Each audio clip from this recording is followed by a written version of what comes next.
This is Audible. Whole Story Quest Audiobooks presents Binding 13, Part 1 by Chloe Walsh, narrated by Matthew Forsyth and Jacqueline Milne. Chapter 1. High Hopes. Shannon. It was January 10th, 2005. A whole new year and the first day back to school after Christmas break. And I was nervous.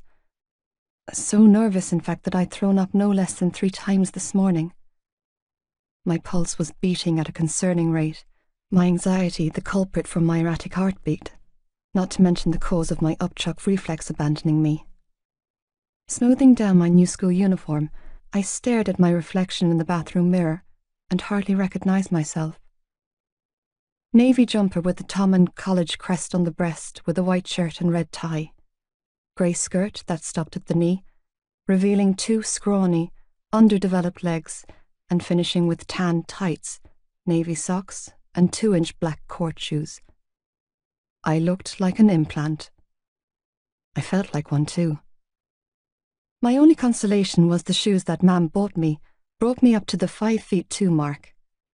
I was ridiculously small for my age in every way. I was thin on the extreme, underdeveloped with fried eggs for breasts, clearly untouched by the puberty boom that had hit every other girl my age. My long brown hair was loose and flowing down the middle of my back, pushed back from my face with a plain red hairband. My face was free of makeup, making me look every bit as young and small as I felt. My eyes were too big for my face and a shocking shade of blue to boot. I tried squinting, seeing if that made my eyes look any more human, and made a conscious effort to thin my swollen lips by pulling them into my mouth. Nope. The squinting only made me look disabled, and a little constipated. Exhaling a frustrated sigh, I touched my cheeks with my fingertips and exhaled a ragged breath. What I lacked in the height and breast departments, I like to think I made up for in maturity. I was level-headed and an old soul. Nanny Murphy always said I was born with an old head on my shoulders. It was true to an extent. I had never been one to be fazed by boys or fads. It just wasn't in me. I once read somewhere that we mature with damage, not with age. If that's the case, I was an old-age pensioner in the emotional stakes. A lot of the time I was worried that I didn't work like other girls. I didn't have the same urges or interests in the opposite sex. I didn't have an interest in anyone. Boys, girls, famous actors, hot models, clowns, puppies. Well, okay, so I had an interest in cute puppies and big fluffy dogs, but the rest of it, I could give or take. I had no interest in kissing, touching, or fondling of any sort. I couldn't bear the thought of it. I suppose watching the shitstorm that was my parents' relationship unravel had put me off the prospect of teaming up with another human for life. If my parents' relationship was a representation of love, then I wanted no part of it.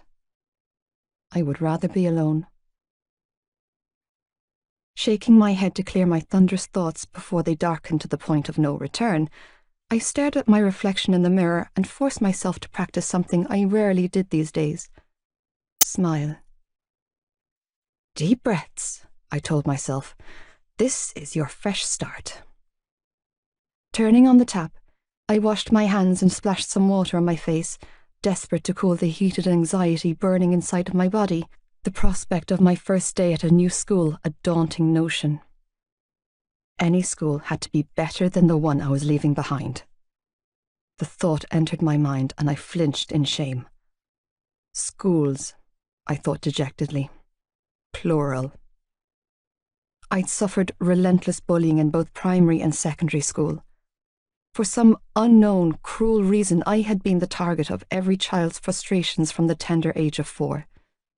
Most of the girls in my class decided on day 1 in junior infants that they didn't like me and I wasn't to be associated with. And the boys, while not as sadistic in their attacks, weren't much better.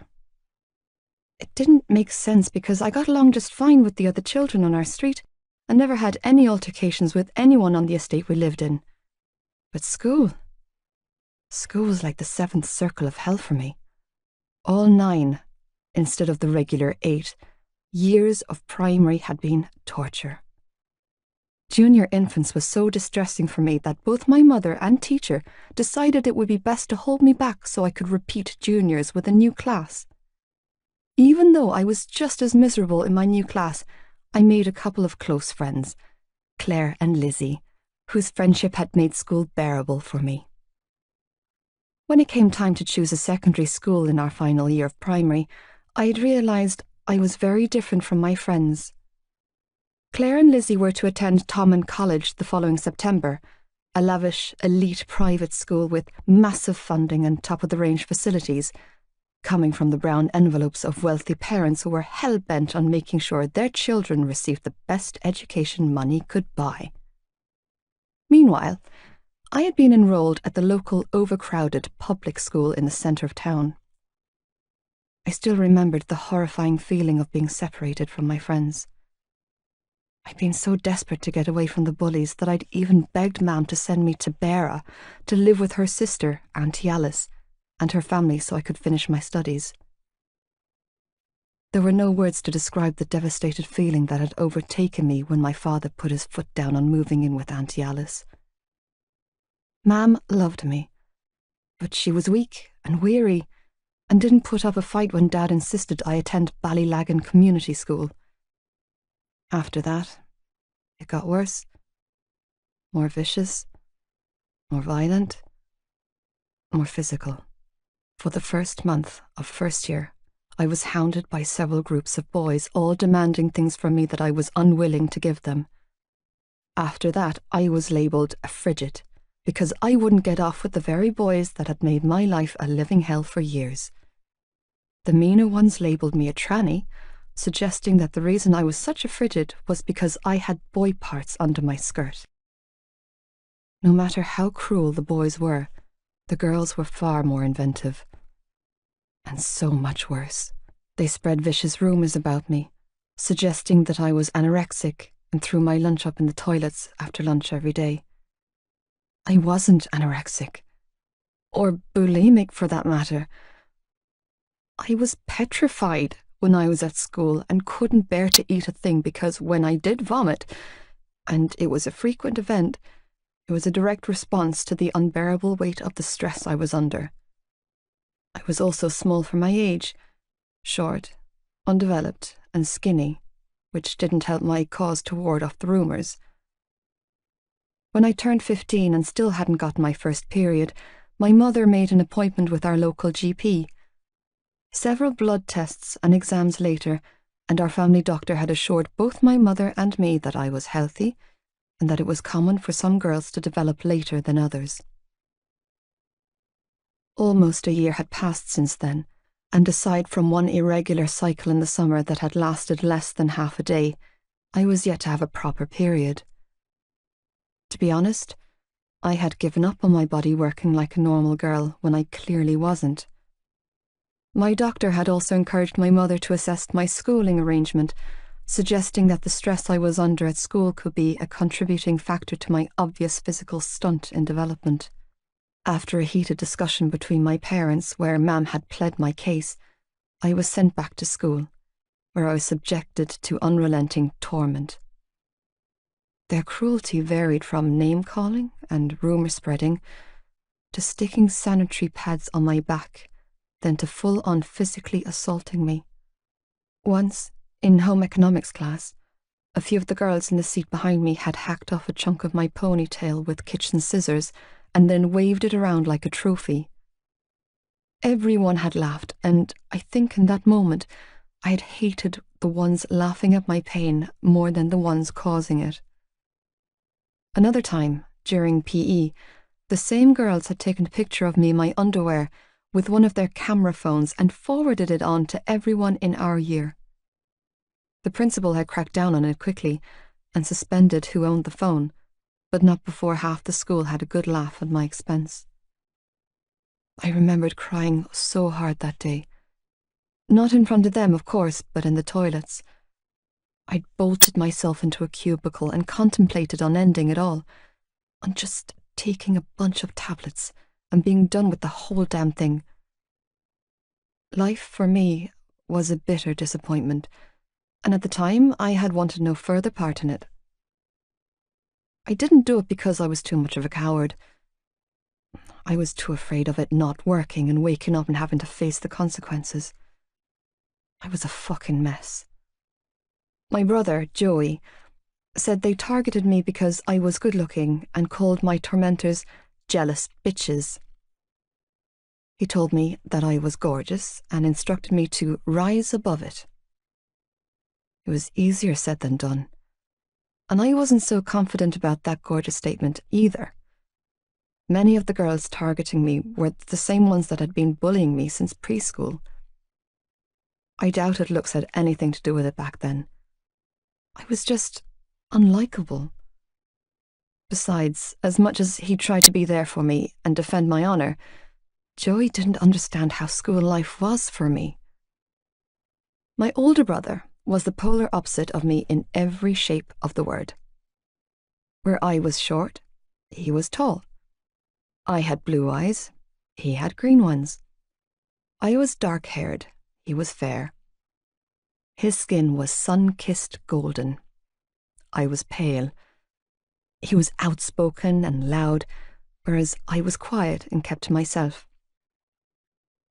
The biggest contrast between us was that my brother was adored by everyone at Ballylagan Community School, aka BCS, the local public secondary school we both attended. Of course, landing a spot on the Cork minor hurling team helped Joey's popularity status along the way, but even without sports, he was a great guy.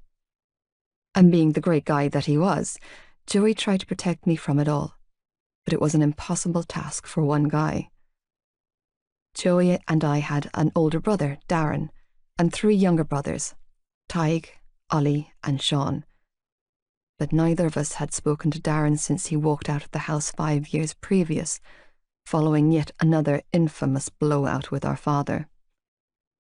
Tig and Ollie, who were 11 and 9, were only in primary school, and Sean, who was 3, was barely out of nappies, so I wasn't exactly flush with protectors to call on. It was days like this that I missed my eldest brother. At 23, Darren was 7 years older than me.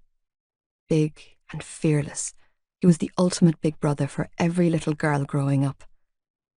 From a small child, I had adored the ground he walked on, trailing after him and his friends, tagging along with him wherever he went.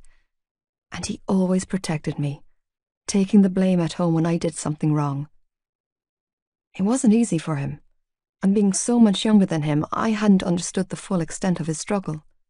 Mum and Dad had only been seeing each other a couple of months when she fell pregnant with Darren at 15. Labelled a bastard baby because he was born out of wedlock in 1980s Catholic Ireland, life had always been a challenge for my brother. After he turned 11, everything got so much worse for him. Like Joey, Darren was a phenomenal hurler, and like me, our father despised him. He was always finding something wrong with Darren, be it his hair or his handwriting, his performance on the field, or his choice of partner. Darren was gay, and our father couldn't cope with it.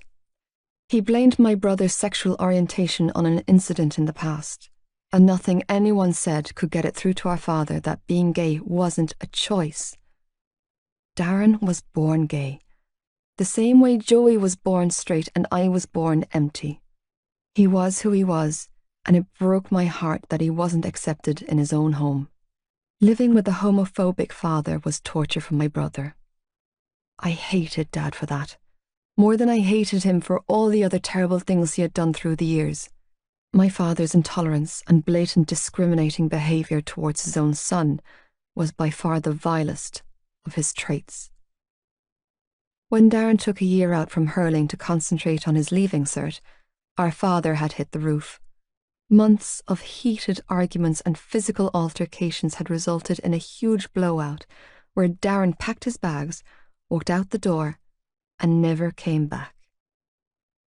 5 years had passed since that night, and aside from the annual Christmas card in the post, none of us had seen or heard from him. We didn't even have a phone number or address for him. He as good as vanished. After that, all the pressure our father had put on Darren was switched onto the younger boys, who were, in our father's eyes, his normal sons. When he wasn't down at the pub or the bookies, our father was dragging the boys off to training and matches. He focused all of his attention on them. I was of no use to him, what with being a girl and all that. I wasn't good at sports, and I didn't excel at school or any club activity. In my father's eyes, I was just a mouth to feed until 18. That wasn't something I had come up with either. Dad told me this on countless occasions. After the 5th or 6th time, I grew immune to the words. He had no interest in me, and I had no interest in trying to live up to some irrational expectation of his. I would never be a boy, and there was no point in trying to please a man whose mind was back in the 50s. I'd long since grown tired of begging for love from a man who, in his own words, never wanted me. The pressure he put on Joey concerned me, though, and it was the reason I felt so much guilt every time he had to come to my aid. He was in 6th year, his final year of secondary school, and had his own stuff going on. The GAA, his part-time job at the petrol station, the leaving cert, and his girlfriend, Aoife. I knew that when I hurt, Joey hurt too. I didn't want to be a burden around his neck, someone he was constantly having to look out for, but it had been that way since as far back as I could remember. To be honest, I couldn't stand to look at the disappointment in my brother's eyes another minute in that school, passing him in the hallways, knowing that when he looked at me, his expression caved. To be fair, the teachers at BCS had tried to protect me from the lynch mob, and the guidance teacher at BCS, Mrs. Falvey, even organised fortnightly counselling sessions with the school psychologist throughout 2nd year until funding was cut. Mam had managed to scrape together the money for me to see a private counsellor, but at €80 per session, and having to censor my thoughts at my mother's request, I'd only seen her 5 times before lying to my mother and telling her that I felt better. I didn't feel better. I never felt better. I just couldn't bear to watch my mother struggle. I despised being a financial burden on her, so I sucked it up, slapped on a smile, and continued to walk into hell every day. But the bullying never stopped. Nothing stopped. Until one day, it did. The week before Christmas break last month, just 3 weeks after a similar incident with the same group of girls, I'd come home in floods of tears, with my school jumper ripped down the front and my nose stuffed with tissue paper to stem the bleeding from the hiding I'd taken at the hands of a group of 5th-year girls, who'd vehemently suggested that I'd try to get with one of their boyfriends. It was a bold-faced lie, considering I never laid eyes on the boy they accused me of trying to seduce, and another in a long line of pathetic excuses to beat me up. That was the day I stopped. I stopped lying. I stopped pretending. I just stopped. That day wasn't just my breaking point. It was Joey's too. He'd followed me into the house with a week's suspension under his belt for beating the living daylights out of Ciara Maloney, my main tormentor's brother. Our mother had taken one look at me and pulled me out of the school. Going against my father's wishes, who thought I needed to toughen up, Mam went to the local credit union and took out a loan to pay the admission fees for Tommen College, the private, fee-paying secondary school based 15 miles north of Ballylagan. While I worried for my mother, I knew that if I had to walk through the doors of that school one more time, I would not be walking back out. I had hit my limit. The prospect of a better life, a happier life, was dangled in front of my face, and I grabbed it with both hands. And even though I feared the backlash from the kids on my council estate for attending a private school, I knew it couldn't be worse than the shit I had endured in the school I was leaving behind. Besides, Claire Biggs and Lizzie Young, the two girls I'd been friends with at primary school, would be in my class at Tommen College. The principal, Mr. Toomey, had assured me of that when my mother and I had met with him during the Christmas holidays to enrol. Both Mam and Joey encouraged me with relentless support, with Mam taking extra cleaning shifts at the hospital to pay for my books and new uniform, which included a blazer. Before Tommen College, the only blazers I'd ever seen were the ones men wore at Mass on a Sunday, never on teenagers, and now it would be part of my daily wardrobe. Leaving the local secondary school in the middle of my junior cert year, an important exam year, had caused a huge rift in our family, with my father furious to be spending thousands of euros on an education that was free in the public school just down the road. When I tried to explain to my father that school wasn't as easy for me as it was for his precious GAA star son, he shut me down, refusing to hear me out, and letting me know in no uncertain terms that he would not support me attending a glorified rugby prep school with a bunch of stuck-up, privileged clowns. I could still recall the words, "Get off your high horse, girl," and "'Tis far from rugby and prep schools you were reared." Not to mention my favourite, "You'll never fit in with those cunts," coming out of my father's mouth. I wanted to scream at him, "You won't be paying for it," since Dad hadn't worked a day since I was 7. Fending for the family was left to my mother, but I valued my ability to walk too much. My father didn't get it, but then again, I had a feeling the man had never been subjected to bullying a day in his whole life. If there was bullying to be done, Teddy Lynch was the one doing it. God knows he bullied Mam around long enough. Because of my father's outrage at my schooling, I had spent most of my winter break holed up in my bedroom and trying to stay out of his way. Being the only girl in a family with 5 brothers, I had my own room. Joey had his own room too, though his was much bigger than mine, having shared it with Darren until he moved out. Tig and Ollie shared another larger bedroom, with Sean and my parents residing in the largest of the bedrooms. Even though it was only the box room at the front of the house, with barely any room to swing a cat, I appreciated the privacy that my own bedroom door, with a lock, gave me. Contrary to the 4 bedrooms upstairs, our house was tiny, with a sitting room, kitchen, and 1 bathroom for the entire family. It was a semi-D, and situated at the edge of Elks Terrace, the largest council estate in Ballylagan. The area was rough and riddled with crime, and I avoided it all by hiding in my room. My tiny bedroom was my sanctuary in a house and street full of bustle and madness, but I knew it wouldn't last forever.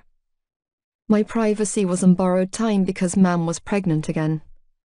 If she had a girl, I would lose my sanctuary. "Shan!" Banging erupted on the other side of the bathroom door, dragging me from my impervious thoughts. "Hurry up, will ya? I'm bursting for a piss."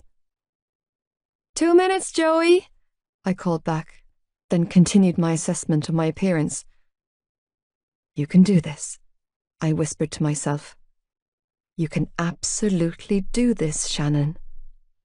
The banging resumed, so I hastily dried my hands on the towel hanging on the rack and unlocked the door, eyes landing on my brother, who was standing in nothing but a pair of black boxers, scratching his chest. His eyes widened when he took in my appearance, the sleepy expression on his face turning alert and surprised. He was sporting a roast over a black eye from the hurling match he played in at the weekend, but it didn't seem to worry a hair off his handsome head. "You look—" My brother's voice trailed off as he gave me that brotherly appraisal. I braced myself for the jokes he would inevitably make at my expense, but they never came. "Lovely," he said instead, pale green eyes warm and full of unspoken worry. The uniform suits you, Shan. Do you think it'll be okay? I kept my voice low so I didn't wake up the rest of our family. Ma'am had worked a double shift yesterday and she and Dad were both sleeping. I could hear my father's loud snoring coming from behind their closed bedroom door, and the younger boys would have to be dragged from their mattresses later for school. As per usual, it was just Joey and me, the two amigos. Do you think I'll fit in, Joey? I asked, voicing my concerns aloud. I could do that with Joey. He was the only one in our family I felt I could talk to and confide in. I looked down at my uniform and shrugged helplessly. His eyes burned with unspoken emotion as he stared down at me, and I knew he was up this early not because he was desperate to use the bathroom, but because he wanted to see me off on my first day. It was 6:15 in the morning. Like Tommen College, BCS didn't start until 9:05 a.m, but I had a bus to catch and the only one passing through the area was at 6:45 a.m. It was the first bus run of the day leaving Ballylagan, but it was the only one that passed the school in time. Ma'am worked most mornings and Dad was still refusing to take me. When I asked Dad about taking me to school last night, he had told me that if I'd get off my high horse and go back to Ballylagan Community School like Joey and every other kid in our street, I wouldn't need a lift to school. I'm so fucking proud of you, Shan, Joey said in a voice that was thick with emotion. You don't even realise how brave you are. Clearing his throat a couple of times, he added, Hang on. I've got something for you. With that, he padded across the narrow landing and into his bedroom, returning less than a minute later. Here, he muttered, fisting a couple of €5 notes into my hand. Joey, no! I immediately rebuffed the notion of taking his hard-earned money. He didn't make much at the petrol station to begin with, and money was hard to come by in our family, so taking €10 from my brother was unimaginable. I can't. Take the money, Shannon. It's only a tenner, he instructed, giving me a no-nonsense expression. I know Nanny gave you the bus money, but just have something in your pocket. I don't know how shit works in that place, but I don't want you going in there without a few quid. I swallowed the lump of emotion fighting its way up my throat and squeezed out, Are you sure? Joey nodded, then pulled me in for a hug. You are going to be grand, he whispered in my ear, hugging me so tight I wasn't sure who he was trying to convince or console. If someone gives you even the hint of shit, then you text me, and I will come over there and burn that fucking school to the ground and every posh little rugby head fucker in it. That was a sobering thought. It's going to be fine, I said, this time putting some force into my voice, needing to believe my words. But I'll be late if I don't get going, and that's so not what I need on my first day. Giving my brother one last hug, I shrugged on my coat and grabbed my school bag, shouldering it onto my back before heading for the staircase. You text me, Joey called out when I was halfway down the steps. I'm serious, one sniff of crap from anyone and I'll come sort it out for you. I can do this, Joey, I whispered, casting a quick glance to where he was leaning against the banister, watching me with concerned eyes. I can. I know you can. His voice was low and pained. I'm here for you, okay? He finished with a heavy exhale. Always here for you. This was hard for my brother, I realised as I watched him wave me off to school like an anxious parent with their firstborn. He was always fighting my battles, always jumping in to defend me and pull me to safety. I wanted him to be proud of me, to see me as more than a little girl that needed his constant protection. I needed that for myself. With renewed determination, I gave him a bright smile, and then hurried out of the house to catch my bus. Chapter 2. Everything has changed. Shannon. When I climbed off my bus, I was relieved to discover that the doors of Tommen College were open to the students at 7 in the morning, obviously to accommodate the different schedules of the boarders and day walkers. I hurried into the building to get out of the weather. It was pouring rain outside, and in any other circumstance I might consider it a bad omen. But this was Ireland, where it rained an average of 150 to 225 days out of the year. It was also early January, typical rain season. I discovered that I wasn't the only early bird to arrive before school hours, noting several students already wandering through the halls and lounging in the lunch hall and common areas. Yes, common areas. Tommen College had what I could only describe as spacious living rooms for each year. To my immense surprise, I discovered that I wasn't the immediate target for bullies like I had been in every other school I had attended. Students whizzed past me, uninterested in my presence, clearly caught up in their own lives.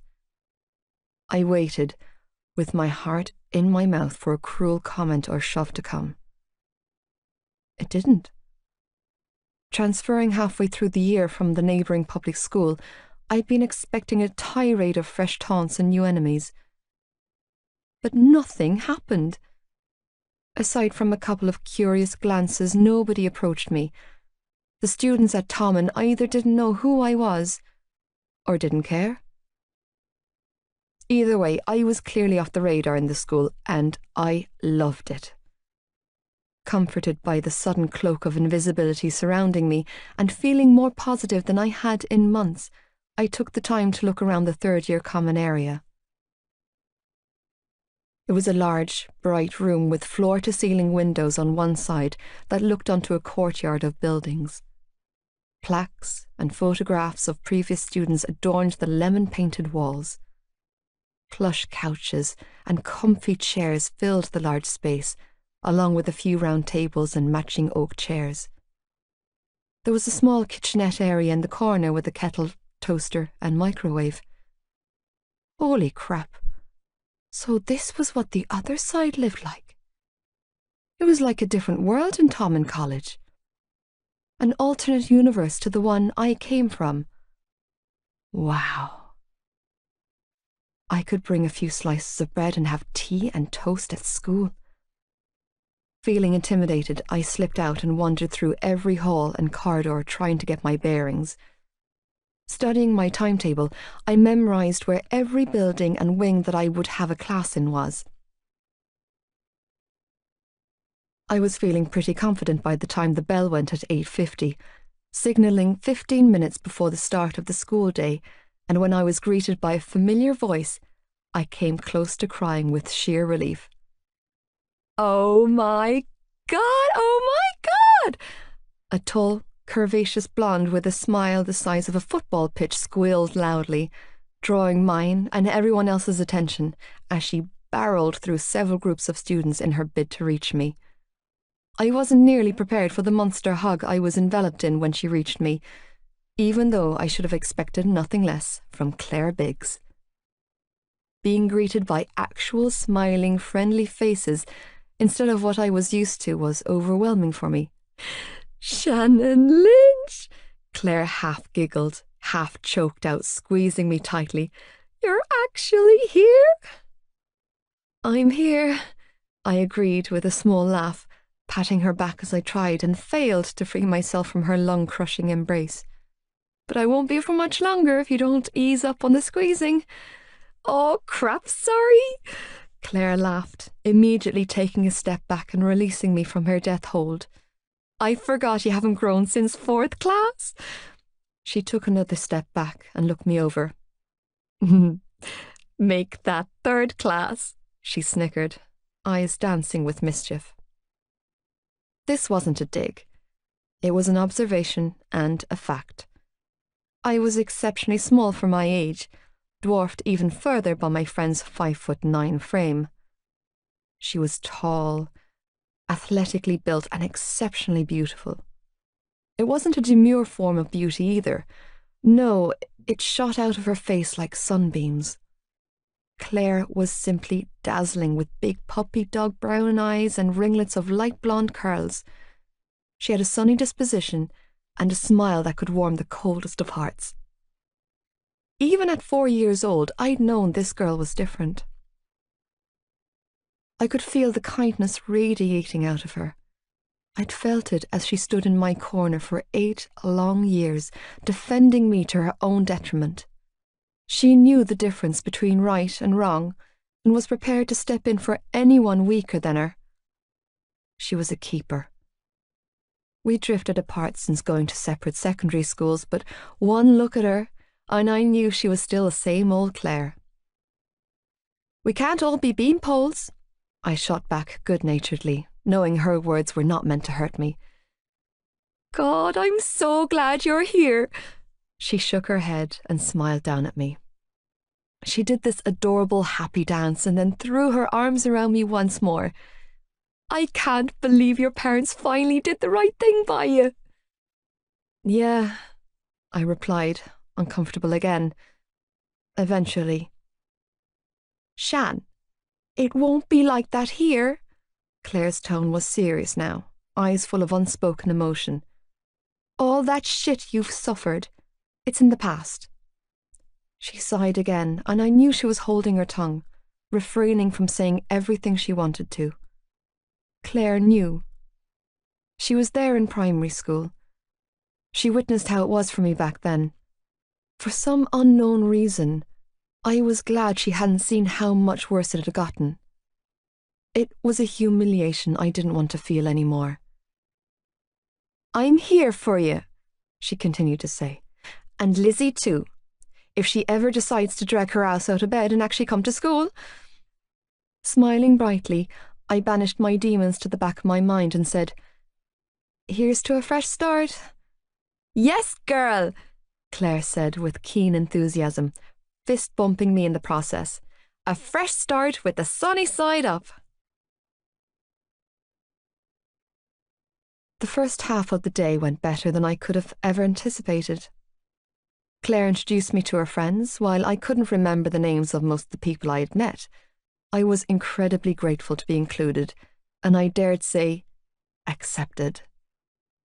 Inclusion wasn't something I was used to, and I found myself working hard to keep up with the constant flow of conversation and friendly questions aimed at me.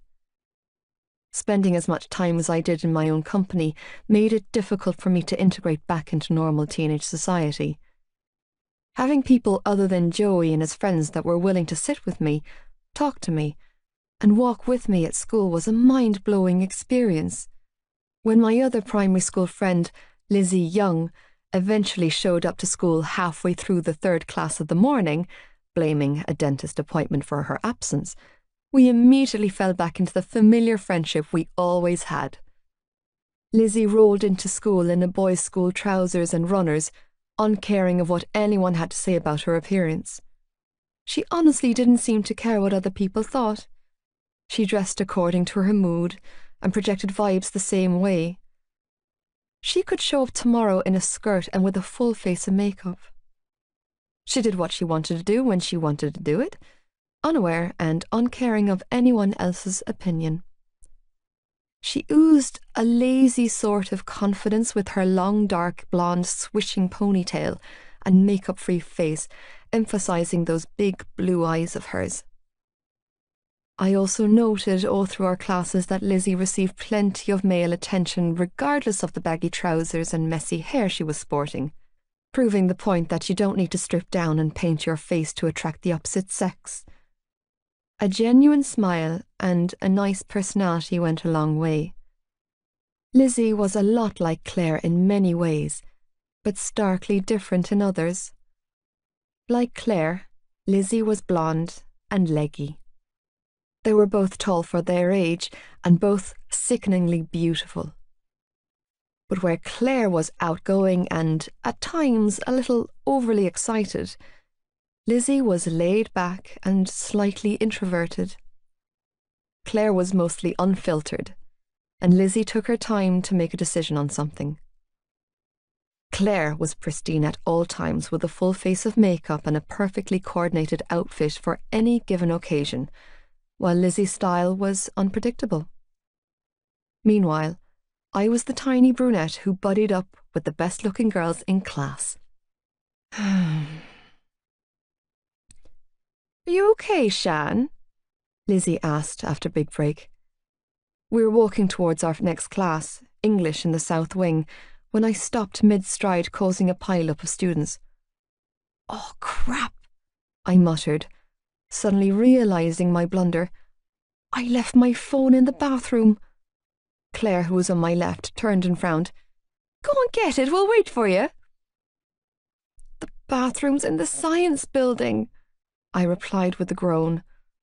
Tommen was ridiculously large, with several classes taking place in different buildings around the vast property. I have to get it back, I added, feeling anxious at the thought of someone finding my phone and invading my privacy. The mobile phone itself wasn't worth anything. It was one of the cheapest prepaids on the market and didn't even have a camera. But it was mine. It was filled with private text messages and I needed it back. Damn it! Don't panic, Lizzie interjected. We'll walk you over. No, I held a hand up and shook my head. I don't want to make you both late for class too. I'll go and get it. I was new. It was my first day. I doubted the teacher would go hard on me for being late to class. Claire and Lizzie, on the other hand, weren't new and didn't have any excuse for not being in their seats on time. I could do this. I didn't, or at least I shouldn't, need a babysitter to walk me across the school. Claire frowned, her uncertainty evident. Are you sure? Yeah, I nodded. I remember the way. I don't know, Shan. Lizzie chewed on her bottom lip. Maybe one of us should go with you. Shrugging, she added, You know, just in case. The second bell rang loudly, signalling the start of class. Go on, I urged, waving them off. I'll be grand. Turning on my heels, I hurried down the hallway to the entrance and then broke into a run when I reached the courtyard. It took a solid 9 minutes running at full speed in the lashing rain down a laneway that circled several sports training pitches to reach the science building. Not an easy feat in heels. By the time I reached the girls' bathroom, I was breathless and sweating. Thankfully, my phone was exactly where I had left it, on the sink next to the soap dispenser. Sagging in relief, I swiped it off the sink, quickly checked the screen, sagged again when I saw the unperturbed locked screen, and then tucked it safely into the front pocket of my school bag. If this had happened in my old school, a phone left unattended in a bathroom wouldn't have survived 15 seconds, let alone 15 minutes. You're walking shoulder to shoulder with the wealthy now, Shannon, I thought to myself. They don't want your shitty phone. Splashing some water on my face, I shouldered my bag onto my back, using both straps like the nerd I was. I hadn't been to my locker yet, and I was carrying what felt like 4 stone in there. Both straps were entirely necessary in this situation. When I stepped out of the science building and looked at the long, unappealing trek back to the main building where my class was, I bit back a moan. I wasn't running again.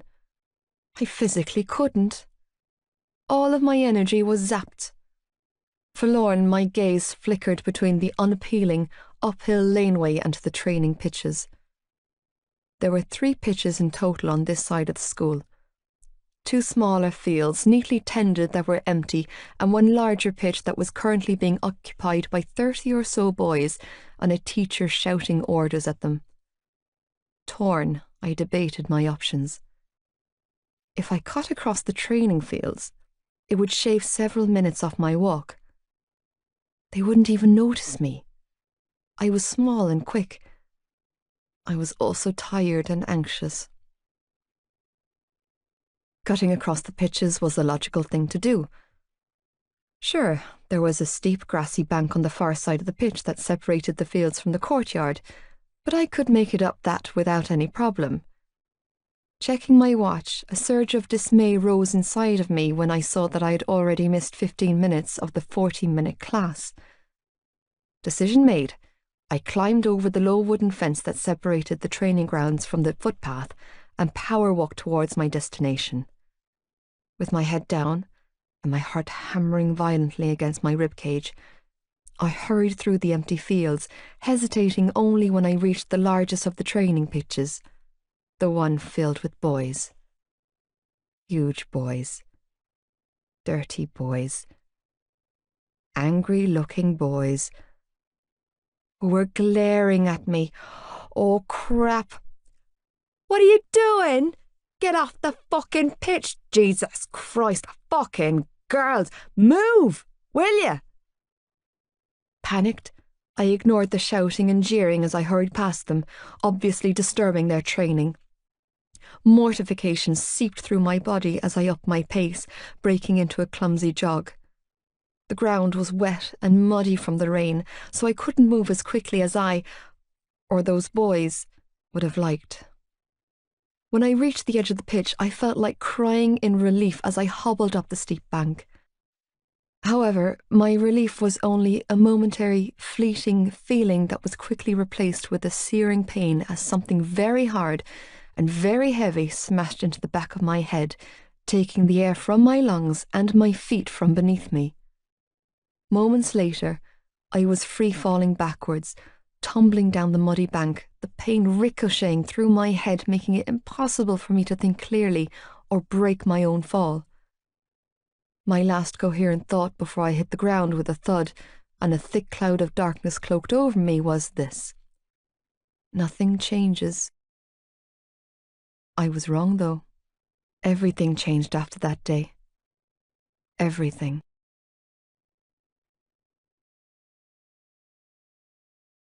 Chapter 3. Flying Balls. Johnny. Boy wonder captivates the coaching staff at the academy. Young Johnny Kavanagh, 17, a native of Blackrock, Dublin, currently residing in Ballylagan, County Cork. Sailed through his medical evaluation to secure his position at the prestigious rugby academy in Cork. Nursing a chronic groin injury since the start of last season, the youth has been given the all-clear from the team doctors. The Tommen College secondary school student is set to win his 15th cap for the academy this weekend, having been named as starting 13 for the esteemed youth team.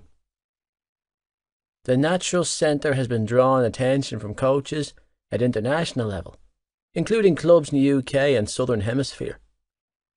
When asked to comment on the schoolboys' accelerated rise to the ranks, the Ireland's under-20s head coach, Liam Delaney, had this to say: "We are excited about the level of calibre in up-and-coming players throughout the country. The future looks bright for Irish rugby." When asked specifically about the Cork schoolboy, Delaney said, "We've been aware of Kavanagh since his playing days in Dublin and have been in close talks with his coaches and trainers for the last 18 months. Under-18 coaches are impressed. We're keeping a keen eye on his progression and are impressed with the level of intelligence and maturity he naturally exudes on the pitch. He's certainly one to watch out for when he comes of age." I was exhausted. Seriously. I was so tired I was having a hard time keeping my eyes open and my focus on point. My day from hell was turning into a week from hell, and that was a special feat considering it was Monday. Falling straight back into school, not to mention training, and the gym 6 nights a week did that to a guy.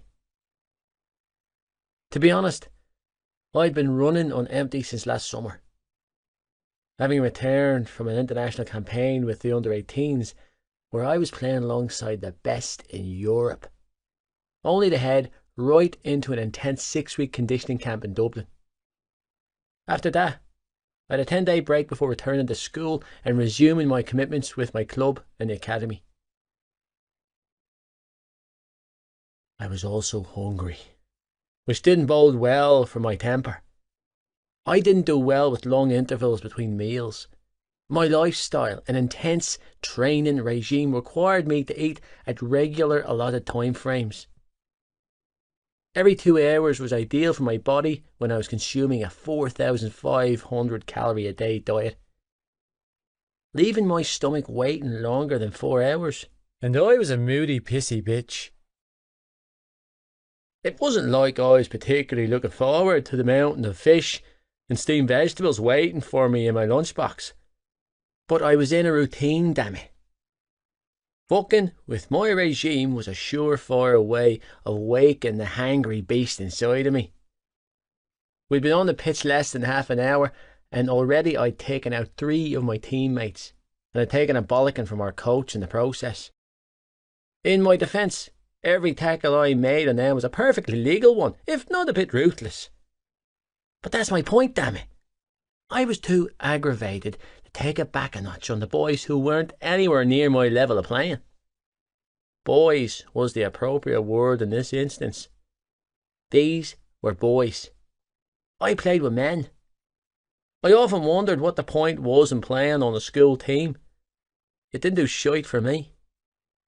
Club level was basic enough, but schoolboy rugby was a fucking waste of my time, especially this school.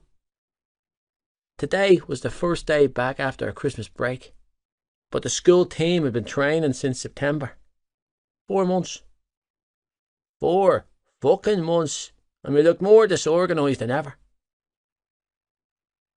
For the millionth time in the past 6 years, I found myself resenting my parents' move. Had we stayed in Dublin, I'd be playing on a quality team with quality players and making some actual goddamn progression. But no. Instead, I was here, in the middle of butt-fuck nowhere, picking up the slack for less than a depth trainer and busting my bollocks to keep aside in sights of the qualifiers. We won the League Cup last year because we had a solid team with the ability to actually play decent fucking rugby. With the absence of several players from last year's squad, who were now gone on to college, my agitation and concern for our chances this year was growing by the minute. I wasn't the only one who felt like this either. There were 6 or 7 exceptional players left in this school who were good enough for the division we were playing in. And that was the problem. We needed a bench of 23 decent players to excel in this league, not half a dozen. My best friend, for example, Jared Gibson, or Gibby for short, was a prime example of exceptional. He was, without a shadow of a doubt, the best flanker I'd played with or against in this level of rugby, and could easily move up the ranks with a little commitment and effort. Unlike me though, rugby wasn't Gibbsy's life. Giving up parties and girlfriends for a few years was a small price to pay for a professional career in the sport. If he laid off the drink and cigarettes, he'd be phenomenal. Gibbs wasn't quite so convinced though. Choosing to spend quality training time fucking his way through the female population of Ballylagan with a relish, and drinking until his liver and pancreas cried out in protest instead. I thought it was a dreadful waste.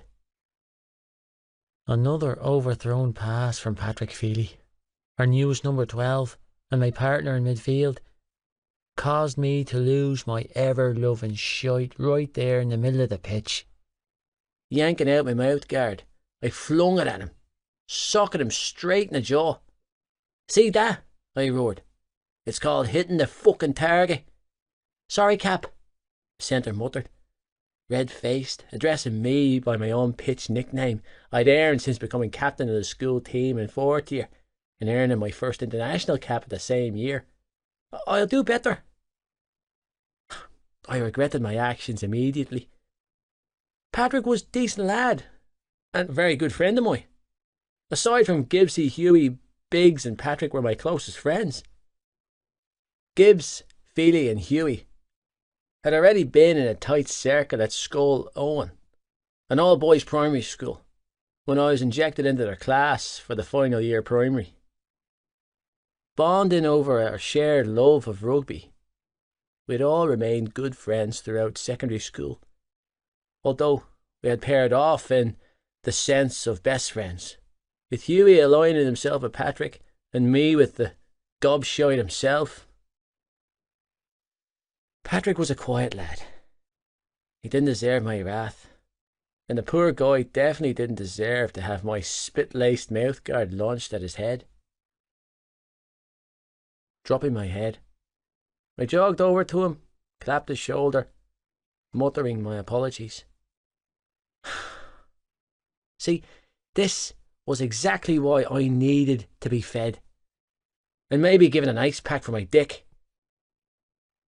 Fill me up with enough meat and veg, and I'd be a different person. A tolerant person, polite even.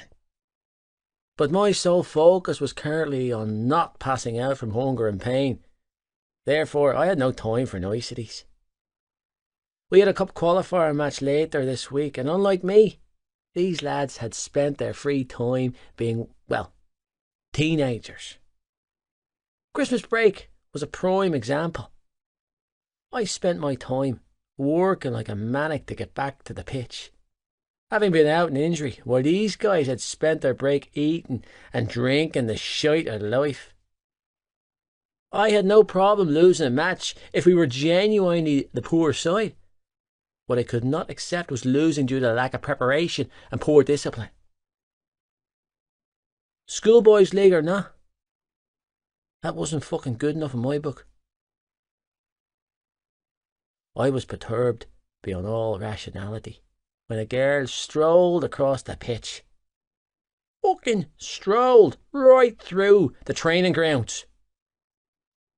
Irritated, I glared at her, feeling a rage inside of me that bordered on manic. This was how fucking bad this team was. The other students didn't even care that we were training. Several of the lads shouted at her, but that only seemed to rile me up further. I didn't understand why they were shouting at her. This was their fault. The fools ranting and shouting were the ones that needed to either up their game or put their rugby dreams to bed. Instead of concentrating on the game, they were focusing on the girl. Fucking idiots. Great display of captaincy there, Kavanagh. Ronan McGarry, another one of her latest recruitments, and a piss-poor excuse of a scrum half, taunted me as he jogged backwards past me. Overrated much? The younger guy taunted. Keep fucking running. I warned him while I debated how much trouble I'd get in if I broke his legs. I really didn't like that guy. Maybe you should take your own advice, Ronan taunted. Dublin scum. Deciding I didn't care about punishments, I reclaimed the ball and threw it at his head.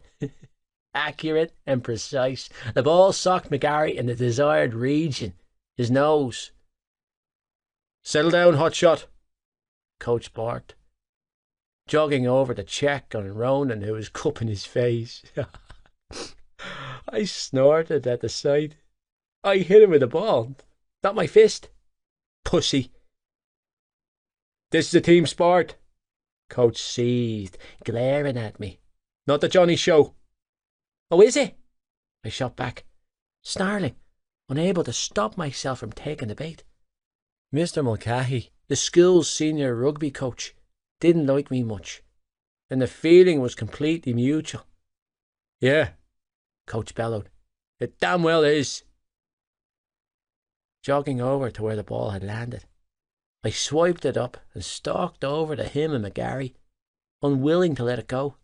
Then you might want to remind these fuckers, I snarled, gesturing around to my teammates, because I seemed to be the only idiot that showed up to training today.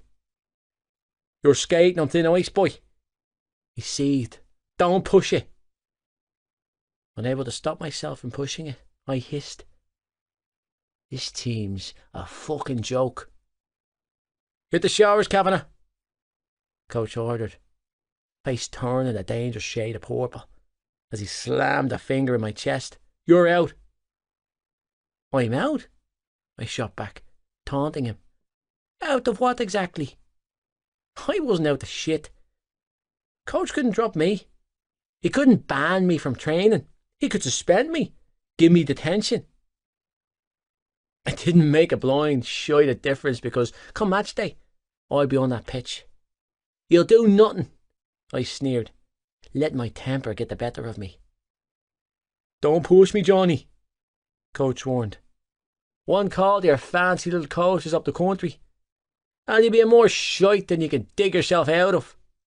Ronan, who was standing beside Coach, grinned darkly, clearly delighted at the prospect of me getting into trouble. Furious at the threat, but knowing I was beaten, I let rip at the ball in my hands, drop-kicking it with an unsated fury thrumming through my veins and no care for direction.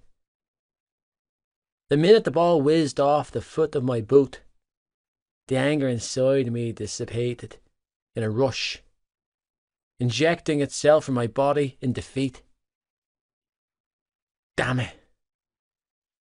I was being difficult. I knew better. Coach threatening me with the academy was a low blow, but I knew I deserved it. I was losing my shit on his pitch, with his team. Too emotional and overworked to pull myself together. Never in a million years would I ever feel so much as a hint of remorse for hitting McGarry with the ball. That fucker deserved a lot worse. But Feely and the rest of the lads were a different matter altogether. I was supposed to be this team's captain, and I was acting like a tool. It wasn't good enough. And I was disappointed in myself for my outburst. I knew what was wrong with me. I had spread myself too thin these past few months, and I'd come back too soon from injury. I had been cleared by my doctors to return to training this week. But a blind man could tell I was off my game, and it was pissing me the hell off. The prospect of juggling school training, club commitments, and the academy while nursing an injury was a strain on both my mind and my body, and I was struggling to find the pristine discipline I usually displayed. Either way, it wasn't an excuse. I would apologise to Patrick after I'd eaten, and the rest of the lads too.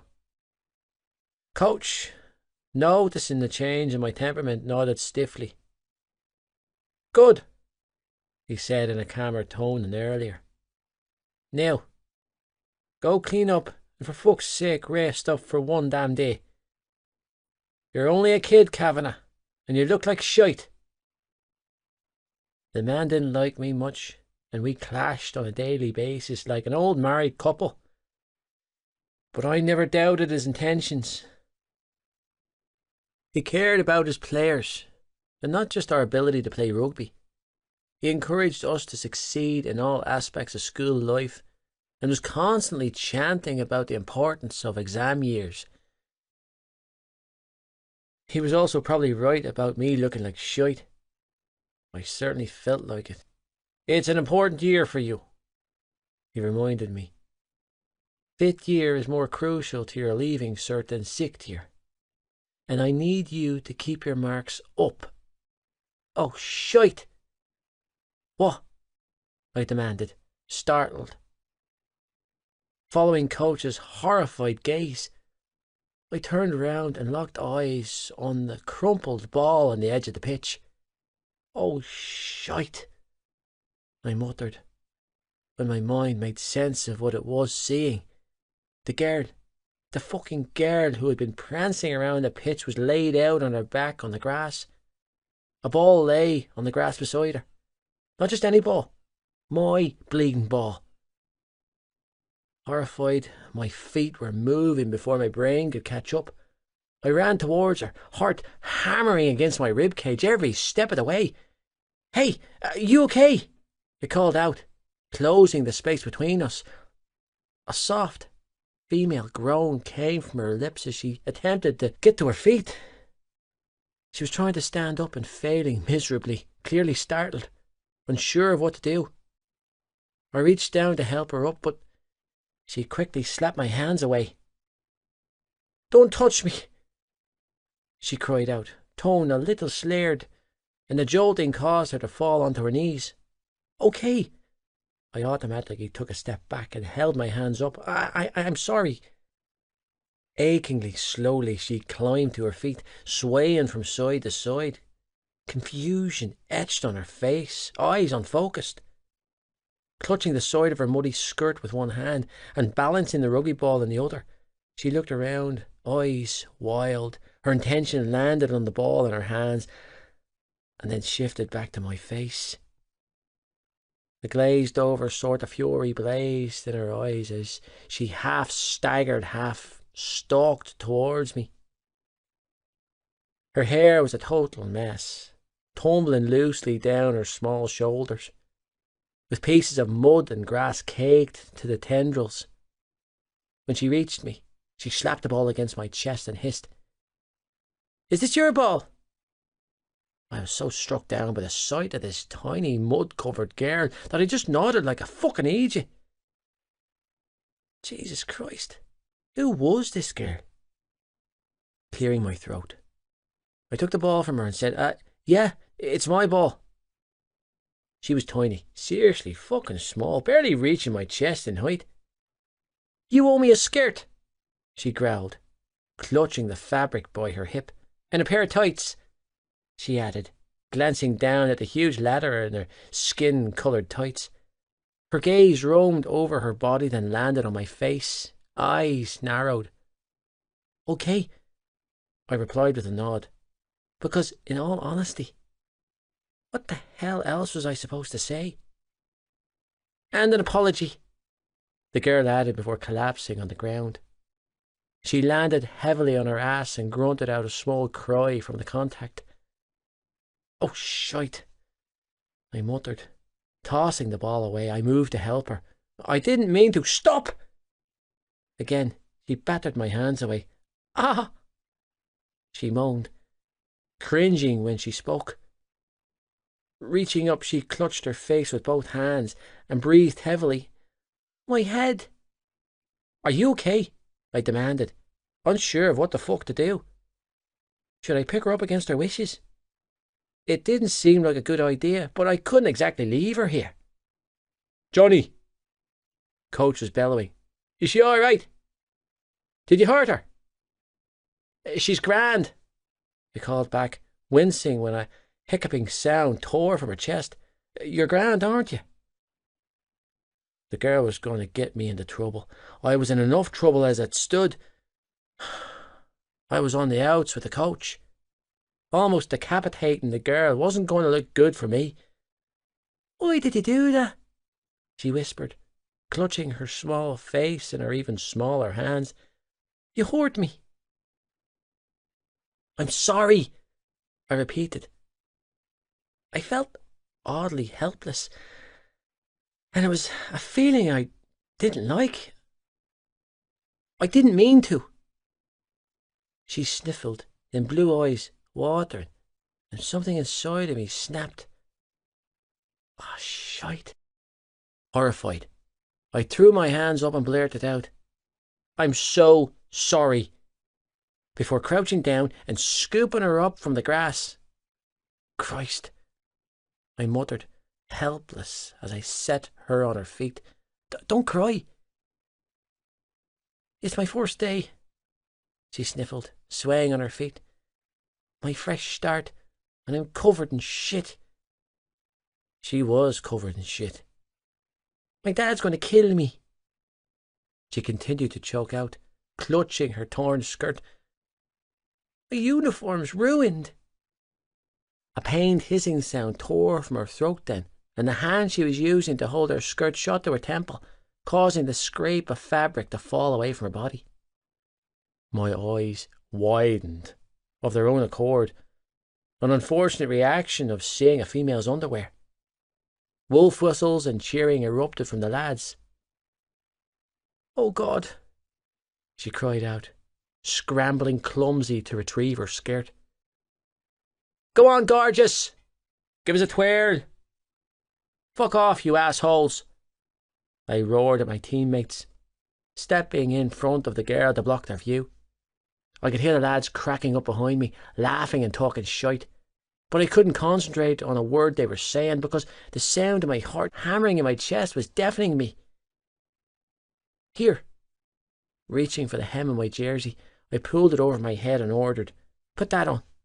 It's filthy, she sobbed, but didn't stop me when I pulled it down over her head. She slipped her hands into the sleeves, and I felt an immense amount of relief when the hem fell to her knees, covering her up. Christ, she really was a tiny little thing. Was she even old enough to attend a secondary school? She didn't look it. Right now she looked very, very young and sad.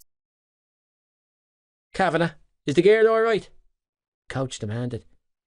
She's grand. I repeated my words in a harsh bark.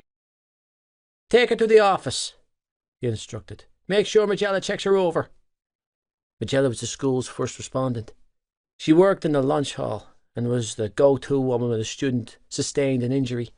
Right, sir, I called back, flustered, quickly swooping down to snatch up her skirt and school bag. I stepped closer and she flinched away from me. I'm only trying to help you, I stated in as gentle a tone I could muster, holding my hands up as if to show her I meant no harm. I'll take you to the office. She looked a bit dazed, and I worried I might have given her concussion. Knowing my luck, that's exactly what I've done. Fucking hell. Flinging the bag over my shoulder, I tucked her skirt into my waistband and my shorts, placed a hand on her back, and tried to coax her up the hilly bank, separating the pitch from the school grounds. She wobbled on her feet like a baby foal, and I had to resist the sudden urge I had to wrap my arm around her shoulders. A couple of minutes later, that was exactly what I had to do anyway, because she kept losing her footing. Panic surged through me. I broke the fucking girl. I broke her head. I was going to get a suspension for losing my temper and a warrant put out for my arrest. I was a cunt. I'm sorry, I continued to tell her, glaring daggers at every nosy bastard who decided to stop and gawk at us as we walked at a snail's pace. She was in my jersey, and it fell round her like a dress. I was freezing my tits off beside her in nothing but a pair of training shorts, socks and studded football boots. Oh, and the pink fucking school bag slung on my back. They could look all they wanted. My only concern was getting this girl's head checked out.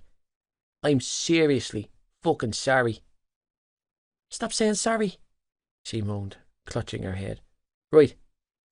Sorry, I muttered, feeling her lean her weight on me. But I am sorry, just so you're clear. Nothing's clear, she croaked out, stiffening against my touch. The ground's spinning.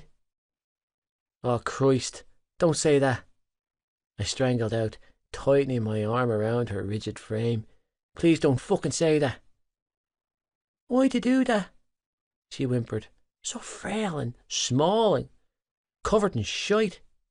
I'm an asshole, I informed her, shifting her pink school back onto my back as I tucked her in closer. I fuck up a lot. Did you do it on purpose? What? Her words threw me enough to cause me to halt. No.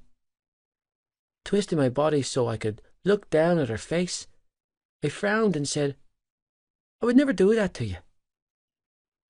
You promise? Yeah, I grunted, hitching her up with my arm and melding her body to my side. I promise. It was January. It was wet. It was cold. And for some strange, disconcerting reason, I was burning the fuck up inside. My words for whatever reason, seemed to ease the tension inside this girl, because she released a huge sigh, loosened her rigid frame, and allowed me to take her entire weight. Chapter 4. Face Planting. Johnny. With a great deal of effort and surprise and show of otherwise absent self-control, I managed to respect her wishes and walk her to the office, and all I wanted to do was scoop her up in my arms and run for help. I was panicked and worrying, and every time she groaned or sagged against me, the higher my anxiety grew. However, having spent the last 10 minutes outside the principal's office listening to Mr. Toomey rant and rave, I was all out of that precious patience. Why wasn't he taking her off me? Why the fuck was I still standing outside his office holding up a half-comatose girl? He was the adult here. Your mother's on the way, Mr. Toomey announced with an exasperated sigh, sliding his phone into his pocket.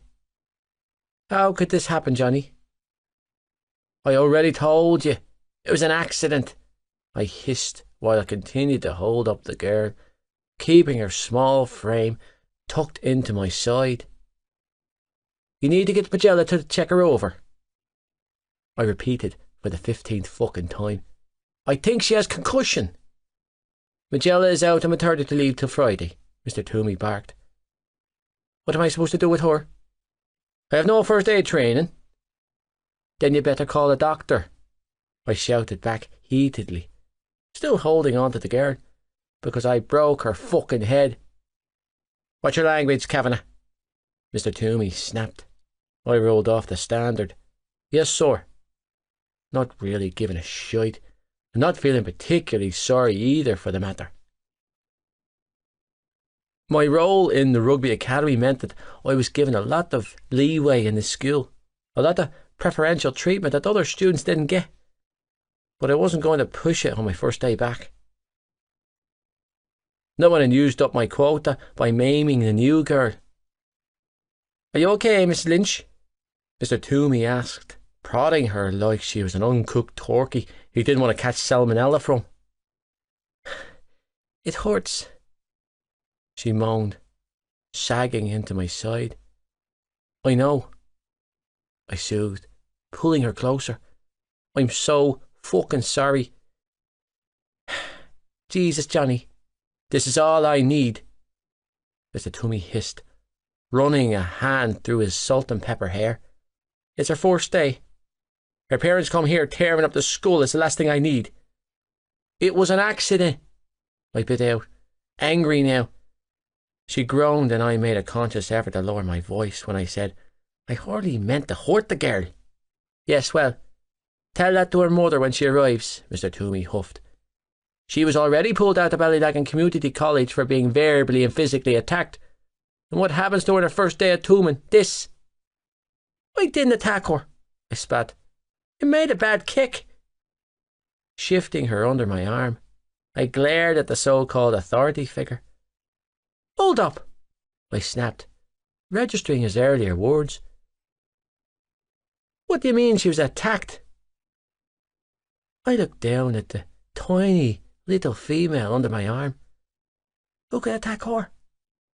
She was so small and frail. What happened to her? I heard myself ask, attention back to the principal.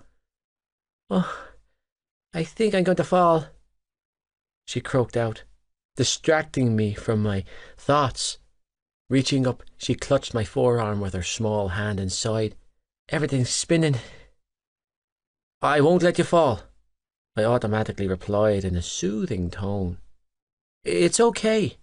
I felt her slip and I pulled her upright, holding on to the tiny thing for all I was worth. I've got you, I coaxed, tightening my arm round her. You're good. Look, sit down with her, Mr. Toomey ordered, gesturing to the bench that lined the wall outside his office. I'll go find a compress or something. You're leaving me with her? I demanded, mouth hanging open, Alone? The principal didn't answer me. Of course he didn't, the fucking coward. Because he was already miles down the corridor, desperate to get away from the type of responsibility he was paid to stand over. Spineless idiot, I growled under my breath. Frustrated, I walked us over to the wooden bench, dropping her school bag on the floor. I carefully lowered our bodies onto the bench until we were sitting side by side.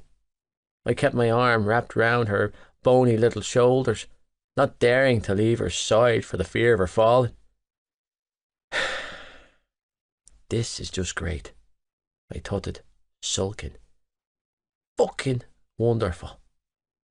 You feel so warm, she whispered, and I felt her cheek nuzzle against my bare chest, like a hot water bottle. Okay, you really need to keep your eyes open, I told her, panicked by her words, knees bouncing nervously. I turned her in my arms and caught hold of her face between my hands. Hey, I coaxed, giving her face a little shake with both hands. Hey, girl, I added lamely, because I didn't even know her name. I'd almost killed the girl and I didn't even know her fucking name. Open your eyes. She didn't. Hey, I said louder now. Look at me. I shook her head. Look at my face. This time she did. She opened her eyes and... Fuck me. I unintentionally sucked in her short breath. Jesus, this girl was beautiful. I'd noticed it earlier, of course. She had a striking look about her. But now, seeing her up close like this and being able to count the freckles on her face... 11, by the way. It was hitting home just how striking she was. Her blue eyes, big and round and fucking beautiful, with small hues of yellow dotting through them, rimmed the thick, long lashes. I wasn't even sure if I'd ever seen that shade of blue before. It certainly didn't shake anything up in the memory bank. Hands down, she possessed the most gorgeous pair of eyes I'd seen in my life. She had long, elbow-length dark brown hair that was thick and curled at the ends. And hidden behind the mountain of hair was a small heart-shaped face, smooth, clear skin and a tiny dimple on her chin. Perfect shaped, dark eyebrows that arched above those killer eyes of hers. A tiny button nose, high cheekbones, and these puffy, swollen lips. Lips that were a natural rosy red colour and kind of looked like she had been sucking on an ice pop or something, which I knew she hadn't because I'd spent the last half hour trying to keep her awake. Hi, she breathed. I blew out a relieved breath. Hi. That's really your face? She asked, eyes drooping, as she studied me with a vacant expression. It's so pretty. Oh, thanks, I offered uncomfortably, still cupping her cheeks in my hands. It's the only one I have. I like it, she whispered. It's a good face. Just before closing her eyes again, sagging forward. No, I coaxed, jolting her roughly. Stay with me. Moaning, she blinked awake again. Good job, I praised with a heavy exhale. Now, stay awake. Who are you? She croaked out, depending entirely on my hands to keep her head upright. I'm Johnny, I told her, biting back a smirk. Who are you? Shannon, she whispered. Her eyes drooped a little, but quickly sprung back open when I nudged her cheeks. Like the river, she added with a small sigh. I chuckled at her response. Well, Shannon, like the river, I said brightly, desperate to keep her focused and talking. Your parents are on the way. They're probably going to take you to the hospital for a checkup. Johnny, she groaned and then winced. Johnny, this is bad. What? I urged. What's bad? My dad, she whispered. I frowned. Your dad? Can you save me? I frowned. Do you need me to save you? Mm-hmm, she mumbled, sleepily. Rub my hair. I balked at her request. You want me to rub your hair? She nodded and sagged forward. It hurts. Shifting closer, I adjusted her body so that her head lolled against my shoulder, and while cupping her face with one hand, I used the other to stroke her hair. It was an awkward position, but I managed. Jesus. What the fuck was I doing? I shook my head to myself, feeling like an idiot, but continued to do what she asked anyway. It was going well, right up until her face planted on my dick, jerking at the insanely intimate contact, not to mention the sudden jolt of awareness in my dick and the scorching pain in my groin. I attempted to move her face from my crotch, but she groaned loudly in resistance. And then she pulled her legs up on the bench and settled herself down for a nice old kip on my cock. For fuck my life, holding my hands up in the air and far away from her body, because I needed a sexual harassment accusation like I needed a hole in the head. I looked round for someone to help me, but no one came. The hallways were conveniently void of adults. Fuck this school. I thought about making a run for it, but I could hardly throw her off me. Yeah, because breaking her head wasn't fucking bad enough. I just sat there, with her head in my lap and her cheek nuzzling my dick, and prayed to God to give me the strength to ignore the feelings growing inside of me and not getting an erection. Other than the obvious reason of horrendous timing, my cock was broken. Well, it wasn't so much my cock being broken as it was the surrounding area. But getting hard couldn't result in me passing out right alongside her. But then she whimpered, and the sound brought back the worry and concern. Disaster averted. Like it had a mind of its own, my hand moved to her face. You're okay, I coaxed, battling down my anxiety, the urge to nurture this girl both, and you, an equally terrifying feeling for me. Shh. You're okay. Brushing her hair back off her cheek, I tucked the dark brown tendrils behind her ear and then resumed stroking her sore head. There was an impressive lump forming on her scalp where the ball made contact, so I stroked the area with my fingertips, using the feather-light touch. Is this okay? She breathed. It's good. Good, I mumbled, relieved, and continued with the stroking. A faint scar caught my eye, where her temple met her hairline. Without thinking about what I was doing, I trailed a finger over the inch-long indent of her skin and asked, What happened here? Here. I trailed my finger over the old mark. What's this from? My dad, she replied, breathing out a heavy sigh. My hand stilled as my brain registered her fucked up answer. Come again?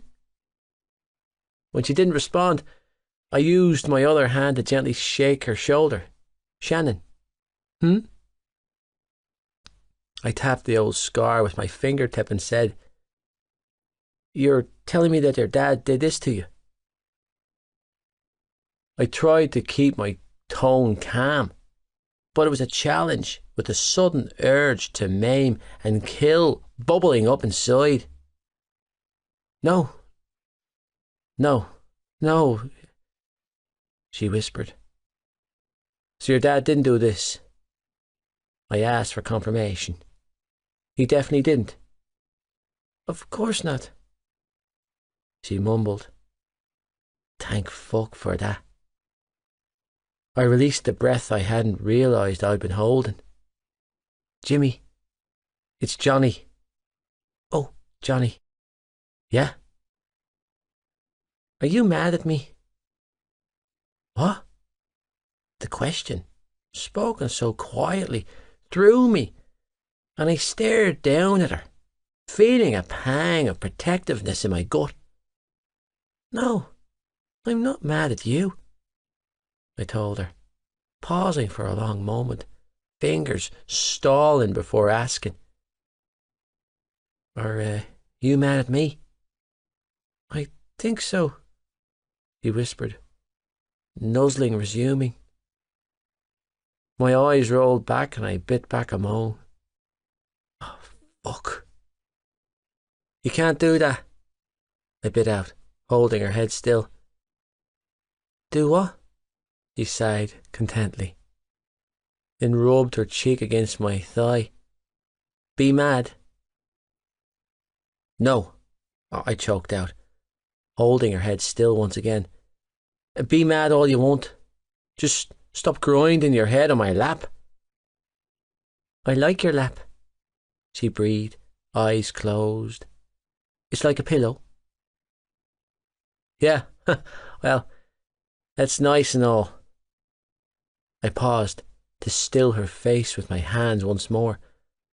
"But I'm sore, so I need you to not do that."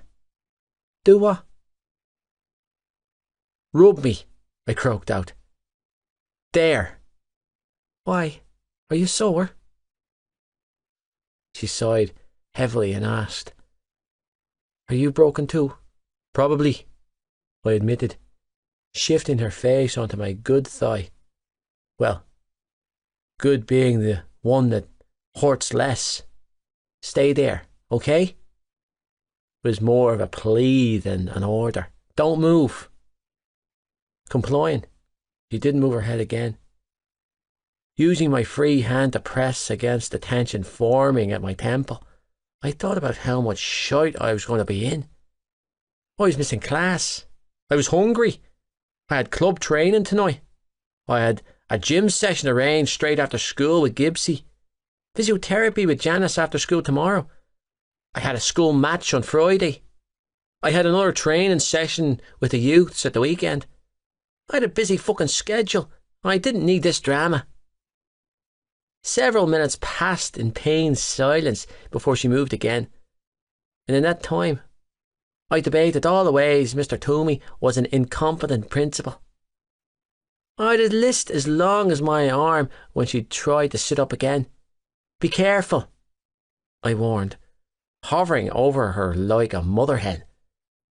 I helped her into an upright position and managed to slide off the bench in the process.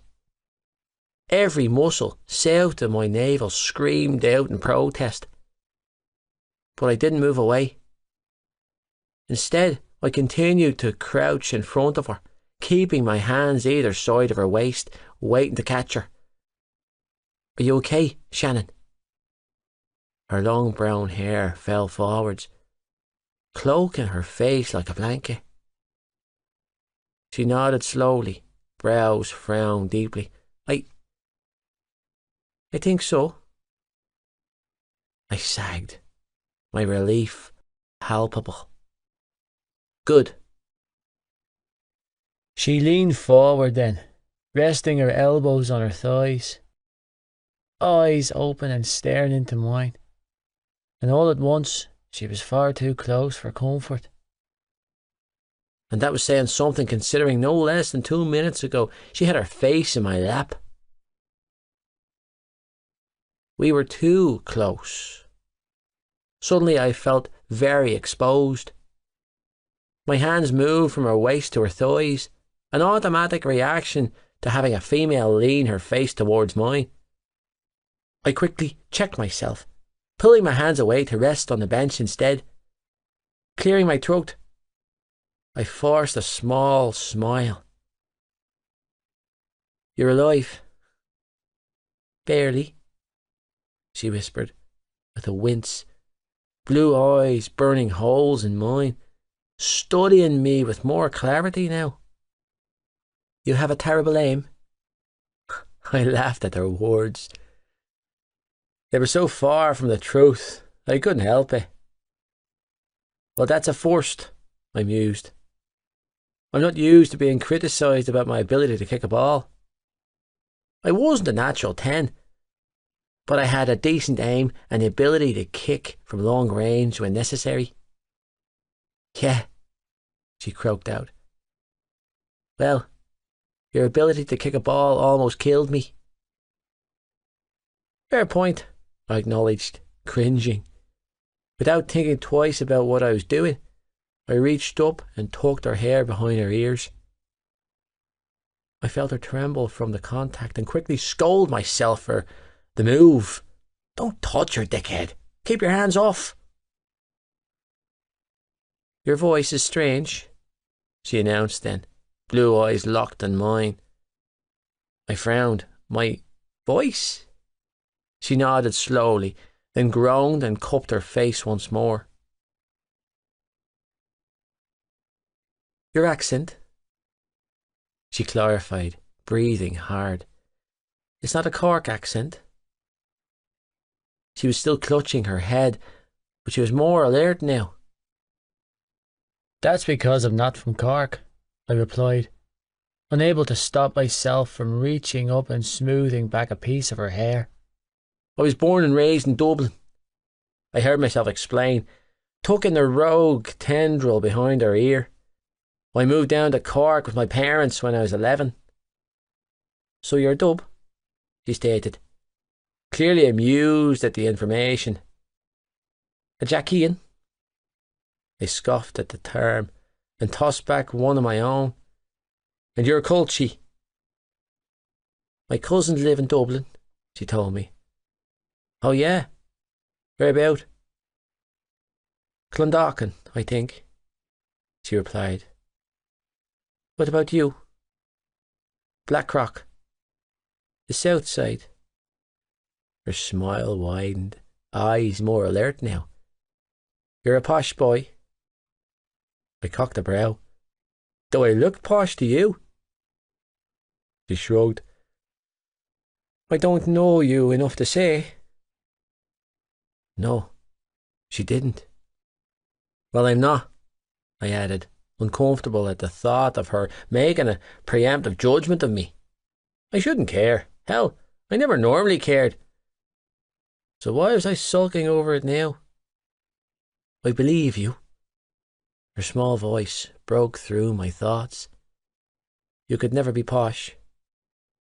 And why is that? Because you curse like a sailor. I laughed at her reasoning. Yeah, you're probably right about that. She laughed right along with me, but quickly stopped and groaned, clutching her temples. Regret soared inside of me. I'm sorry, I told her. Tone gruff now and thick. For what? She whispered, seeming to lean closer as she chewed on her bottom lip. Hurting you, I replied honestly. Christ, my voice didn't even sound like it belonged to me. It was strained, raw. I cleared my throat and added, it won't happen again. You promise? There she went with the promises again. Yeah, I said, tone thick now. I promise. Good, she groaned, grimacing now. Everyone's going to be laughing at me. Those words, that small fucking sentence, brought to life some weird fucking emotion I hadn't experienced before. I'm so embarrassed. She continued to mumble, eyes cast downwards. I'd be the talk at the school. Look at me. She didn't. Hey. I paused and tipped her chin up with my thumb and forefinger.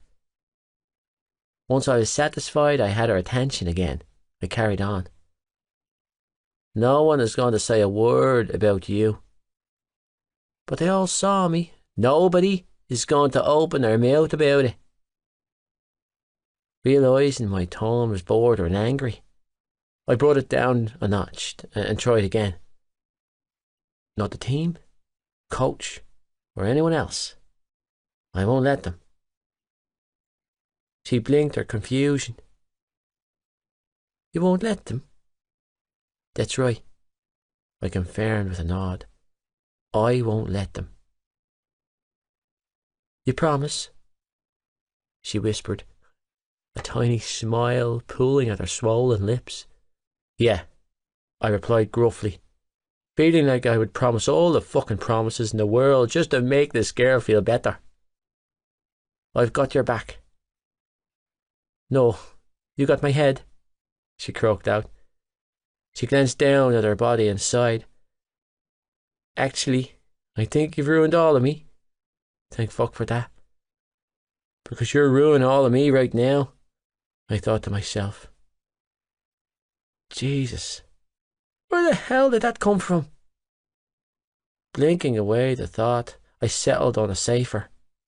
I'll have my people call your people to work out the bill, comment instead. That drew a smile out of her, a proper smile, not a shy one or a small one. It was an honest-to-God megawatt smile. She was just so fucking pretty. I hated that word. Pretty was a pussy word used by women and the elderly. But that's what she was. Fuck. I had a feeling that her pretty face would be cemented in the forepoint of my mind for a very long time. But it was those wild eyes that really struck me. And I had this crazy urge to Google her eye colour charts just so I could figure out the fucking colour blue in her eyes. I would do that later, I decided. Creeper or not, I needed to know. So, I pressed my luck by asking, "It's your first day?" She nodded again, smile faltering ever so little. "How's it going for you?" A small smile tipped her lips upwards. "It was going just fine." "Right," I cringed. "Sorry again." "It's okay," she whispered, studying my face with those big eyes. "And you can stop saying sorry now. I believe you." "You believe me?" "Yeah." She nodded, then exhaled a sharp breath. "I believe you when you say it was an accident," she squeezed out. "I don't think you intentionally hurt anyone." "But that's good." I had no idea why she would think otherwise, but it wasn't about to question the girl. Not when I'd half mauled her. Because I wouldn't. She grew quiet again, withdrawn from me, and I found myself racking my brain for something to say. I had no explanation for why I wanted to keep her talking to me. I guess I could scratch it down to needing to keep her conscious. But deep down, I knew that wasn't the reason. Scrambling through my brain, I found something to say. I blurted out, "Are you cold?" She looked up at me with a sleepy expression. "Huh? Cold?" I repeated, resisting the urge to run my hands up and down her arms. "Are you warm enough? Should I get you a blanket or something?" She paused and glanced down at her knees, releasing a small sigh. She looked back to my face and said, "I'm actually hot." Completely fucking accurate assessment. The highly inappropriate response was out of my mouth before I had a chance to filter myself. I quickly followed it up by touching her forehead, my pathetic attempt at checking her temperature, and then nodding solemnly, "You're definitely warm." "I told you." Her big eyes were wide and locked on mine. "I'm really, really hot." God. Fuck. "So," I tossed out casually, trying to distract myself from wayward thoughts. "What, year are you in?" Please say fifth year. Please, please, please, God, make her say fifth year. "Third year." Yeah, and that was that. She was in third year. And just like that, I watched my 5-minute dream float out the window. Fuck my life. "What about you?" she asked then, voice soft and sweet. I'm in fifth year, I told her, distracted by the sudden and prominent pang of disappointment churning around inside of me. I'm 17 in 2/3. In 2/3? She giggled. Are the thirds important to you or something? They are now, I muttered under my breath, sighing in resignation. I looked at her and explained. I should be in sixth year, but I repeated sixth class when I moved to Cork. I'll be 18 in May. Hey, me too. You too what? I asked cautiously, trying not to get my hopes up, but it was a hard thing to do with her sitting so close. I repeated the class in primary school. Yeah, I straightened up, a silver hope sparking to life inside of me. So that makes you how old? Please be 17. Please fucking throw me a bone and tell me you're 17. I'm 15. Fuck my luck. I can't think what the fractions are for turning 16 in March. She frowned for a moment before she added, I'm bad at math. My head hurts. 10/12, I reeled off glumly. Just fucking, I would turn 18 in May, and she'd still be 16 for another 10 months. No. No way in hell. Not happening. Bad fucking plan, Johnny. Do you have a boyfriend? Now why in the holy hell did I have to ask that? You're almost 2 years older than this girl, asshole. She's too young for you. You know the rules. Stand the fuck down. No, she replied slowly, cheeks turning pink. Do you? No, Shannon. I smirked. I don't have a boyfriend. I didn't mean... Pausing, she exhaled, then sighed and gnawed on her bottom lip, clearly frustrated. I meant... I know what you meant, I filled in, unable to stop my smile from spreading, as I retucked that wandering curl behind her ear. I was just messing with you. Oh. Yeah. I teased. Oh. Well? She pressed, voice small. She glanced down at her lap before returning her attention to my face. Do you? Shannon! A panicked female voice called out, distracting us both. Shannon! I swung my gaze to the tall, dark-haired woman hurrying down the corridor towards us, sporting a small baby bump. Shannon! She demanded, closing in on us. What happened? Ma'am, Shannon croaked out, turning her attention to her mother. I'm okay. Highly uncomfortable at the sight of her mother's protruding stomach, I took this as my cue to get the fuck away from her minor daughter. Pregnant women made me nervous, but not nearly as much as Shannon like the river did. I stood up and made to move away, only to be cornered by what I could only describe as a deranged mother bear. What did you do to my daughter? She demanded, prodding my shoulder with her finger. Well, did you think it was funny? Why in God's name are children so fucking cruel? What? No, I shot back, hands up in retreat. It was an accident. I didn't mean to hurt her. Miss Lynch, the principal coaxed, stepping between the woman and me. I'm sure if we all sit down and talk about this... No, Miss Lynch barked, voice thick with emotion. You assured me this kind of thing wouldn't happen at this school, and look what happened on the first day. She turned to look at Shannon, and her expression caved in pain. Shannon, I don't know what to do with you anymore. The woman sobbed. I really don't, baby. I thought this place would be different for you. Ma'am, he didn't mean to hurt me, Shannon stated, pleading my case, Her blue eyes flicked to me for a briefest of moments before returning to her mother. It really was an accident. And how many times have you spun me that line? Her mother asked wearily. You don't need to cover for him, Shannon. If this boy's giving you a hard time, then you say it. I'm not, I protested.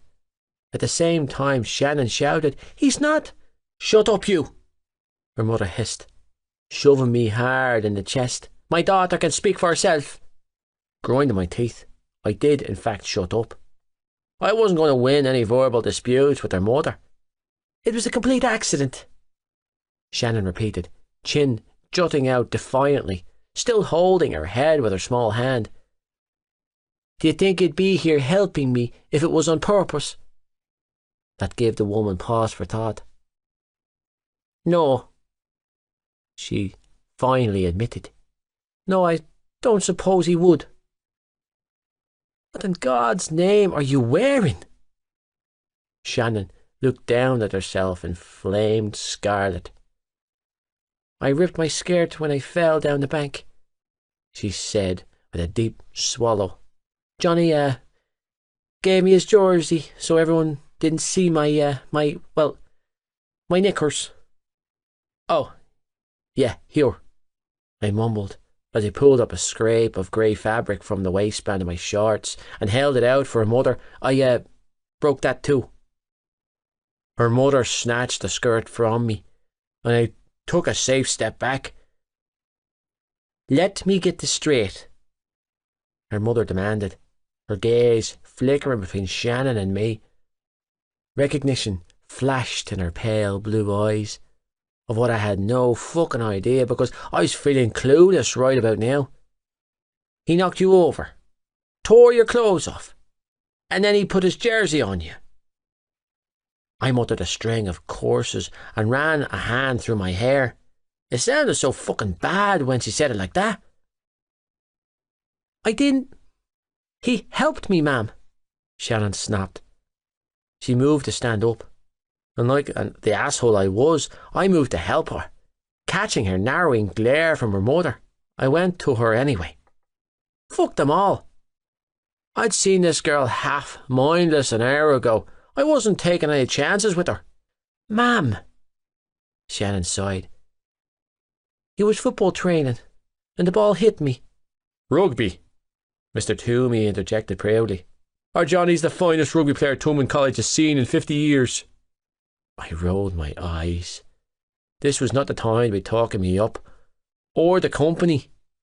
It was an honest mistake, I added with a helpless shrug, and I'll pay for the uniform. And what's that supposed to mean? Her mother demanded. I frowned.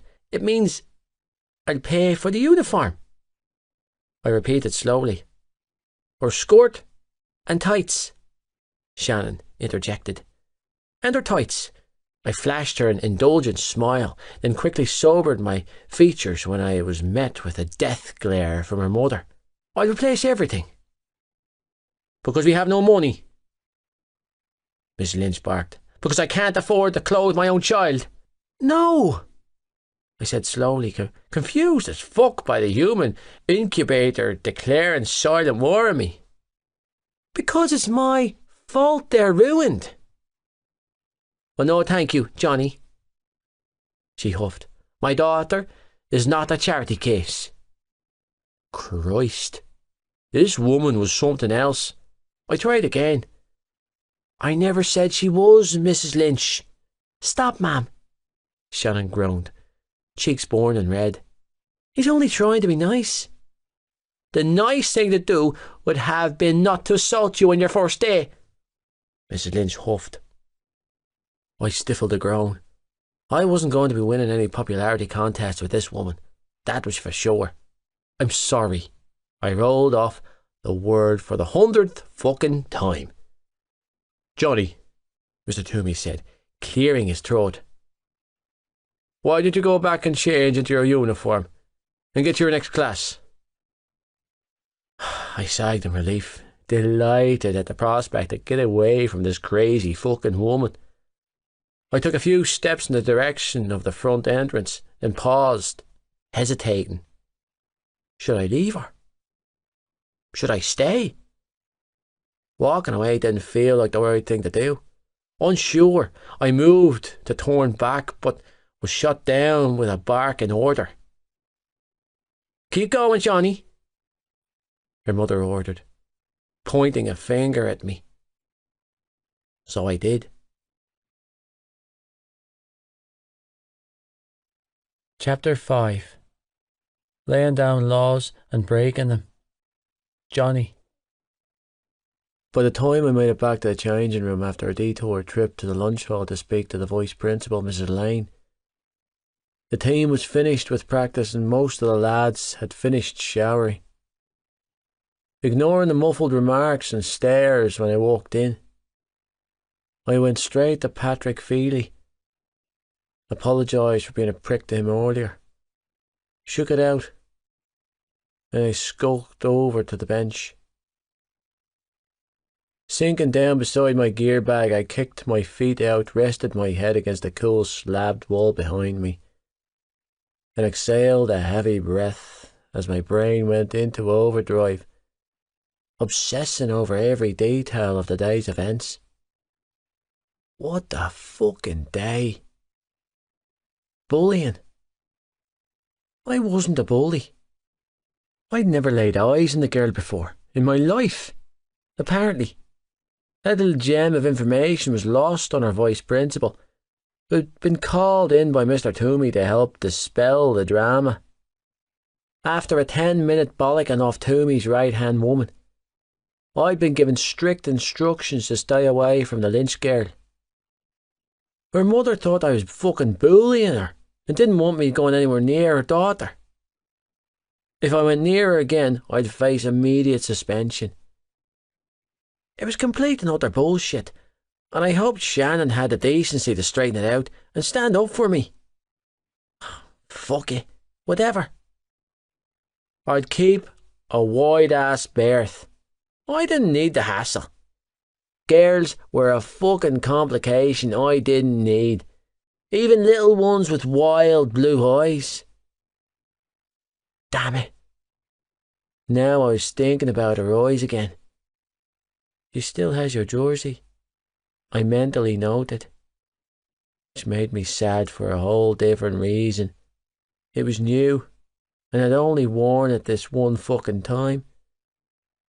It looked better on her, though, I begrudgingly acknowledged. She could keep it. I just hoped she didn't throw it out. I'd have to pay 80 quid to replace the bleeding thing. "You all right, Johnny boy?" Gibbsy asked, interrupting my thoughts as he dropped down on the bench beside me. He was freshly showered and clad in a pair of boxers. "How's the girl?" he added, bending to root in his gear bag. Shaking my head, I turned and looked at him. "Huh?" "The young one," he explained, retrieving a can of deodorant. "Who is she?" "Shannon," I mumbled. "She's new, a third year. Today's her first day." "Is she okay?" he asked, spraying each armpit with Lynx before tossing the can back in his bag and reaching for his grey school trousers. "If she looked out of it? Fucked if I know, man. I think I really did a number on her brain," I muttered with a helpless shrug. "Her mother's taken her to the hospital to get her checked over." Gibbsy paused, frowning. "Shit." "Yeah," I agreed grimly. "Shite. Jesus, that must have been mortifying for her." Slipping his feet into his pants, he stood up and dragged them up his hips. "Having your ass on display for the rugby team on your first day?" "Yeah," I replied, because what else could I say? It was humiliating for her, and I was responsible for that. I blew out a frustrated breath. Was anything said about her? I looked round at our teammates and then back to my best friend with only one thing in my mind: damage control. Were they talking about her? Gibbsy raised his brows at my question. Actually, I think the raised brows and surprised expression had more to do with the tone of my voice. Well, he began slowly. She had a pussy and ass out, Cap. A very nice ass that matches her very nice rest of her. So yeah, lad, there's been talk. What kind of talk? I bit out, feeling an irrational surge of anger boil inside of me. I had no fucking clue where the agitation was coming from, but it was there. It was strong and it was making me feel half demented. Interest, lad, Gibbs explained calmly, much calmer than me. A lot of interest. Reaching into his bag, he withdrew his white school shirt and shrugged it on. In case it slipped your attention, and going by your reaction I know it didn't, that girl's a corker. He buttoned up his shirt with steady hands. Meanwhile I was trembling with energy that needed to be worked out of my body quickly. She's gorgeous and she's new, and the lads are, curious, he added, choosing words carefully. New is always fun. He paused, grinning before adding, gorgeous is better. It stops, I growled, agitated at the concept of my teammates talking about her. I saw that look in her eyes. I heard it in her voice, that vulnerability. She wasn't like the others. This girl was different. I barely knew her, but I could tell that this one needed minding. Something had happened to Shannon Lynch, something bad enough that resulted in her switching schools. It didn't sit well with me. Yeah, he chuckled as he finished with his shirt and slung his red tie on. Good luck with that, man. She's 15, I warned, tensing. 16 in March, but still. For the next 2 months, she was still very much 15. She's too young. Gibbsy snorted. Says the idiot who's been sticking his cock in anything with a pulse since first year. Gibbsy hit the nail on the head with that statement. For Christ's sake, I lost my virginity in first year to Loretta Crowley, who was 3 years older than me and had a lifetime more experience than me, behind the school sheds after school. Yeah, that was some clusterfuck of disaster. I was all nervous and clumsy movements, well aware that I was too young to be sticking my dick in anything but my hand. But I must have done something right, because Loretta happily joined me behind the sheds most days after school for several months before I got too busy with training and called time on our meetings. If I had to say what type of female I was interested in, it wouldn't be blondes or brunettes, curvy or skinny. My type was older, with every girl I'd ever been with having at least a couple of years on me. Sometimes many more. It wasn't a fetish or anything. I simply enjoyed the drama-free aura that older girls brought to the table. I enjoyed them when I was with them, and then I enjoyed it even more when I wasn't. That wasn't to say I didn't fancy the shite out of the girl I was with when I was with her. I did. And I was loyal too. I didn't fuck around. If a girl wanted exclusive, no strings, then I was more than happy to oblige. I didn't enjoy the hunt or the chase that appealed to most of the lads. If a girl was expecting me to chase her, then she was looking to the wrong guy. I wasn't in a position to be boyfriend material right now. It wasn't that I didn't want a girlfriend. I just didn't have time for one. I didn't have time for the constant dating or any of those demands. I was too busy. It was another reason I preferred older girls. They weren't expecting miracles from me. Right now, for example, I was fooling around with Bella Wilkinson from 6th year and had been since April last year. In the beginning, I liked Bella because she didn't breathe down my neck. At 19, she had a couple of years on me. She didn't hold me to some invisible standard I couldn't or wouldn't meet, and afterwards I could walk away and concentrate on rugby, while she left me to my own devices. But after a few months, I quickly realised that it wasn't me that Bella was interested in. It was the bullshit that came with being with me. It was all about the status with Bella. And by the time I realised it, I was too comfortable and too lazy to do anything about it. She wanted my dick. That was it. Well, my dick and my status. Now I stayed because she was familiar and I was lazy. Bella had one expectation from me. One requirement that, up until a couple of months ago, I was more than capable of providing. I hadn't been doing much of anything with Bella since before my surgery. I hadn't laid a finger on the girl since early November, when it had become too painful to even contemplate it.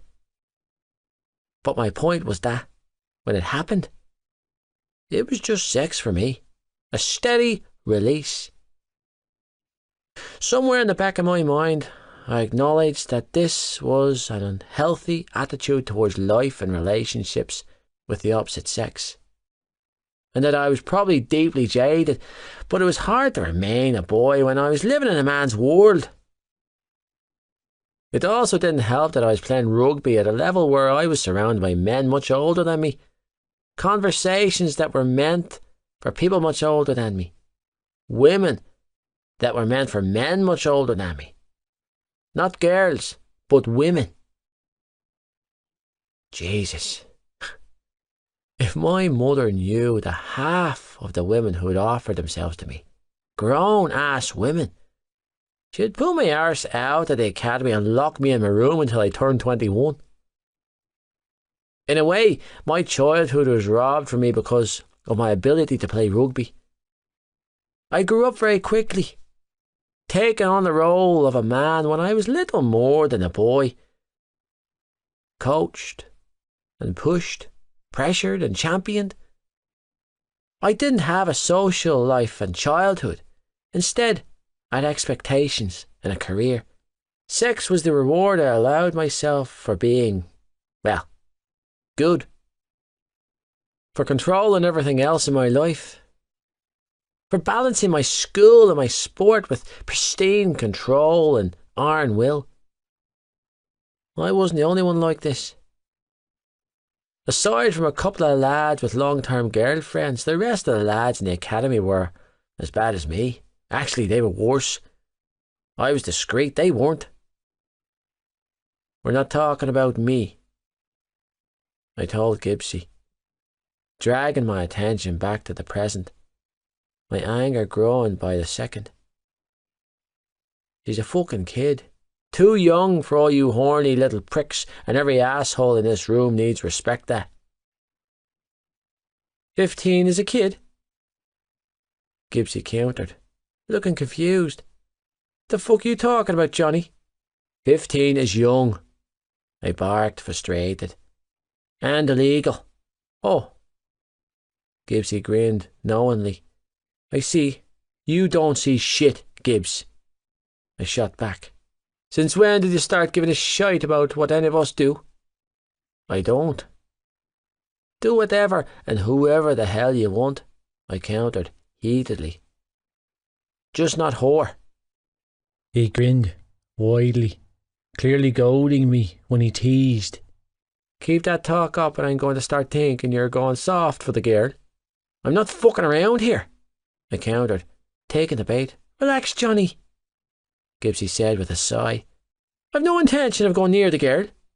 Good. I released a breath I hadn't realised I'd been holding.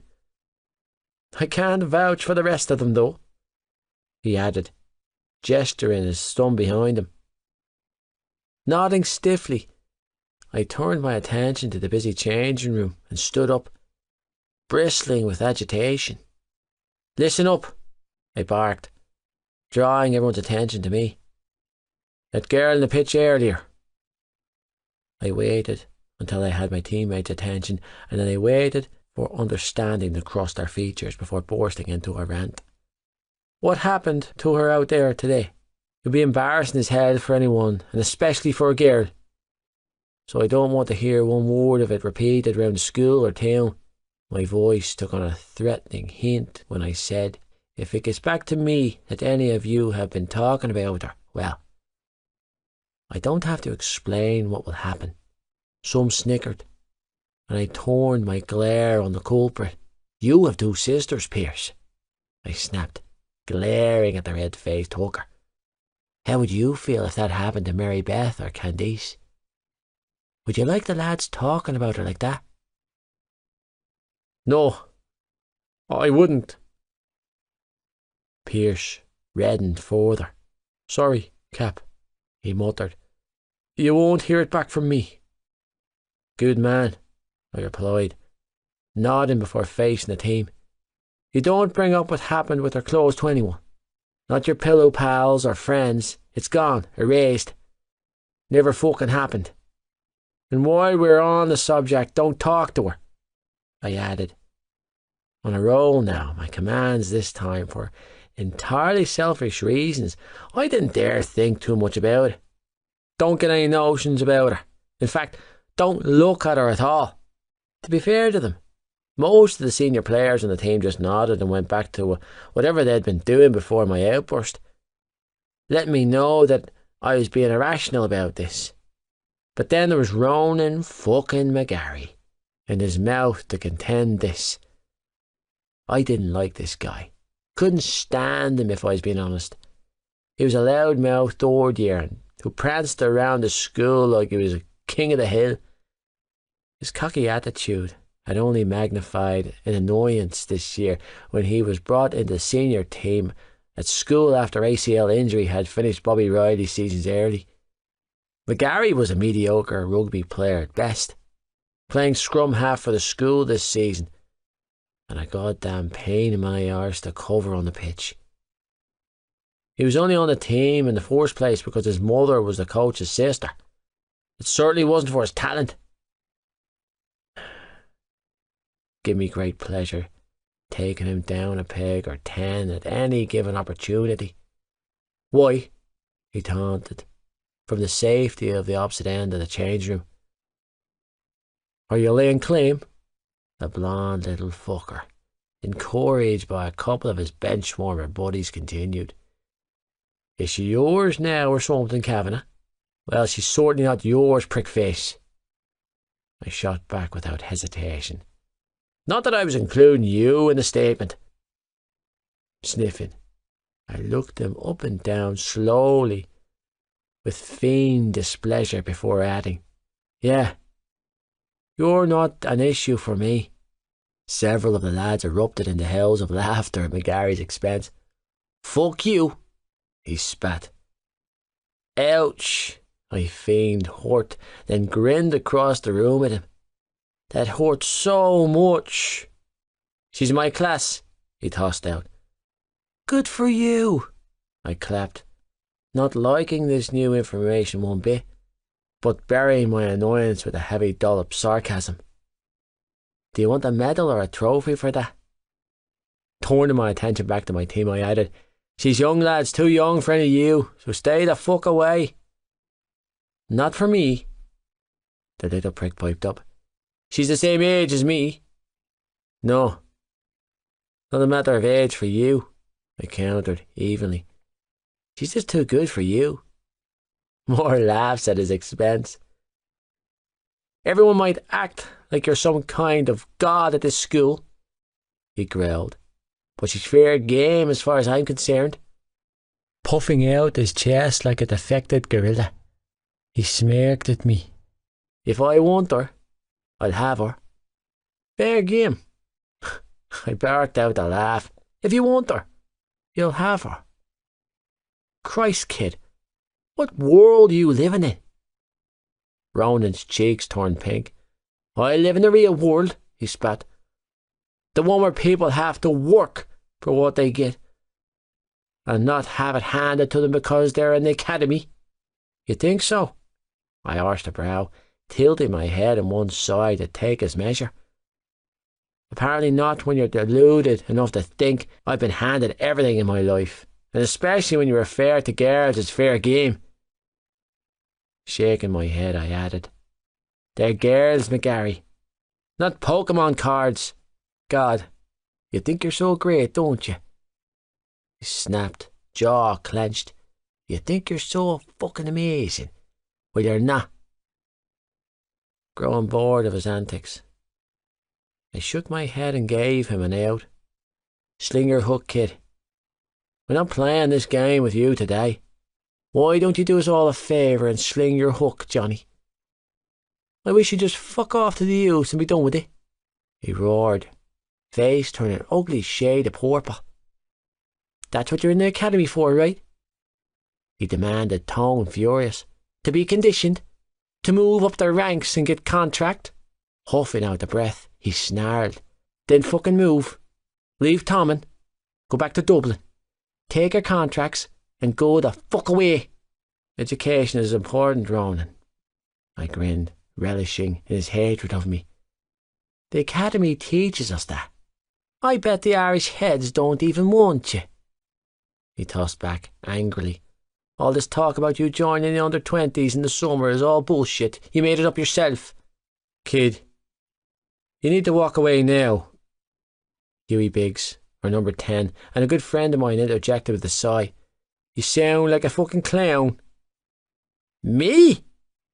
Ronan barked, glaring across the room at Hughie.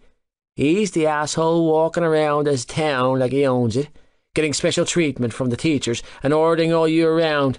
And you just take it. And you're stinking up the room with your jealousy," Hughie countered in a lazy drawl. "Pack it in, kid," he added, dragging a hand through his blonde hair as he came to stand beside me and Gibbs. "You're making a right idiot of yourself. Stop calling me a kid." Ronan roared, voice breaking, as he charged towards us. "I'm not a fucking kid." Neither Gibbsy, Hughie or I moved an inch, all highly entertained at his tantrum. Ronan had been a problem for the team since September, defying orders, breaking rank, pulling stupid stunts on the pitch that almost cost us several games. This little outburst of his wasn't the first one. It was just another in a long list of many tantrums. He was ridiculous and needed reining in. If his uncle wasn't prepared to do it, and I was. "He's your captain," Patrick Feely piped up, much to my surprise, as he and several members of the team came and stood in front of me, blocking McGarry's pathetic attempt at exulting power and showing their support for me. "Show a little respect, McGarry." Well, shite. I felt terrible now. I looked at Feely, my eyes full of remorse for my earlier on-pitch antics. The look he gave me assured me that for him, it was long forgotten. It still didn't sit well with me. McGarry was right about one thing. I did get preferential treatment in town.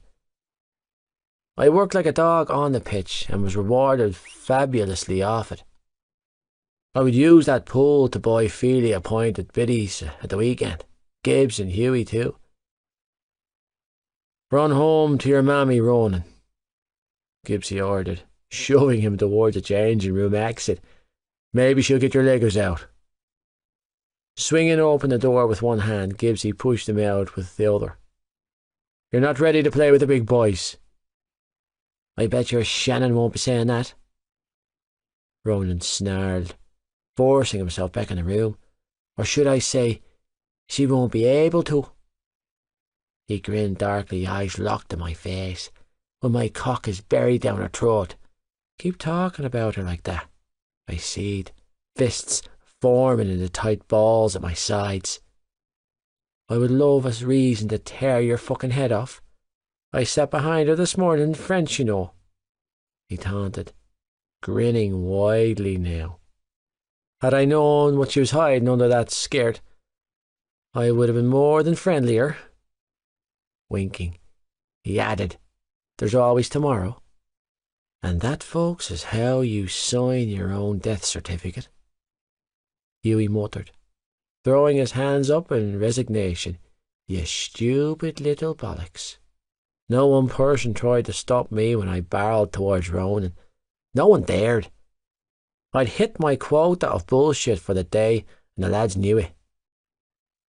Now listen to me, you little fucker, I hissed, hand wrapped round his throat, as I dragged him back into the room, closing the door from witnesses with my free hand. And listen good, because I'm only going to tell you this one more time. Slamming Ronan against the concrete wall, I stepped in front of him, tearing over him by a good 6 inches. You don't like me, I get it. I'm not particularly fond of you either.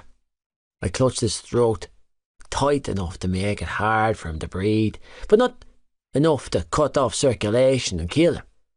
I was trying to make a point, not commit a crime. You don't have to like me, but as your captain, you're sure as shite will respect my authority on the pitch. At 5'10" and 16 years old, Ronan wasn't small by any means, but at 17 and 6'3" and growing, I was a big bastard. Off the pitch, I rarely used my size to intimidate anyone, but I would use it now. I was sick to death of this kid in his mouth. He had no goddamn respect, and hell, maybe I could handle his crappy attitude and aggression towards me, but not her. I didn't like, couldn't cope, and wouldn't put up with him talking about her like that. The haunting look of vulnerability in her eyes drove me forward, causing me to lose a little grip I had on my temper. When I tell you my team something, I added, snarling now, the memory of her lonesome blue eyes clouding my judgment. When I fucking warn you to leave a vulnerable girl alone, I expect you to heed my goddamn warning. I expect your submission. What I don't expect is your lippy back-talk and defiance. A faint choking sound came from Ronan's throat, and I loosened my hold, but kept my hand there. Are we clear? Fuck you! Ronan strangled out, spluttering and wheezing. You can't tell me what to do. He rasped, breathless. You're not my father. This fucker. He was determined to defy me even when he couldn't win. I'm your daddy on the field, bitch. I smiled darkly and squeezed, cutting off his air supply. You don't see it because you're a jumped-up, narcissistic little spanner. I squeezed tighter. But they do. I waved a hand behind us, gesturing to the team who were all standing down, not one of them intervening, every single one of them. They all get it. They all know I own you. I added calmly. Keep pushing me, kid. And it won't matter who you're related to. You'll be off this team. But go anywhere near that girl, and God himself won't be able to save you. Deciding I'd terrified the young fella enough to get my point across, I released his throat and took a step back. Now, folding my arms across my chest, I glared down at him and asked, Are we clear this time? Yeah, Ronan croaked out, still glaring at me. I didn't mind. He could glare at me all he wanted. He could stick pin needles in a voodoo version of me and go on hating my guts for the rest of my life for all I cared. All I needed from him was a submission. We're clear. He spat. Good boy. I slapped his cheeks with my hands and smirked. Now fuck off. Ronan continued to mutter his misgivings, but since he was doing so under his breath, I turned my back on him and headed straight for the now empty showers, choosing to scald the temper out of my body with water. Johnny, can I have a word? Cormac Ryan, our number 11 winger, asked as he followed me into the shower area. I swung round and glared at them, my fingers slipping away from the waistband of my shorts. "Can it wait?"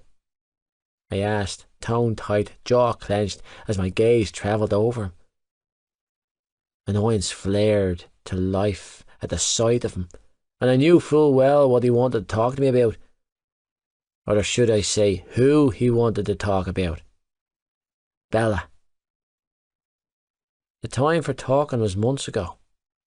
Right now, the mood I was in, the chances of us just talking was slim. Cormac seemed to realise that because he nodded his head and retreated from the doorway.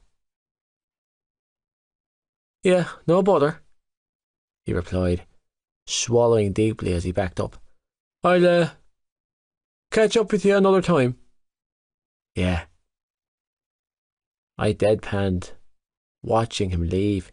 "You will?" Shaking my head, I stripped off and stalked into the shower stall. Twisting the chrome nozzle, I stepped under the steady stream of ice-cold water and waited for it to heat. Pressing a palm against the tiled wall, I dropped my head and exhaled a frustrated breath. I didn't need another fight under my belt. Keeping my nose clean this season was paramount, even in the shitty school league. It'd be bad publicity to beat the shit out of my own teammates. Even when my fingers twitched with the urge to do just that. The lads were long gone back to their assigned classes by the time I finished showering, leaving me alone in the changing room.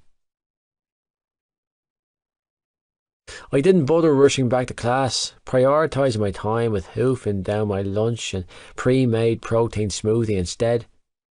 It wasn't until I was finished eating that I noticed the blue ice pack on top of my gear bag. There was a small note perched on the top that read, "Ice your balls, Cap." Fucking Gibbsy. With a shake of my head, I sank down on the bench and grabbed the ice pack. Wrapping an old t-shirt round it, I freed my towel and did exactly what that note instructed. When I was done icing my balls, I took my sweet-ass time assessing a few of my long-term injuries. The most worrying being the angry-looking scar on my inner groin.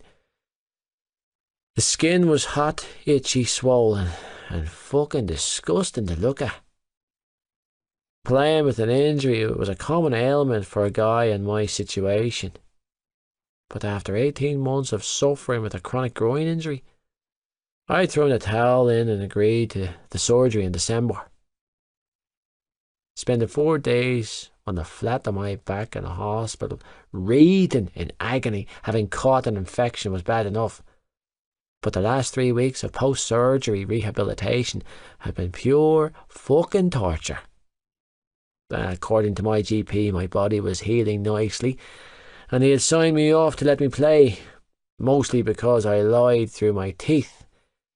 But the bruising and discoloration on my thighs and around my area was a sight to be had. I was sore as shit down there. Cock, balls, groin, thighs, every part of me ached. All the damn time. I wasn't sure whether my balls hurt more from the injury or the need of release. Aside from my parents and coaches, Gibbsy was the only one who knew the details of my surgery, hence the ice pack. He'd been my best friend since moving down to Cork, even though he was an overgrown blonde Egypt with a penchant for fucking school admins and the ability to drive me batshit crazy with his blasé attitude. I knew I could trust him to have my back. Knowing he could keep stuff to himself was the only reason I told him. Normally, I kept that kind of shit to myself, Sharing details of an injury was a dangerous move and a surefire way of having that injury targeted by oppositional teams. Besides, it was embarrassing. I was a confident person by nature, but walking around with an out-of-commission dick with no end game in sight meant that my self-esteem had taken a battering. I had more people poke and prod at my bollocks in the last month than I cared to remember, and not in a fun way either. Getting it up after the operation wasn't a problem for me. It was the horrible searing pain that came with having an erection that I had an issue with. That particular piece of information I had learned the hard way after a shitty porno marathon one Saturday had resulted in an embarrassing trip to A&E. It was St. Stephen's night, 10 days post-surgery, and I'd been wallowing in self-pity all day, having received countless texts from the lads asking me if I was coming out to the pub. So when I went to bed that night, I'd thrown on a bluey to cheer myself up. The minute the actress's tits were out, my cock had shot to attention. Feeling a slight amount of discomfort that was overshadowed by the realisation that I still possessed a working dick, and stroked myself off, careful to avoid the stitches on my groin. 2 minutes into my wankfest, and I realised what a terrible mistake I'd made. The problem arose when I was close to coming. My balls tightened, like they always did when blood rushed to the head of my penis, but the muscles in my thighs and groin began to contract and spasm, and not in a good way. The scorching pain that had rocketed through my body was so severe that I screamed out in agony before unceremoniously vomiting all over my bedsheets. The pain was like nothing I'd ever experienced before. The only way I could describe it was to say it was like being kicked in the nuts repeatedly while someone stamped a red-hot cattle prod on my dick. Unfortunately, the visual of the plastic-breasted woman getting dicked on the screen and the loud audio of her "fuck me harder" sexy as hell screams made it virtually impossible for me to get it down. Dropping to the floor, I had crawled on my hands and knees over to the television set with the intention of putting my fist through the screen. That was the exact moment my mother had burst into my bedroom. She ended up having to help me get dressed, raging hard on and all, and then rushed me to hospital where I was scolded by the doctor on call for interfering with myself. I shit you not. She used those exact words before delving into a deeply disturbing rant about the dangers of masturbating so soon after the surgery I had, and the long-term ramifications it could have for my penis, with my mother sitting beside me. 7 hours, a round of blood tests, a shot of morphine, and one testicular exam later, I was sent home with a prescription for a new round of antibiotics and strict instructions to leave my penis alone. That was 2 weeks ago, and I still hadn't touched my dick. I was traumatised. I was a broken man. I knew I should be grateful. I didn't have any long-term nerve damage in the area, and I would be once everything healed and worked again. But for now, I was a pissed off, almost 18-year-old with a broken dick and a deflated ego. Fucking Ronan McGarry thought I had everything handed to me. If he realised the sacrifices I made, and the limits I pushed my body to, I doubt he'd feel the same way. Then again, maybe he would. He had such an issue with me that I reckon nothing could sway him from his "I Hate Johnny" campaign. Not that I give a single fuck. I had less than 2 years left in this school and possibly a further 1 year with the academy after that. I'd be leaving Ballylagan and all the begrudging Ronan McGarrys behind me.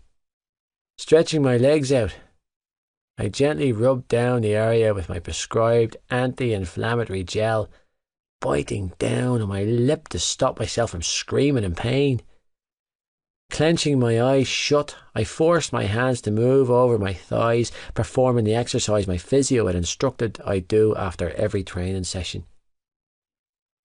Once that was complete, and I was confident I wouldn't pass out from the pain, I worked on my shoulders, elbows and ankles, packing and strapping every old ache and injury like a dutiful apprentice I was. Believe it or not, my body was in great condition. The injuries I'd sustained from playing rugby for the past 11 years, including a ruptured appendix and a million broken bones, were minuscule in comparison to the injuries some of the lads in the academy were carrying. It was a good thing for me considering I was on the cusp of a lucrative contract and a career in professional rugby. In order to achieve that, I needed to be as close to perfect in every aspect of my life. That meant performing on the pitch, maintaining optimal health both physically and mentally, and keeping my nose and my dick clean. Protection was an impossible thing to forget with the academy breathing down our necks, lecturing on how this was a pivotal time in our careers and how we're not under any circumstances to let a girl turn our heads or saddle us down with a baby. Like fuck. I'd rather cut my poorly functioning cock off before I let myself fall into that trapping. Condoms and birth control were an absolute necessity. I always carried one. I always wore one. And if the girl I was with wasn't on the pill or the bar, or if I didn't trust she was being honest with me, I always pulled out. No risks. No exceptions. Not that it matters now, I thought to myself as I stared down at my bruised balls. Aside from remaining fatherless and STD free, I had to keep my marks up. It was all about perception for the scouts and potential clubs, and they wanted what was perceived as perfection. They wanted the best players from the best schools and the top universities in the country. They wanted merits and silverware, both on the pitch and academically. It was tiresome work, but I did the best I could. Luckily, I was good at school. I didn't fucking like going very much, but I was good at it. My classes were all honours subjects, and I had always been an A+ to A- average in all of them, with the exception of science, where I was a reluctant C student. I just hated that fucking subject. Man, it gave me the heebie-jeebies just thinking about periodic tables. I didn't care for it, and it was the one class I'd always slept through.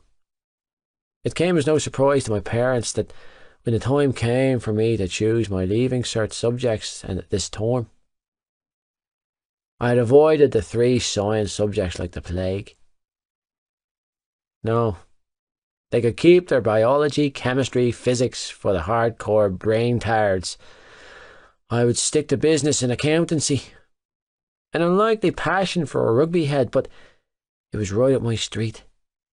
I'd get the standard degree in business, play until well into my 30s, retire before my body completely gave up on me, and then pursue my masters.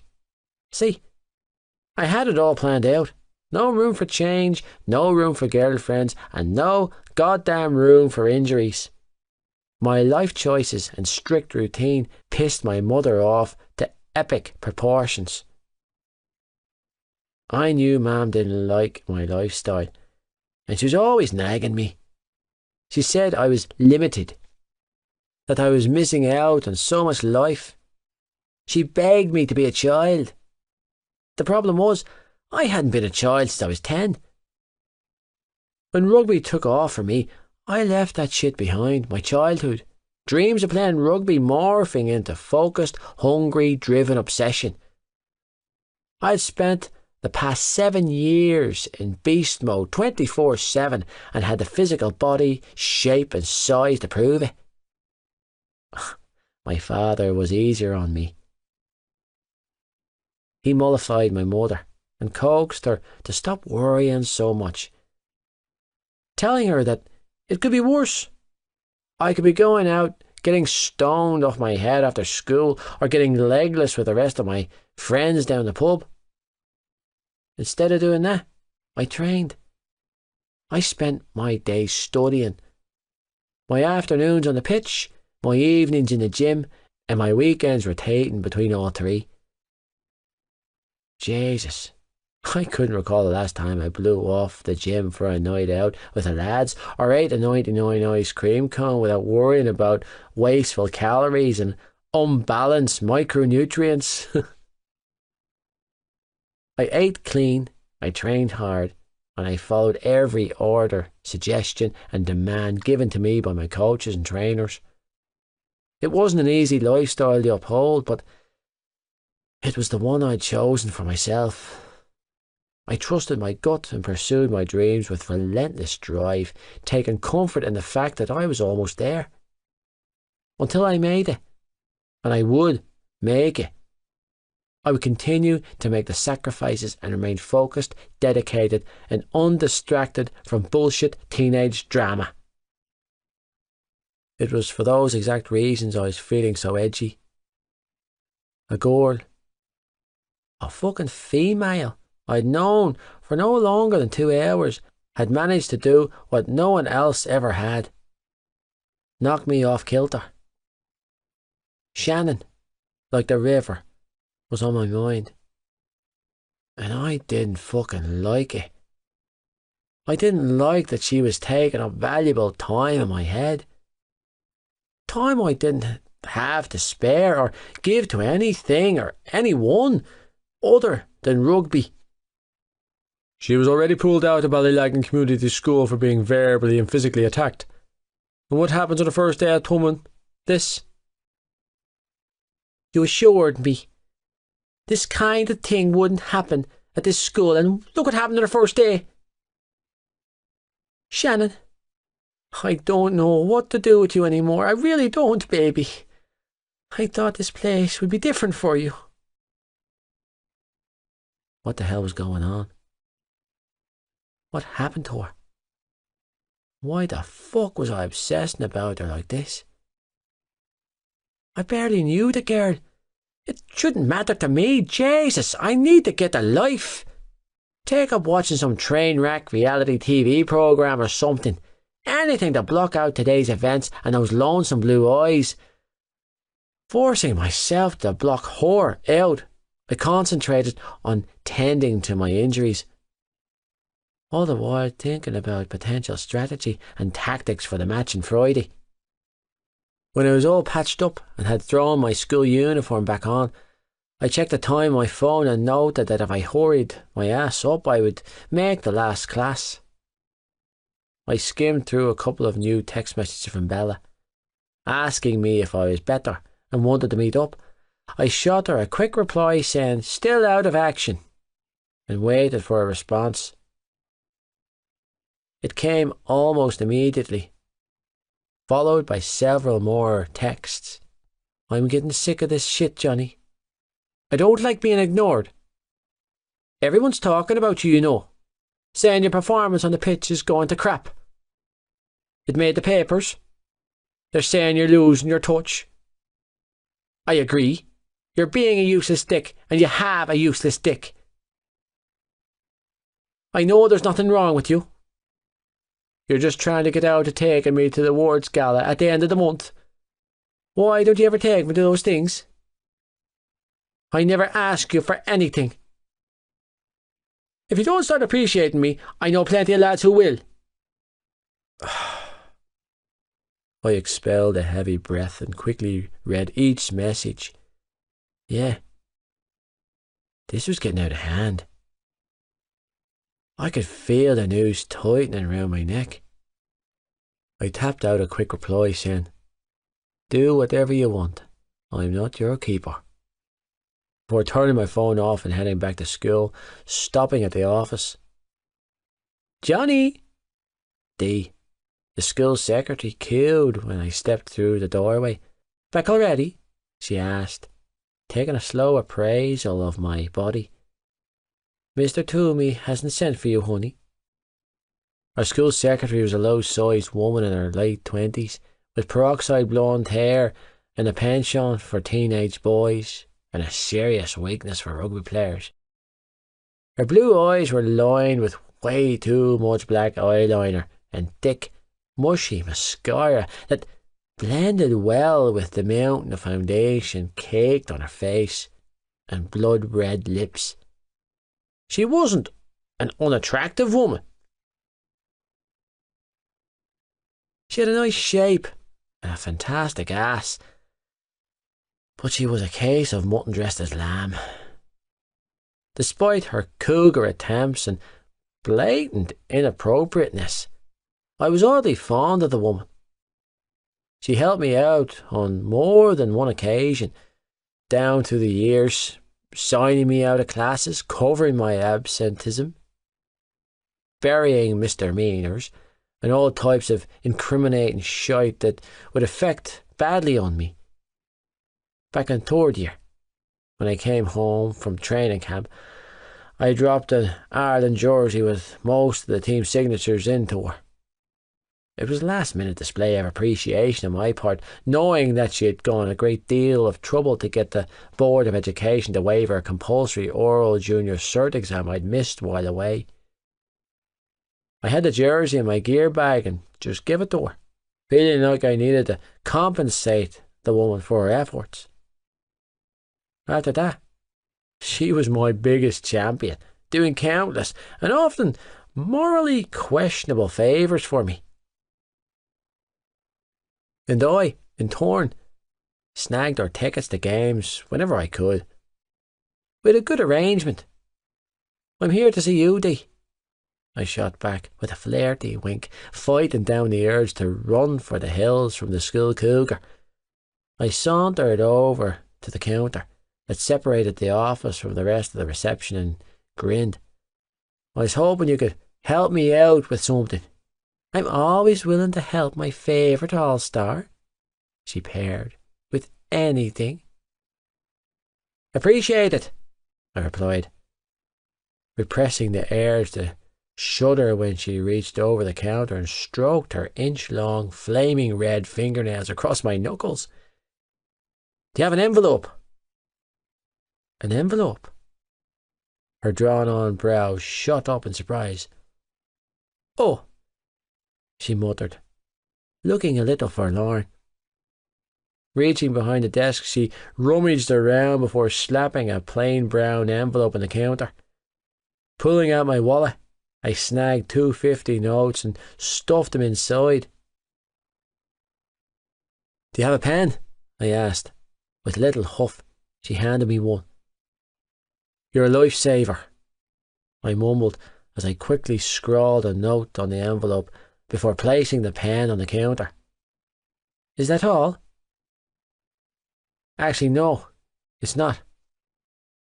Resting my elbows on the counter, I fingered the envelope between my hands and smiled down at her. "Here it goes. I'm looking for some information on a student." Dee frowned. "Information on a student?" "Yeah," I nodded, widening my smile.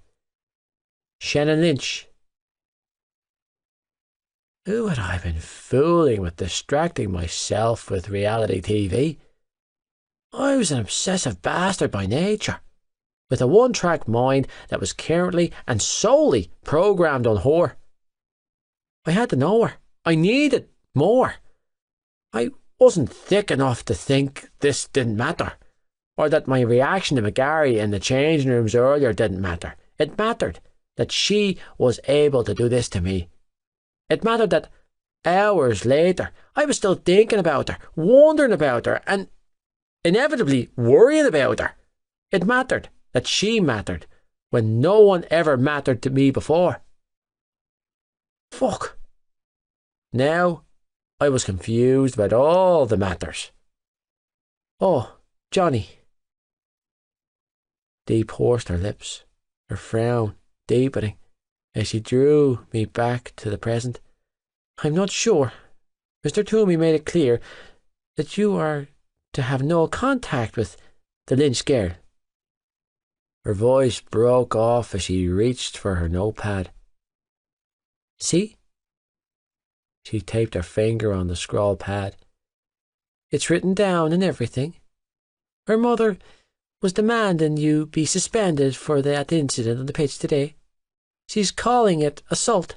It took a lot of persuading on Mr. Toomey's part to stop her from phoning the Garda. Come on, Dee, I paired, smothering my outrage with what I hoped was charm. You know me. I would never intentionally hurt the girl. Of course you wouldn't, she breathed, blinking up at me. You're a good boy, and you're very good to me. Leaning closer, I covered her hand with mine and whispered, So, all I need you to do is tell me what you know about her. Or, better yet, let me see her file. No way, Johnny. She chewed on her bottom lip. If anyone found out, my job would be on the line. You think I'd get you in trouble, Dee? I coaxed, with a small shake of my head. It can be our little secret. God, I was a complete fucktard, playing on this poor woman's emotions. But I wanted that file, damn it.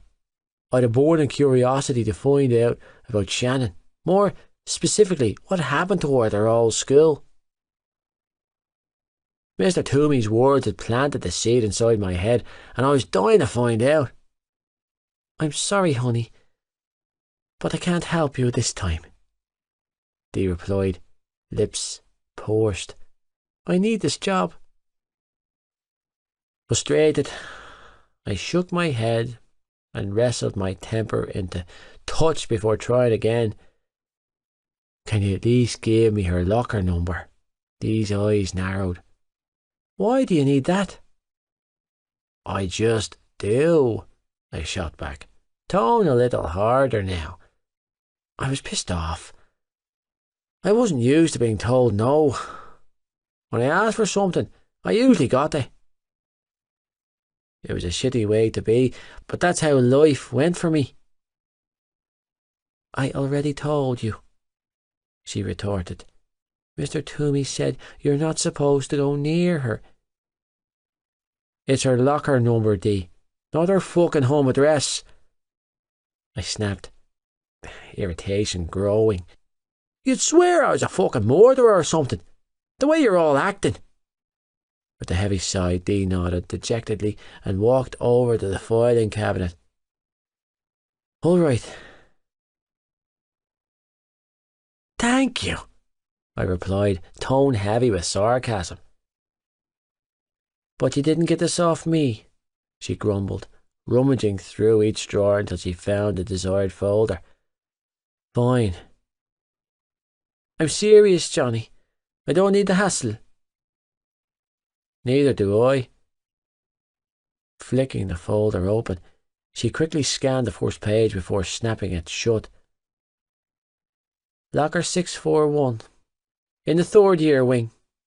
Great. Thanks for this.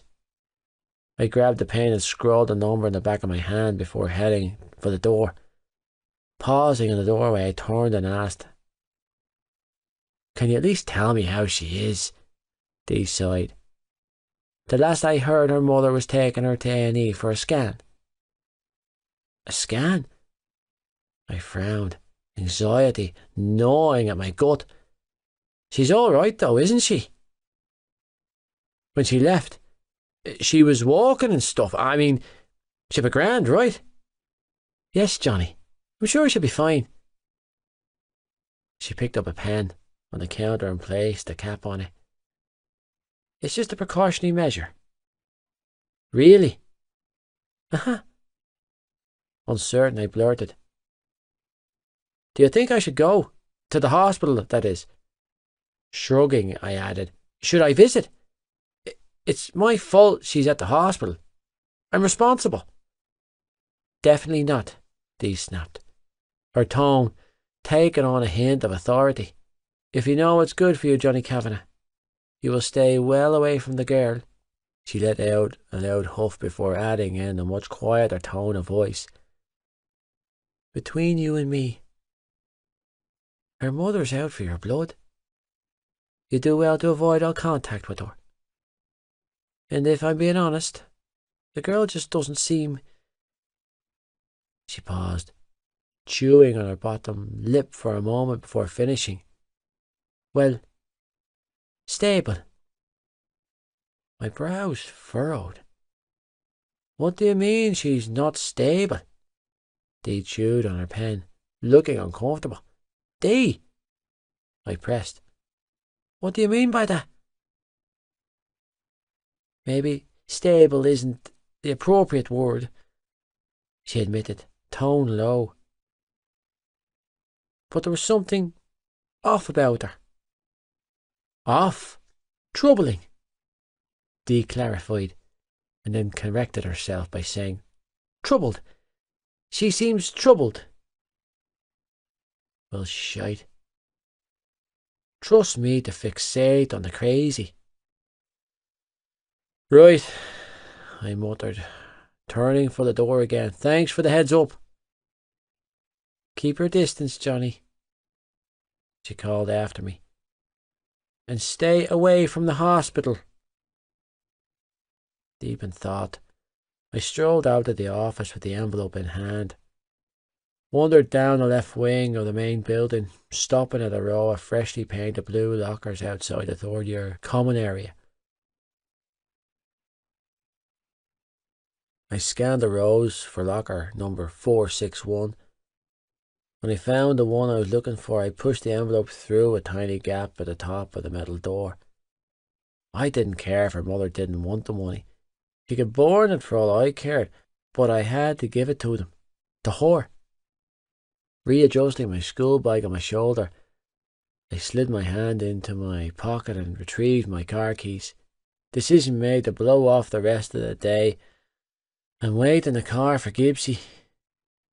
Besides, there was no point in going to class right now. I couldn't concentrate on business ABQs if I tried. My head was too clouded with words of warning and images of sad blue ice. Strolling down to the students' car park, I unlocked my car, dropped my shit into the back seat before collapsing inside, exhausted and sore. I pushed back the seat and adjusted the recliner so I could stretch my legs out. The thought of driving with the pain currently burning its way up my thighs was an unwelcome thought, but it wasn't my main concern right now. We had a lot of boarders at Tommen, students coming from all over the country and some parts of Europe to study. I lived half an hour from the school, so I was one of the day walkers. Most of my friends were. I knew Shannon was from Ballynagan too, but I'd never laid eyes on her before that day. It wasn't a massive area, but it was big enough that our paths had never crossed before today. Or maybe they had and I just didn't remember her. I wasn't great with faces. I didn't look at one long enough to commit it to memory. I didn't care to. I had enough names and faces I needed to remember as it stood. Adding unnecessary names of strangers to that list seemed a pointless feat. Until now. Troubled. That's what Dee called her. But weren't all teenagers a little fucked up and troubled sometimes? I was so consumed in my own thoughts that I didn't notice the final bell ringing.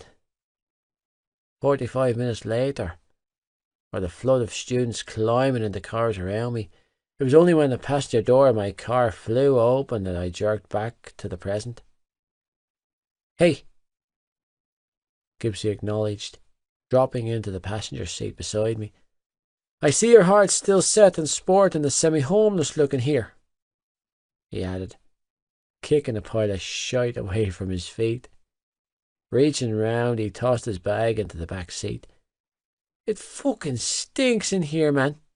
You could always get plenty of fresh air walking, I grumbled, rubbing the sleep from my eyes. Yeah, I was that fucking tired. Relax, Gibbsy shot back, and then snickered when he added, no need to get testy. Very funny, asshole. I deadpanned my hand, immediately moving to my dick. Now you really can get out to walk. Here. He paused, a dump of vanilla-coloured folder on my lap. You can't make me walk after getting you this. I stared down the folder. What's this? A present, Gibbsy replied, adjusting the visor. Homework? I deadpanned. Oh. Thanks so much. It's your one Shannon's file, he corrected, rolling down the sleeves of his jumper. No doubt your obsessive ass was looking for it. Well, shite. An unsettling surge of excitement coursed through me as I stared down at the folder in my hands. My best friend knew me too well. When you didn't come back to class after training, I figured you were out here sulking over her, or pining. He shrugged before adding, or whatever the fuck you'd call that you did in the locker room earlier. I don't sulk, he snorted. I don't fucking sulk, asshole. I bit back. Or pine. I wasn't doing any of that shite. I wasn't. Losing your head? Gibbsy filled in with a wolfish grin. Don't worry about it. Happens to the best of us. Why would I be losing my head? I demanded, and then swiftly answered. I wasn't losing goddamn anything. My mistake. Gibbsy held his hands up, but this tone assured me that he was far from sorry. I must have read it wrong. Give me your file, and I'll put it back. He reached for the folder, and I snatched it away. What? No! Gibbsy laughed, but didn't say anything else.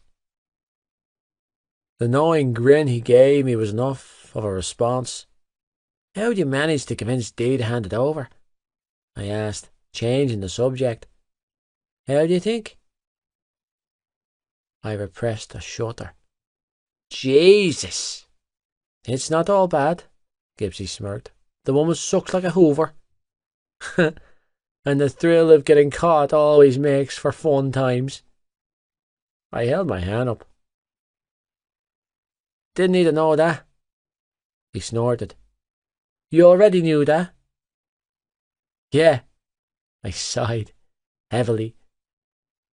Well, I didn't need to be reminded. Jesus, he muttered, pulling at the collar of his school shirt so he could get a good look at his neck in the small rectangular mirror. Always the neck. Unsatisfied with the view, he twisted the rear view mirror to face him and groaned. Turning to look at me, Gibbsy said, See the sacrifice I make for you? My eyes landed on the purplish bruise forming on his neck. Bet there be something worth reading in here, he grumbled, turning my attention back to the folder. I flicked it open to the first page and then tensed, eyes moving to his. Did you read it? Nope. Why not? Because, he replied, digging around his pocket. It's not my business. He pulled out a packet of cigarettes and a lighter. I'm hanging for a smoke. He shoved the door open and stepped out, stopping to lean in and announce, Orgasms make me crave nicotine, before closing the door and sparking up. Shaking my head, I turned my attention to the file in my hands, riveted to every detail of information Shannon Lynch's confidential file revealed. Pages upon pages of incidents and reports, all neatly typed out on white paper, detailing every horrendous ordeal the girl had suffered in her old school. There had been a lot. 14 A4 pages of incidents, front and back.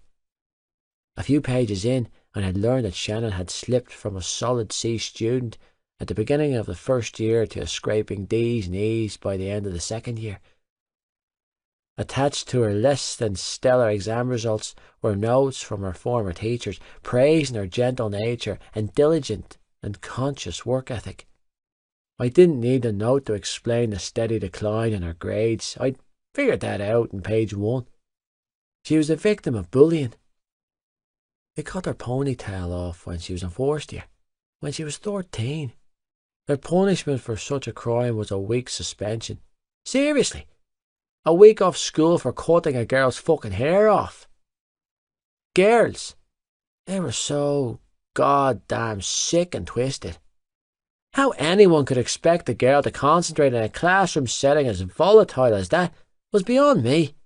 Seriously, what the hell was wrong with people?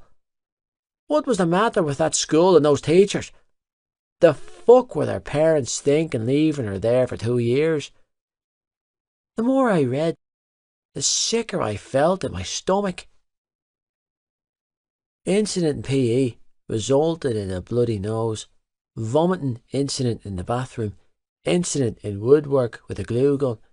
Issue after school with third-year girls. Another vomiting incident in the bathroom. Issue before school with the fourth-year girls. Refusal to take part in overnight school bonding retreat. Were they fucking kidding? Many, many more vomiting incidents. Referral to educational psychiatrist. Older brother lodges fourth complaint about the bullying. Older brother. Should have found some older female friends and had them kick the shite out of these mean girls. Graffiti on the bathroom walls. Assault in the schoolyard. Older brother suspended. Older brother must have sorted it himself. Isolation reported by several teachers. Serious physical assault by 3 older students. Garda called. No shit, Sherlock. Older brother suspended again for intervening. Removal from the school at the request of the mother. About fucking time. School records requested by the principal at Tommen College. Horrified. Didn't begin to describe my feelings when I was finished reading. Pissed off didn't quite fit the bill either. Disgusted, disturbed, and wholly enraged seemed a more accurate assessment of my feelings. Jesus, it was like reading a goddamn police report of a domestic violence victim. No wonder Shannon's mother flipped the fuck out on me today. If I were in her position, I'd have done a lot worse. Christ. Now I was even more pissed with myself for hurting her than I was earlier. Who the hell did this? Seriously, what kind of creatures were they breeding in that school?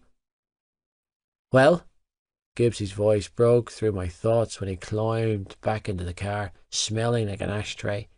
Find out what you need? Yeah, I muttered, handing the folder back to him before cranking the engine. I did. He looked at me, expectantly. And? I turned my attention to the road. And what? You look pissed. I'm fine. I need to do something. Put my foot down. Hit the weight room. Anything to expel the tension building inside my body. You sure, man? Yep.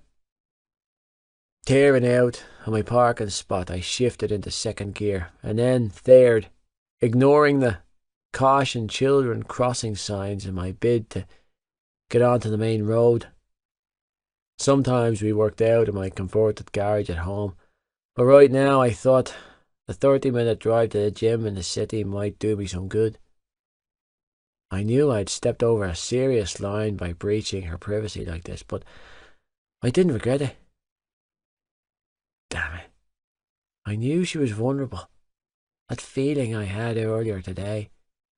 The pain I was so sure I'd seen in her eyes. It was real. It was there. I recognised it. And now I could do something about it. I could prevent anything like this from happening again. It wouldn't happen again. Not on my goddamn watch.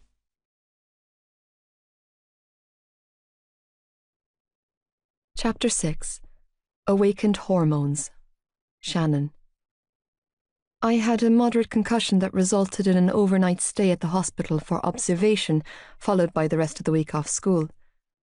To be honest, I would have preferred to stay in the hospital the entire time or return to school immediately, because the concept of spending the week at home with my father breathing down my neck was a special form of torture that no one deserved.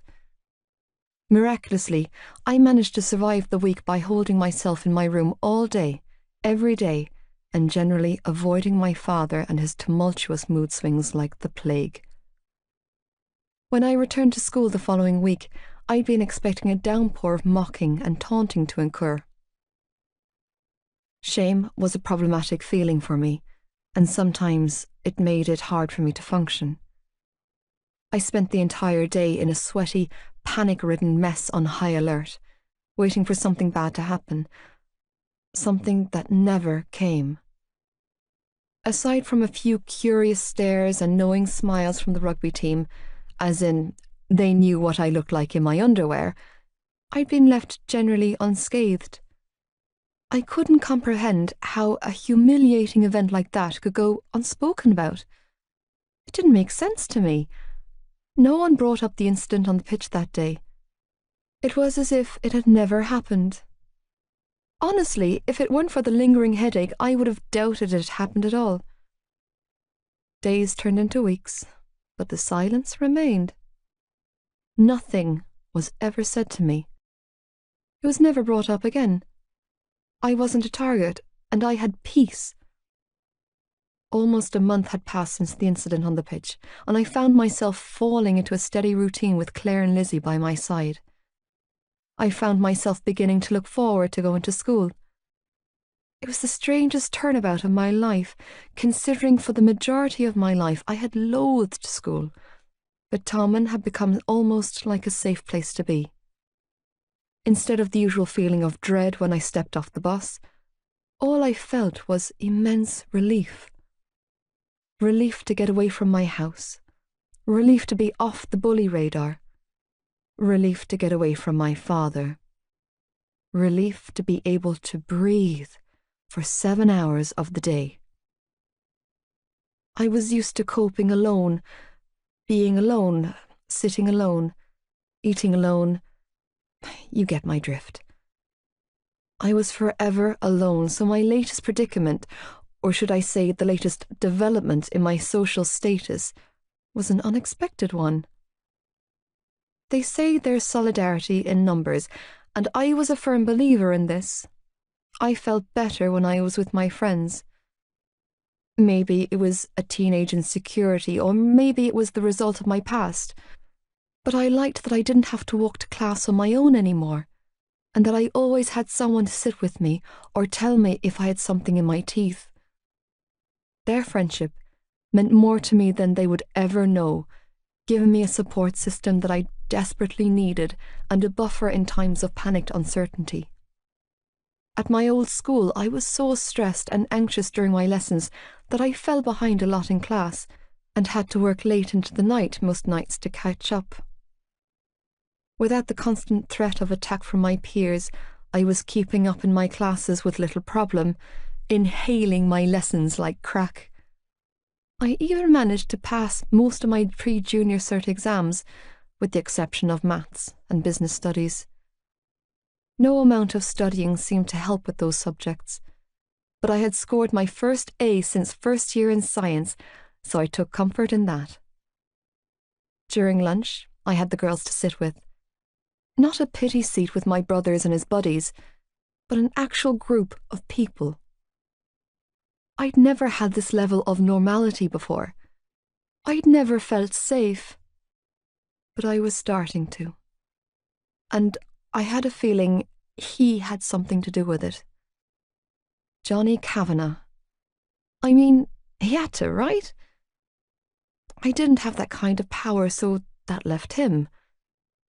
It wasn't a coincidence that the whole event had been erased from everyone's minds. I had seen him plenty of times since that day, having passed him countless times in the hallways between classes and in the lunch hall during break, and while he never approached me, he always smiled at me in passing. To be honest, I was surprised he smiled at me at all, considering my mother's reaction towards him outside the principal's office that day. I didn't know whether or not to apologise for her behaviour towards him or not. Mam had overreacted to the point of being borderline threatening towards him. But then again, Johnny's actions had resulted in me spending a night in hospital and a further week at home with my father, so I decided against apologising. Besides, I'd left it too long. Approaching him now, after almost 4 weeks had passed by, would just be weird. Through my friends and the hushed whispers and rumours from girls in the bathroom, I had learned all kinds of details and information about Johnny Kavanagh. He was in 5th year, something I already knew. He was originally from Dublin. Again, no surprises there. He was incredibly popular. Okay, so I didn't know that, but it didn't take a genius to realise that, what with him being surrounded by students all the time, he was a massive hit amongst the female student body. Again, a blind man could figure that out. And contrary to his terrible inaccuracy with the ball and his blatant maiming of me, he was supposed to be very good at rugby. He was the captain of the school rugby team, and with that status came popularity, girls, and some fierce pull with both the faculty and the students. I had no clue about the ins and outs of rugby. Our family revolved around GAA, and I cared even less about the popularity ranks at school, considering I was usually dumped at the bottom.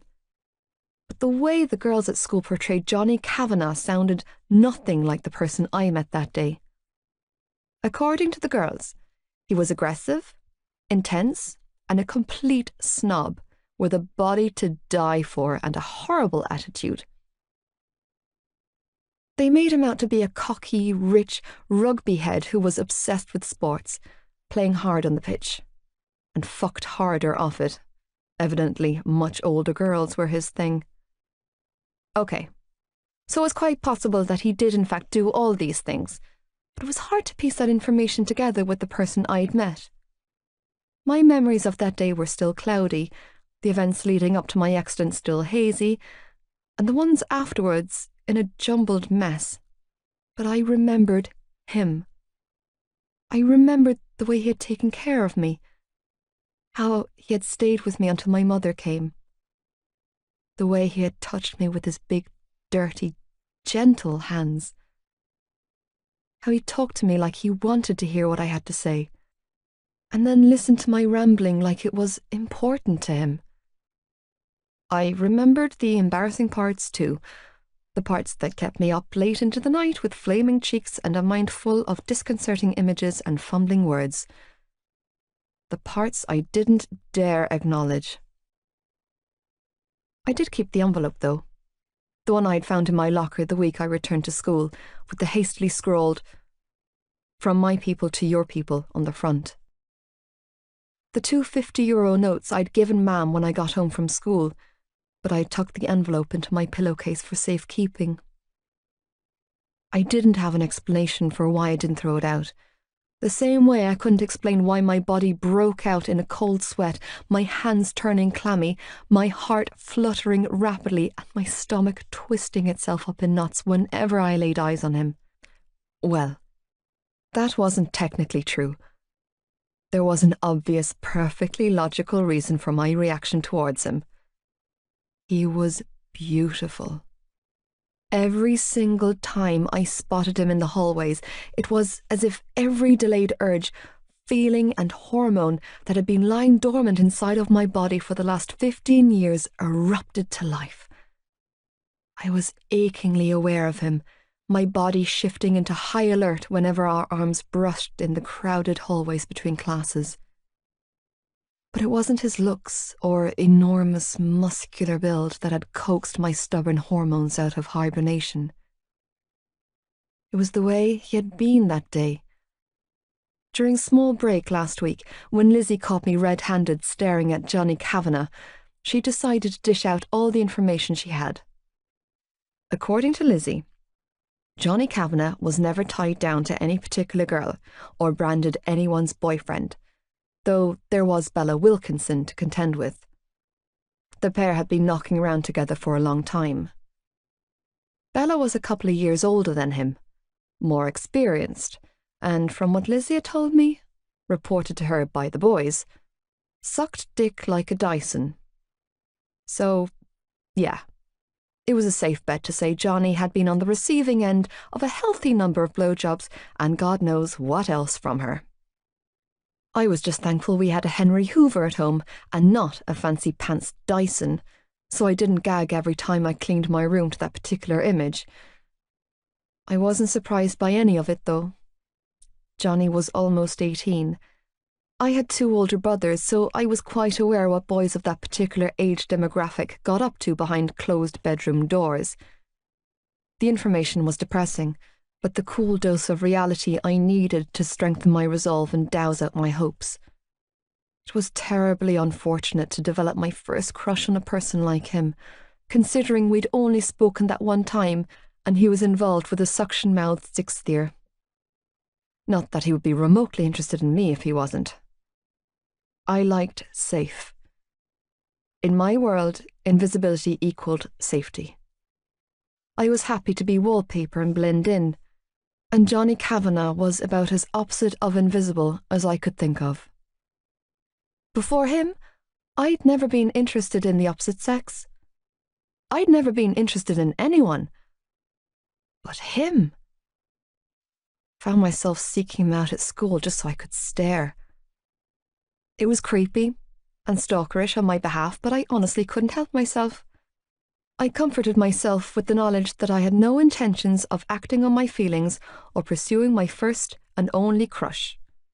Either way, I was perfectly content with watching from the sidelines, settling for taking sneaky peeks and glancing at him whenever I could.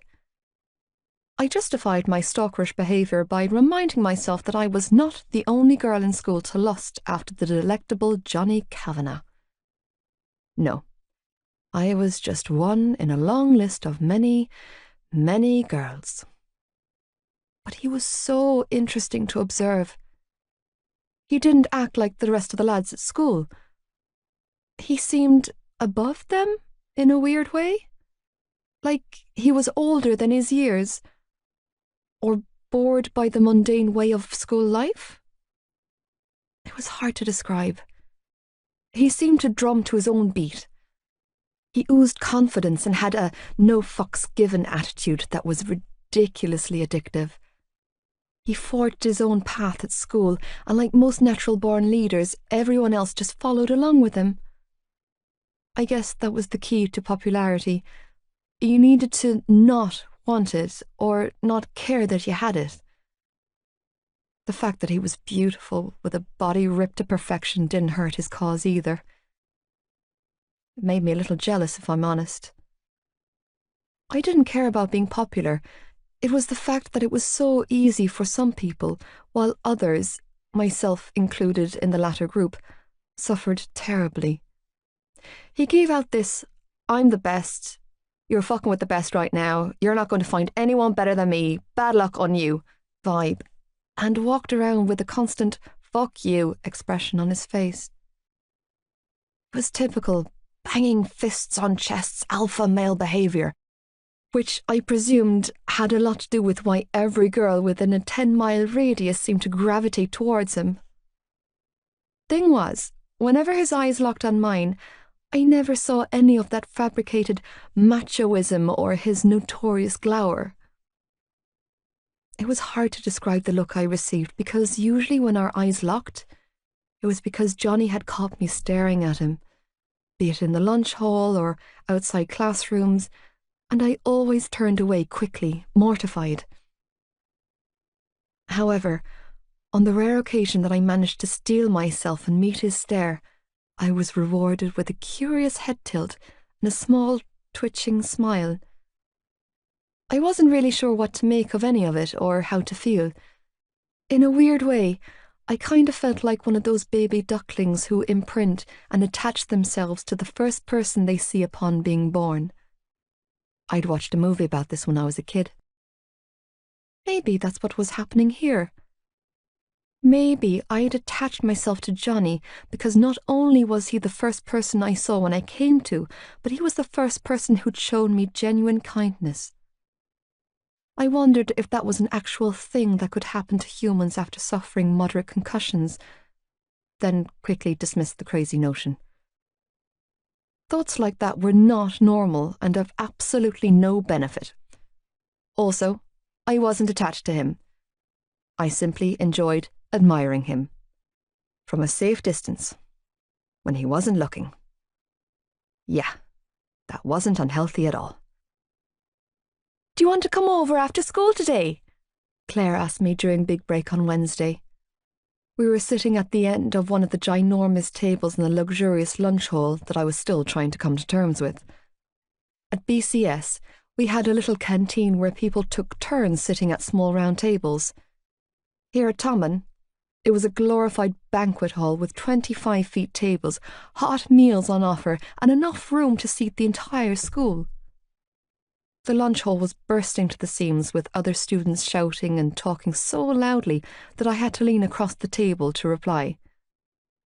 "To your house?" Claire nodded. "We can hang out and watch a few films or something." "Aren't you going into town with Lizzie to see Pierce?" I asked. At least, that's what I thought they were doing after school today. That's all Lizzie had been talking about all morning. Apparently she was seeing some lad from 5th year named Pierce, and they'd been on and off together for months. From what I had gathered, they were currently back on. To be fair, Lizzie had invited me to come with them after school, but I declined because town was the last place I ever wanted to be. My old school was based slap bang in the middle of town, and I tended to avoid all surrounding areas like the plague. There were too many unwelcome faces that hung around there. "Nah, Lizzie's in a mood," Claire explained, stabbing her pot of yogurt with her spoon. "So I'm guessing they had another fight today." That explained Lizzie's noticeable absence at lunch. She was a hard one to figure out. She held a lot back, and I never truly knew what she was thinking or feeling, unlike Claire, who was an open book. I guess that's why I'd always been closer to Claire growing up. I loved Lizzie, of course, and considered her a good friend, but if I was to have a best friend, then it would be Claire. "Besides, I'm not really into being the third wheel with those two," Claire added, setting her spoon into her lunchbox. "So, what you say? Ma'am will pick us up and drop you home whenever you want to go." She leaned back in her chair and flashed me a megawatt smile. "Or you could always sleep over." My stomach did a little flip. "Are you sure your ma'am won't mind?" "Shannon, of course she won't mind," Claire replied, giving me a strange look. "My ma'am and dad both love you." Smiling, she added, "Ma'am is constantly on my case asking when you're coming over again." A warm sensation flooded me. Mrs. Biggs nursed in the intensive care unit in the hospital in Cork City, and she was one of the nicest ladies I'd ever met. Claire was a lot like her mother, with a sweet nature and a kind heart. When we were little, and Claire and Lizzie were having a birthday party or playdate, Mrs. Biggs always made it her business to come pick me up. I was even invited to Claire's older brother's birthday parties, and although I never attended Hughie's parties, I appreciated the invite. They were the only invites I got growing up. "I'd love to, but I'll have to check with my parents," I told her, and then proceeded to pull out my phone and text my brother to scope out the mood at home. "It'll be great," she encouraged happily. "There's a tub of Ben and Jerry's in the freezer, and I got the new Pirates of the Caribbean movie on DVD.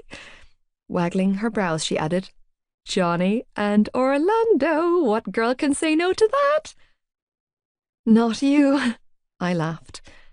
Claire was obsessed with Johnny Depp. He was her wallpaper on her phone, and his face was plastered all over her bedroom walls. I love him, she announced with a dreamy sigh.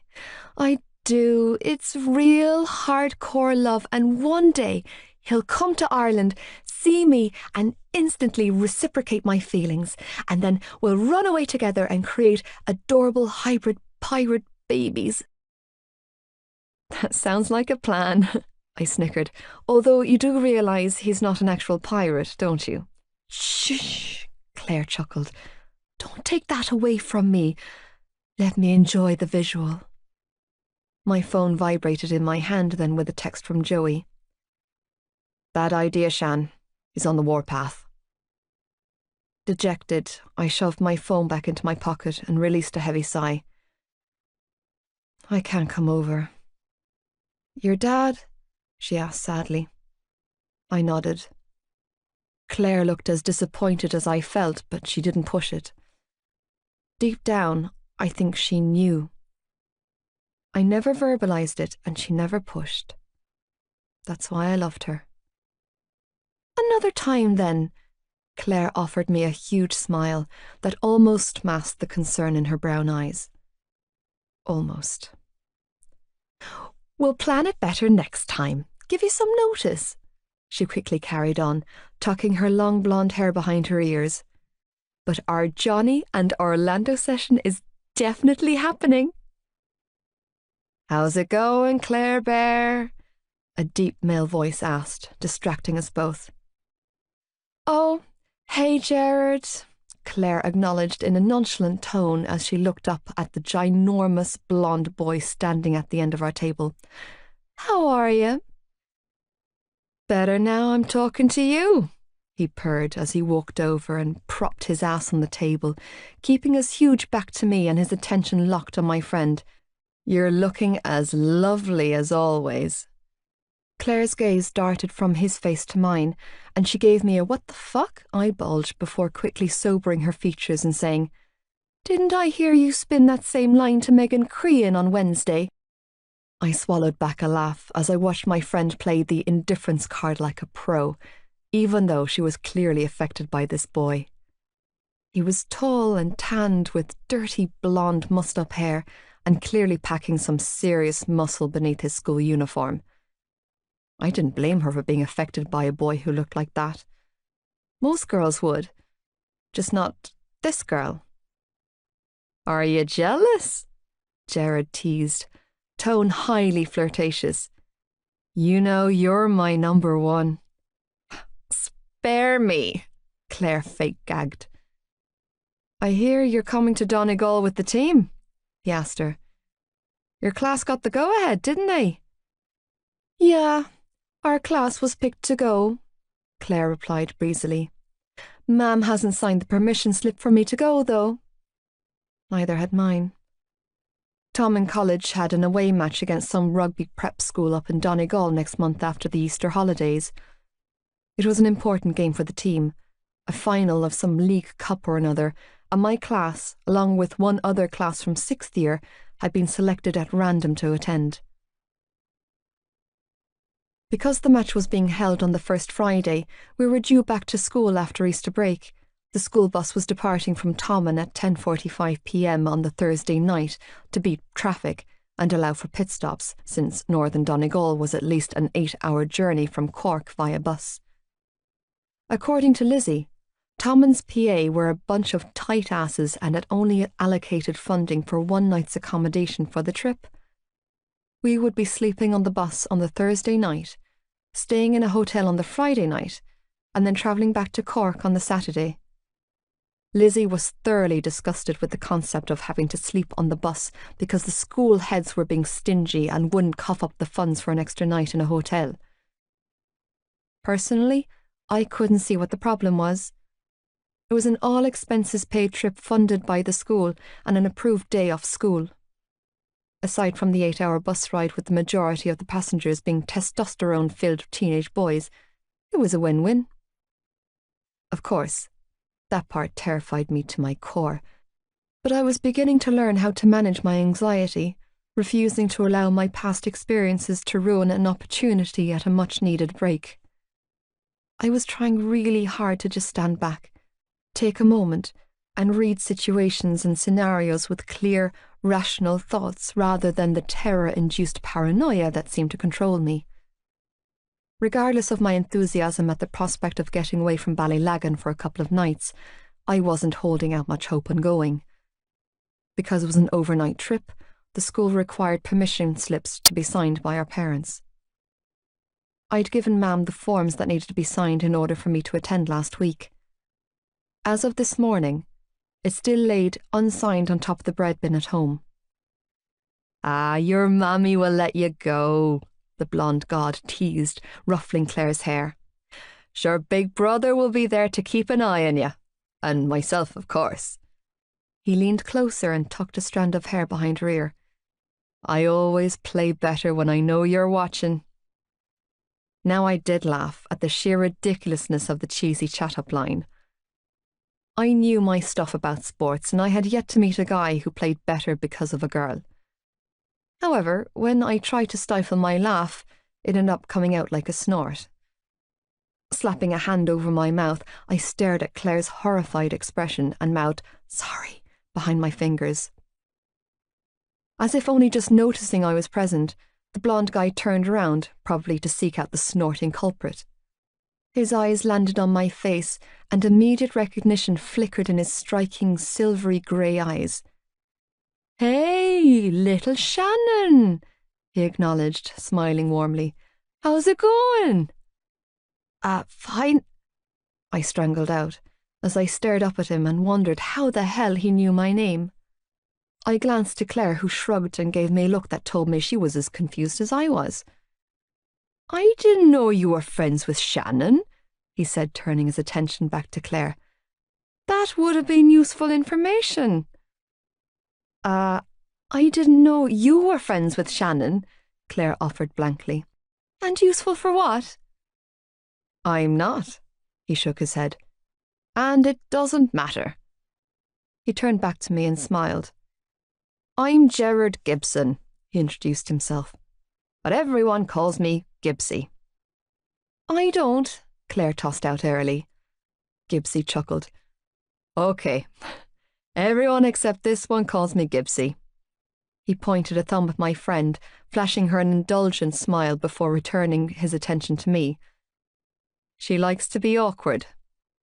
"No, Gerard, I like to address people by their given name," Claire corrected, giving him the stink eye. She turned her attention to me and began to explain. "Gerard here is friends with my brother Hugh. You remember Hughie, don't you, Shan?" I nodded, clearly remembering Claire's beautiful older brother. With light blonde hair and brown eyes, Hugh Biggs was the male equivalent of his sister, except with abs, masculine features, and the obvious boy parts. Hugh didn't attend the same primary school as us, but he had always been friendly to me when I went to their house. He was one of the few boys, aside from Joey, that I didn't feel on edge around. Hughie always left me alone, and I appreciated it. "Well, they've been in the same class since junior infants, and this monster right here," she paused to give Gibbsy a small shove before continuing, "has been a permanent fixture in my kitchen for most of my life. He lives across the street from us," she added. "Unfortunately." "Come on, Claire Bear," he teased. "Is that any way to talk about the guy who gave you your first kiss?" "That was the result of an unfortunate game of spin the bottle," she shot back, cheeks turning pink as she glared up at him. "And I've told you 1,000,000 times to stop calling me that." "It's all a show," Gibbsy informed me with a huge grin. "She loves me, really." "I really don't," Claire shot back, flustered now. "I tolerate him because he brings cookies to my house." She turned to me and said, "Gerard's mother owns a bakery in the city. Her cakes are insanely delicious." "Gibbs, come on, lad. The team's waiting for you," someone called out from the other side of the lunch hall, causing all three of us to swing around. My heart flatlined for the briefest of moments before somersaulting in my chest when my eyes landed on Johnny Kavanagh, standing in the archway of the lunch hall, with his hand gesturing wildly in the air and a thunderous expression etched on his face. 5 minutes, Gibbsy called back. Coach wants us now, Johnny barked in that thick Dublin accent I'd learned to listen out for. Not in 5 bleeding minutes, he added, not giving a damn who was listening to him. It was quite clear that he didn't care if people looked at him or not. Ignoring him, Gibbsy held 2 fingers up and turned his attention back to Claire. He began to speak to her in a low, hushed tone, but I didn't catch any of it. My entire focus was on the pair of blue eyes that were staring right back at me. Usually when he caught me staring, I would look away or duck my face, but this time I couldn't. I felt snared, completely and utterly ensnared in his gaze. Johnny tilted his head to one side, regarding me with a curious expression, the earlier irritation in his eyes replaced with something I couldn't quite decipher. My heart hammered violently against my rib cage, and then he shook his head and looked away, his attention moving to the watch on his left wrist, breaking the weird, trance-like stare down. Blowing out a shaky breath, I turned away from him, sagged forward and let my hair fall forward to conceal my burning cheeks. I expect to see pom-poms and the words "I Heart Gibbsy" in neon letters across your tits next week at the Schoolboy Shield final, was all I managed to catch Gibbsy say before he waved us off and jogged away. Sorry about him, Claire said, gaze flickering from my face to behind me. Her cheeks were flushed, her eyes twinkling. She pulled at an imaginary piece of fluff on her school jumper before adding, "He's a little strange." "He's a whole lot into you," I stated, grateful for the distraction from my thoughts. "Jared likes everyone," she replied with a heavy sigh. "Well, everyone with a vagina." "I dunno, Claire, he seemed to really like you," I began to say, but she quickly cut me off. "Well, I do know, Shan," she said, cheeks still flushed. "He's a player, a total feckin' player. He rides anything in a skirt," she added. "They all do." "They?" "The lads on the rugby team," she explained, "with the exception of Hugh. And possibly Patrick." I scrunched my nose up. "Oh." "Yeah, oh," Claire replied, grimacing. "And the only reason Jared carries on like that with me is because I'm Hughie's little sister and he knows he can't have me." Sighing, she added, "It's a harmless game of flirting to him that won't amount to anything."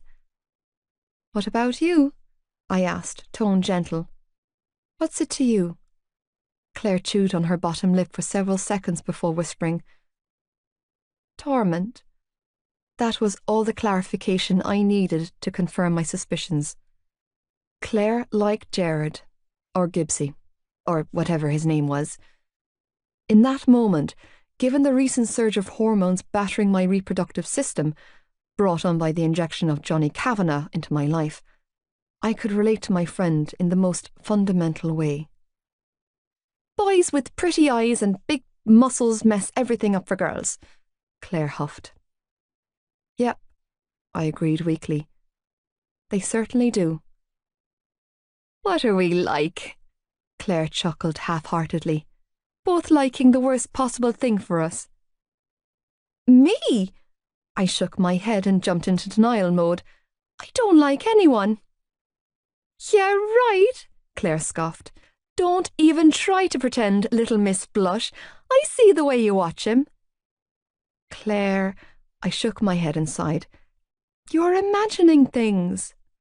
"Oh, look," she gasped, pointing behind me. "Johnny's coming over here." What?" Startled, I swung around to discover she was lying. "Ha!" Claire snickered. "I knew it." "Not funny," I mumbled, patting my burning cheeks. "Don't worry, Shan," she replied, smiling knowingly. "Your secret's safe with me." Chapter 7. Midnight Blue. Johnny. Shannon Lynch had eyes the colour of midnight blue that wouldn't stay the fuck out of my head. At least that's the closest comparison I could find on the countless internet searches I had performed. The colour charts on the internet were confusing, but not nearly as baffling as my fucked up brain that, like a broken record, seemed to be stuck on repeat. My brain's track of choice. Shannon, like the river, with the gorgeous blue eyes, face of an angel in the troubled past.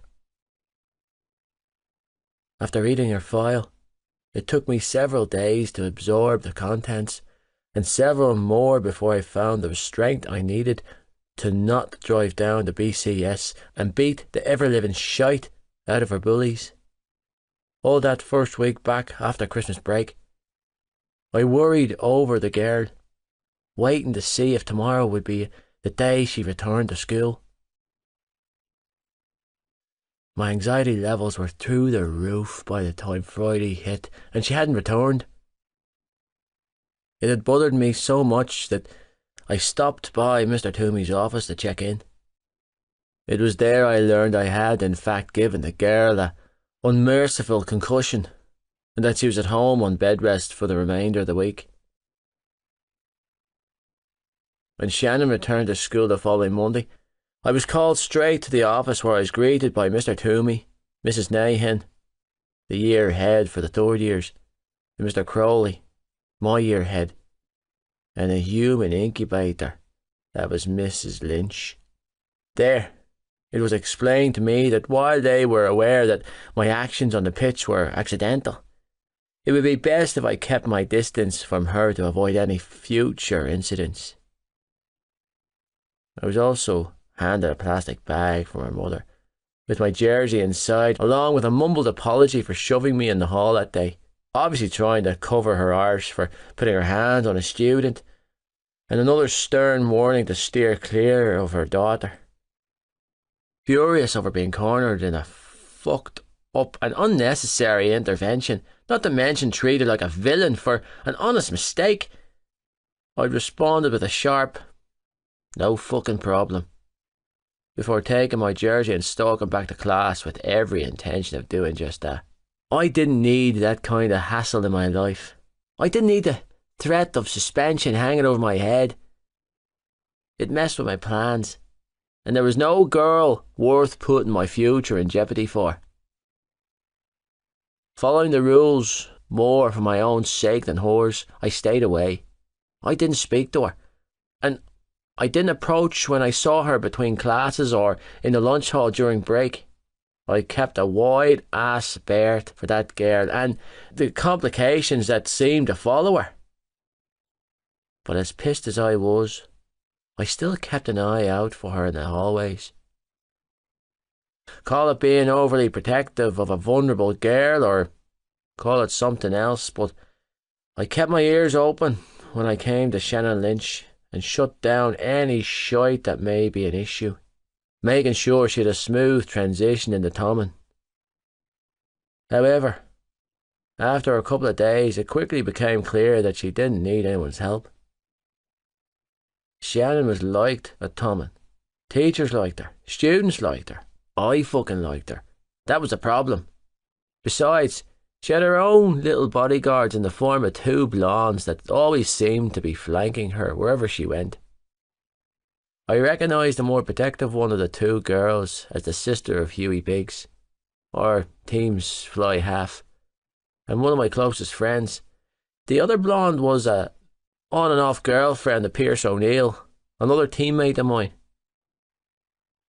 I couldn't remember the name of Pierce's girlfriend, only that I remembered how fucking vicious she could be with her tongue, and that any lad in their right mind should keep a wide berth. Throwing myself into my routine, I attempted to ignore and forget about Shannon, choosing to concentrate on the game and ignore all distractions around me, pussy being the most dangerous kind of distraction. I really fucking tried. But then one of the lads would bring her up in conversation, or She had passed me in the hallway at school and I was back to square one. I couldn't understand it and tried not to think too much about it, but it didn't stop her from coming up every conversation I'd been involved in since her arrival at Tommen. Lads were pricks, and age meant nothing to most of them. Too fucking many of the idiots in my year were talking about her, thinking about her and plotting about her, and it drove me batshit crazy. Last week, for instance, I actually voiced my frustrations, telling a shocked table of classmates to cop the fuck on. And she was only 15. It didn't matter to them that she was only in third year, and it bothered me that it mattered to me when it really shouldn't. Plenty of third years score with people from fourth and fifth, and hell, even some from sixth years. Not me. Never me. Unlike the rest of the lads who had no problem fucking around with younger girls, I was fully aware of the implications that could arise. I had more than my fair share of lectures from coaches and former pros about the catastrophic repercussions that came from fucking with the wrong girl. And while I wasn't particularly proud of my behaviour towards girls down through the years, I drew the line at anyone younger than me. I knew that made me a hypocrite, considering I was more than willing to go with girls older than me, but I had to be safe, damn it. I had a dream and a clear vision of what I needed to do in order to achieve it. Messing around with younger girls was dangerous, which is why this particular girl was pissing me off so much. The minute I laid eyes on her, something had hit me hard in the chest. Something unfamiliar and disconcerting. Over a month had passed and I was still reeling. We were into February, and I was still silently obsessing over Shannon like the river. I didn't like it, and I liked her even less for being the sole cause of my uncertainty. It didn't make sense. She was a tiny scrape of a girl, all limbs and bones. There were no curves on her, and I doubted she even wore a bra, if I was being honest with myself. See? Too young. Too fucking young. But that didn't stop me from searching for her in a crowd. It didn't stop me from looking when I found her. The more I tried to block her out, the more I sought her out. Until I was seeking her out between every fucking class. Sometimes I found her watching me right back. She always gave me this dazzled in the headlights look before ducking her face.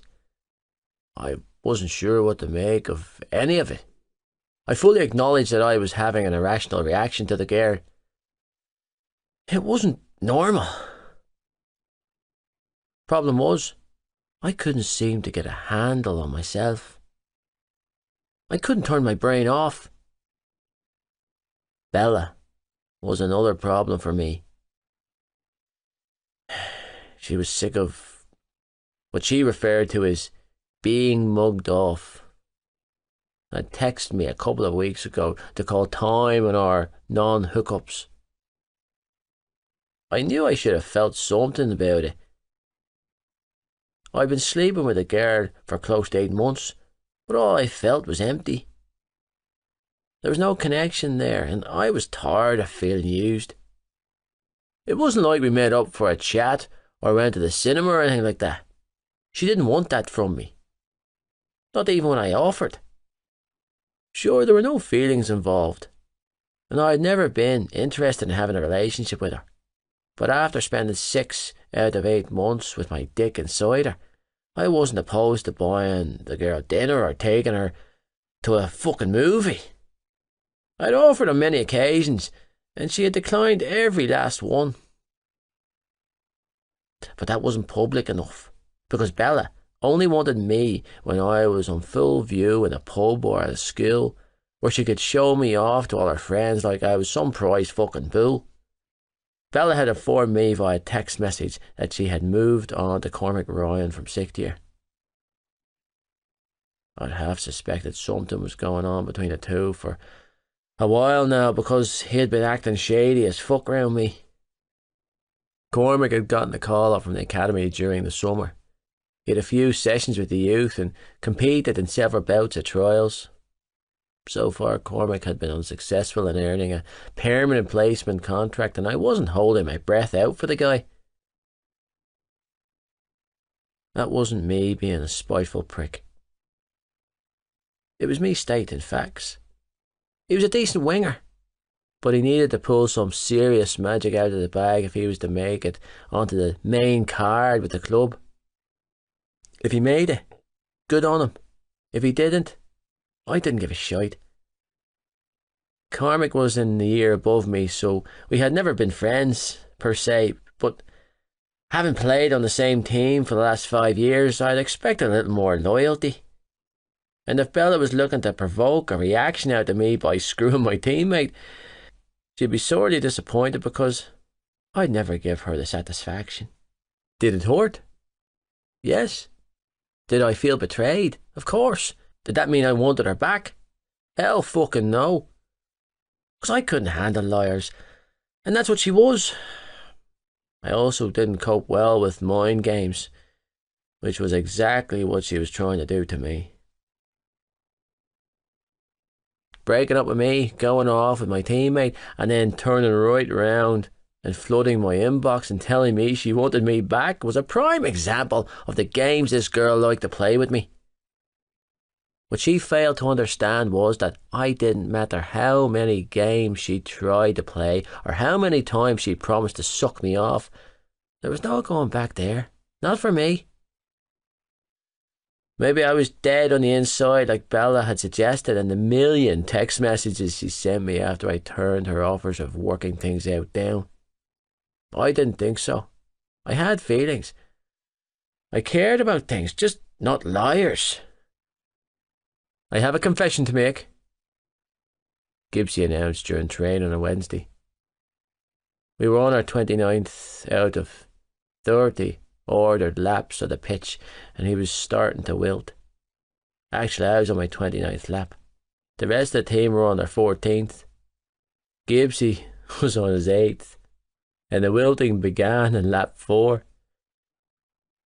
Now he resembled a lad falling out of a nightclub at 3 a.m. with a belly full of Jager bombs. He, along with the rest of the team, needed to get it together because we had a schoolboy shield to play for next week, and I had no intention of running myself into the ground if the rest of the team weren't committed to the cause either. These gobshites had 10 days to get their shite together. "Are you listening?" Gibbsy growled in a breathless tone, grabbing onto my shoulder in the hopes that I would pull his lazy ass round. "Because this is serious." "I'm listening," I told him, dragging in a gulp of air and expelling it slowly. "Confess away." "I have an insane urge to kick you in the balls." Gibbsy puffed out a rage of breath before he finished with, "And break what's left down there." "The fuck?"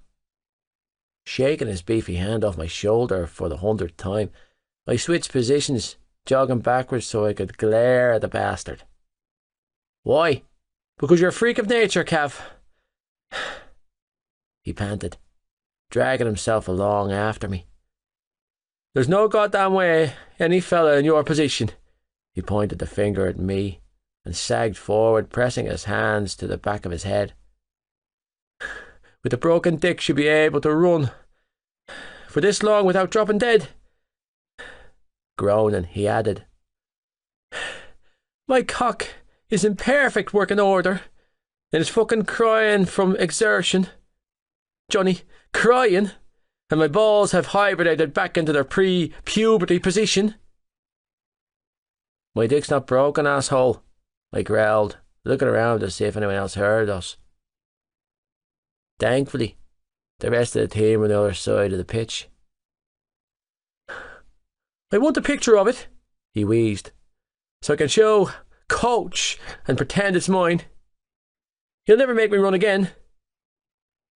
"Keep talking about it, and you won't need a picture to show the coach," I bit out. "I'll cut your cock off and you can hand it to him instead." Gibbsy grimaced, Still too soon to make jokes? I nodded stiffly and then spun round, recapturing my earlier pace as I loomed closer to the finish line. Sorry, lad, he panted, falling back into hobbling run alongside me. It's just unnatural to move with that kind of speed when you're injured. Do you honestly think this is easy for me? I bit out. If he did, then he was fucking crazy. I had speed because I spent most of my childhood and all of my teenage years working on my body. While Gibbsy and the lads were playing knock and run and spin the fucking bottle, I was on the pitch. When they were chasing girls, I was chasing gains. Rugby was my life. This was all I had. But the laborious pace I was keeping today was so far off my usual standard that it was pathetic. I was sluggish, and the only reason it wasn't noticeable was because this was school level. If I dragged my ass like this at the academy, where I played alongside the best players in the country, then I'd be instantly called out on it. My body was on fire, and I was moving on sheer will. Everything hurt, to the point where I had to breathe through my nose to stop myself from vomiting. I would pay for the exertion with a sleepless night of writhing in agony, half a dozen painkillers, and a scalding hot bath in Epsom salts. But I couldn't stop. I fucking refused to give in. If I gave Coach Mulcahy a single inkling that I wasn't up to par, he would call the heads at the academy. And if he called the academy, I was screwed. I slowed my pace when I reached the end zone, walked it out, keeping my muscles loose and moving. If I stopped short, I was going to seize up, and I intended on doing just that in the privacy of my own car. Swiping a bottle of water off the ground, I paced the sideline like a madman for several minutes, desperately trying to walk off the pain. I didn't dare perform a post-run stretch-out. I wasn't that much of a masochist. When my heart rate returned to normal, I waited for the coach to give me the nod for early dismissal, then headed back to the changing rooms, my job for the day completed. I hadn't realised Gibbsy had followed me up the path until I heard him let out an ear-splitting wolf whistle. "You're looking well, Claire Bear." Curious, I followed his train of vision only to find two familiar-looking blondes huddled under an awning outside the science building.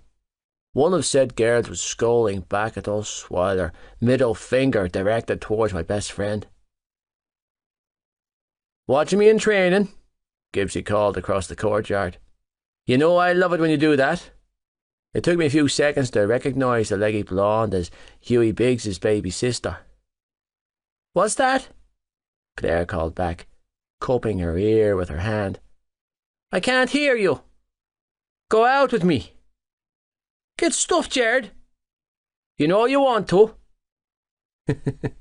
Gibbsy laughed, twiddling his fingers at her insult. "My little brown-eyed girl." "Don't do it, Jared." Claire's face turned bright red. "Don't you dare sing that." Gibbs cut her off with a verse of Van Morrison. "I hate you, Jared Gibson," Claire hissed when he was done serenading her like a demented crow. "And I love you too." He laughed, before turning his attention to me and stifling a groan. "Jesus Christ," he groaned, so that only I could hear him. "I swear to God, lad, that girl drives me crazy." "You're already crazy," I reminded him. "You don't need anyone else's help with that." "Look at her, Johnny." "Oh," he groaned, ignoring my jab. "Look at how beautiful that girl is. Christ. It might be that sunshine hair, but I swear she glows." "Don't even think about it," were the words that came out of my mouth. "I won't, for now," Gibbs replied, eyes alight with mischief. "But I have a feeling that I'm going to marry her." His comment stopped me in my tracks. What? It was too weird, even for him, providing we both make it out of our youth without any accidental babies, he added thoughtfully. And their brother doesn't cut my dick off first, of course. Clore's in 3rd year. I deadpanned. And she's your teammate's little sister. The fuck's wrong with you, Gibbs? Did I say I was going to marry her today? Gibbsy countered. No, fucker. I did not, so clean your ears out. I meant when I'm old as fuck, and I'm done sowing my wild oats. Old as fuck? I gaped at him. Sowing your wild oats? Yeah, he shrugged. You know, like 30 or something. I rolled my eyes. Yeah, well, word to the wise, Gibbs. Bag those wild oats while you're sowing them, and keep them far away from girls like that one. Hey, don't give me those judgy eyes, Gibbsy scoffed. I always bag my shit, and there's nothing wrong with liking her. You're the one with the phobia to girls your own age, lad, not me. Aware that we were having this extremely messed up conversation in the middle of the courtyard, I searched around to see if anyone was eavesdropping. Gibbsy wasn't the brightest crayon in the box, but I'd feel pretty fucking bereft if Hughie was to hear him talking about his baby sister like this and murder him. It was at that exact moment my gaze landed on the tiny brunette, laden down with an armful of books, skip down the steps of the science building and hurry over to the blondes. A sudden swell of something filled my chest when I recognised the brunette as Shannon. God damn it. Why did she have to look like that? Why did every single thing about that tiny fucking girl scream out to me? It wasn't fair. Actually, fuck fair. It was downright cruel. It didn't make any sense for me to find her attractive. She was nothing like the girls I usually fucked around with. I liked curves. I loved tits. And I was a sucker for a big ass. And she had none of the above. But she had legs and hair and a smile. And those fucking midnight blue eyes, which I don't think was good enough word to describe the colour. They should have been called soul blue because they were deep as fuck and sucked a person right in. And then she went and dropped her books. They scattered on the ground and Shannon bent over to pick them up, causing her skirt to rise up way too fucking high. Two smooth, pale thighs filled my vision, sending a surge of red flags shooting up my brain and wave of heat to flush through my body.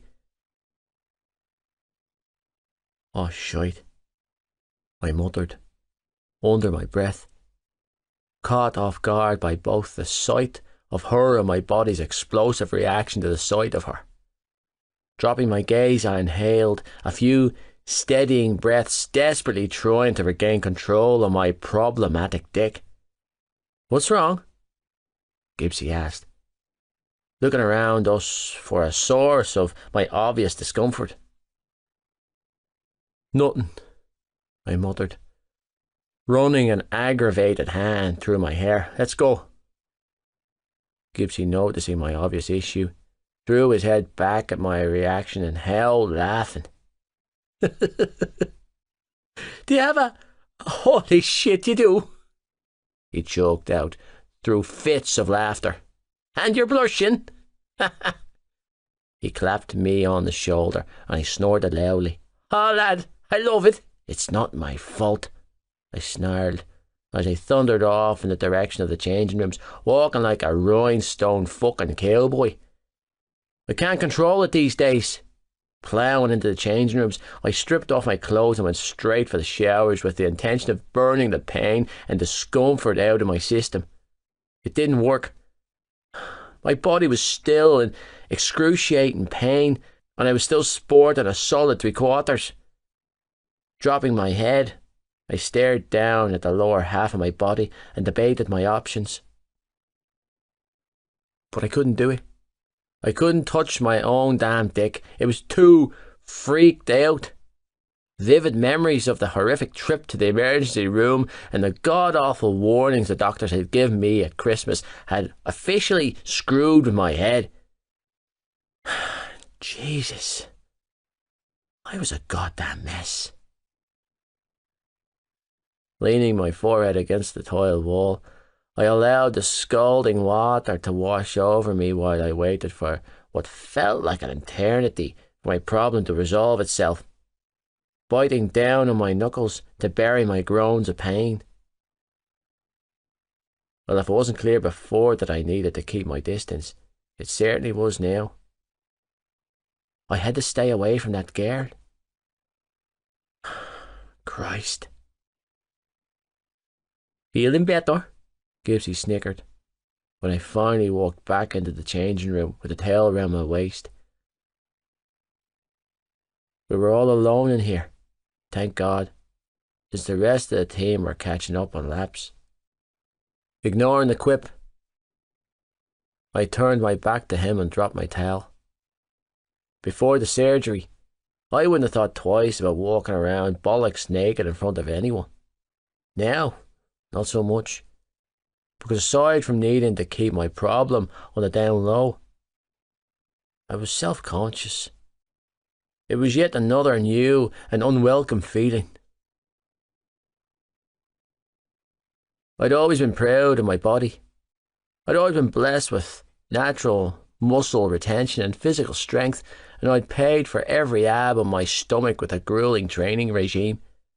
I worked goddamn hard to keep myself in peak physical condition, but the purple ball's swollen sack and oozing scar wasn't something I wanted anyone to see. Not even myself. Which is why I didn't look down when I pulled on a pair of clean jocks. In my current state of frantic panic, the Nile was a river in Egypt, and if I just kept plugging on, it wouldn't get better, because the alternative was not an option. Giving in was not an option. More time off was not an option. Missing the summer campaign with the under-20s was not an option. Losing my spot on the sporting squad because of weakness was not a fucking option. Play and slay was my only option because I refused to crash and burn at 17. Are you all right, Johnny? Gibbsy asked, breaking the build-up silence. His tone, for once, was serious, which was why I responded with a clipped nod. Ready to talk about it yet? Talk about what? Whatever the hell that is been driving you demented since we came back from Christmas break. Nothing's bothering me, I replied, pulling my school trousers up my thighs. I buckled my belt and reached for my shirt. Bullshit, he countered. I'm grand, I added, quickly snapping my buttons back in place. You've been like a bear with a sore head since coming back from school after Christmas, he grumbled. And don't tell me it's because of your surgery, because I know there's more to it. My phone began to ring then, distracting us both. Reaching into my bag, I pulled it out, checked the screen, and then resisted the urge to fling it at the wall. Fucking Bella, I grumbled, cancelling the call and tossing my phone back into my bag. Gibbsy grimaced. What's going on there? Nothing, I replied. It's done with. Does Bella know that? She should, I replied flatly. She's the one who ended it. Yeah. Yep. Pinching the bridge of my nose, I exhaled a calming breath before adding, she's fucking around with Cormac Ryan now. And you're okay with it? Don't give a fuck if I'm being honest, lad, I replied flatly. I'm more relieved than anything. Gibbsy shook his head. You sure? You were messing around with her for a long time? I was done a long time ago, Gibbs, I admitted. Trust me, lad. All I want her to do is leave me the hell alone. Well, if that's true, then it's the best news I've heard all year, Gibbsy declared. Because I honest to God can't stomach that girl. She's a dangerous fucking female. I was half afraid you'd end up getting her pregnant and we'd be stuck with her for her life. No chance of that happening, I told him as I repressed a shudder. I always wrap my shit. She's a needle in a condom type, lad, Gibbsy shot back. And you're a shining beacon of light for those girls, with a huge neon Euro sign hanging over your head. I pull out, I shot back. Always. Every time. Why are you asking me about my sexual health? I deadpanned. Gibbsy grimaced. Because she's dirty. Gibbs, you don't say shite like that about a girl. I warned. It's not on. I'm not saying that about just any girl. He shrugged and added, I'm saying it about that girl. Well, I'm fine, I bit out. Had my test last month, and I'm clean as a whistle. Thank God, he sighed, looking relieved. Because she... Can we not talk about her anymore? I interrupted, thoroughly sickened at the thought of her. I'm tired of hearing about her, Gibbs. Okay. But let me ask you one more question, he replied. Just one, and I'll drop it. I sighed wearily and waited for him to ask, knowing that it didn't matter whether I agreed or not. Clearing his throat, he asked, Are you relieved Bella ended? Whatever the fuck you'd call what you two were doing because you were tired of Bella? He studied my face for a few moments before adding, Or because you're into the girl? His question caused me to pause mid-button. The girl? Yeah, the girl. What girl? I asked, feigning ignorance. The fucking girl, Johnny. Gibbsy growled, throwing his hands up. The one you knocked out? The one I took a molesting off Dee for so I could get her file? The one you spent your days swapping gooey eyes with at school? Gooey eyes? Pulling my jumper down over my stomach, I stepped into my shoes. What the hell are gooey eyes? Swooning eyes. Gibbsy snapped, exasperated now. Smouldering gaze. Fuck me, looks. I want to eat your pussy signals. He shook his head and reached for a can of deodorant out of his gear bag. Whatever you want to call them. You're tapped, Gibbs, I announced, deciding on deflection. Seriously, man, sometimes I really worry about what's going on in that head of yours. There's nothing wrong with my head, Cavs. You're the one with the fucked up eye twitch whenever that girl is about the place. He tossed the deodorant towards me and I caught it mid-air. Don't think I haven't copped what's going on there. Don't know what you're talking about, lad. I reached under my shirt and sprayed my pits. My eyes are in perfect working order. Your dick's in perfect working order too. He shot back. He pulled his school jumper over his head and continued. When that girl's around the place. I took my time answering him for two reasons. The first being I didn't want to react on a gut instinct and make a show of myself. The second being I had no goddamn clue what to say. Remaining silent, I concentrated on tying my shoelaces instead. Not going to answer me? Gibbsy probed, grinning. There's nothing to say, I bit out, focusing way too hard on making the perfect tie knot. I'm not talking about her. Why not? He pressed. Because I'm bleeding not, Gibbs. Because you like her, Gibbs stated. Because she's not up for debate, I snapped. Because you really like her, he corrected. Because you want her. I shot him a dirty look and then returned to staring at my shoes. I wish you'd just admit it, lad, Gibbsy mumbled. And I wish you'd mind your own fucking business, I offered sarcastically. It's getting old, lad. You don't hear me giving you shite about your love life. The minute the words were out of my mouth and I saw his eyes light up, I regretted them. Ah, so you're contemplating getting with her? Gibbsy demanded, excitedly, his eyes dancing with sheer delight. I fucking knew it. No, I corrected. I'm not. Why not? Because I'm fucking not. Okay? I barked. Now drop it. You're ridiculous, Gibbsy announced, tossing all his shit back into his gear bag. You overthink everything, man. You talk about my head being messed up, but yours must be a fucking horrible place to be. What with all that over-analysing you do? Leave it out, Gibbs. I just don't understand what the issue is, he argued. I've seen the way you look at her. You clearly like Sharon. Her name isn't Sharon. I shot him a dirty look and then returned to packing up my bag. It's Shannon, and I don't like her. That was a trick question, he grinned. And you passed with flying colours. I grunted my response. His grin widened even further when he said, Oh yeah, you do. No, I fucking don't. Well, I think you should ask this Shannon girl out, Gibbsy added, hauling his bag onto his shoulder.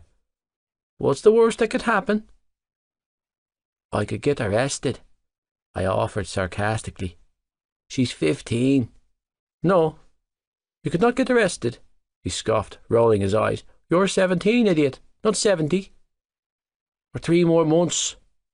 I pulled my jumper on and stood up. And besides, this conversation is irrelevant. Picking up my gear bag, I tossed it over my shoulder before adding, I don't ask girls out. I walked over to the changing room door and yanked it open. I don't have the time for that shite. You his girlfriend Kate is in the year below him, Gibbsy offered, strolling out of the changing room. And Pierce O'Neill is in our year, and he's been knocking around with Claire's bitchy gal pal for ages, who is in 3rd year, by the way. Hughie doesn't have the academy breathing down his neck, I replied flatly as I followed him outside. And Pierce O'Neill can fool around with whoever the fuck he wants. Relax. Gibbsy raised his hands. All I'm saying is, it wouldn't be a big deal if you liked her. Don't go there. It's natural to be attracted to a beautiful girl. Stop it. No one would care if you asked her out. Seriously, give it a rest. She watches you back, you know. Shut up, Gibbsy. I've seen her doing it. Shut up, Gibbsy. In the halls and in the... Shut the fuck up, Gibbsy. Fine. He huffed, scowling. I won't talk. I mentally counted in my head, wondering how long Gibbsy could keep his mouth shut, but only got to 7 when he started back up with his verbal bullshit.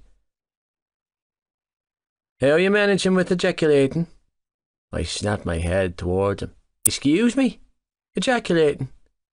Gibbsy clarified, straight-faced. You seem full of pent-up frustration. I'm just wondering if it's cock-related. You're wanking, right? I know you're out of action for a while when I saw that your ball sack, but you're able to get yourself off again, aren't you? The fuck? I gaped at them. Are these words actually coming out of your mouth? He stared back at me with an expectant expression. Sweet Jesus, he was serious, and he was waiting for me to answer him. When Gibbsy realised that I wasn't going to answer him, he continued to ramble. Oh, lad, it was before your surgery, wasn't it? He gave me a sympathetic look. You haven't come in months. No wonder you're so pissy all the time. Gibbsy muttered with a worried frown.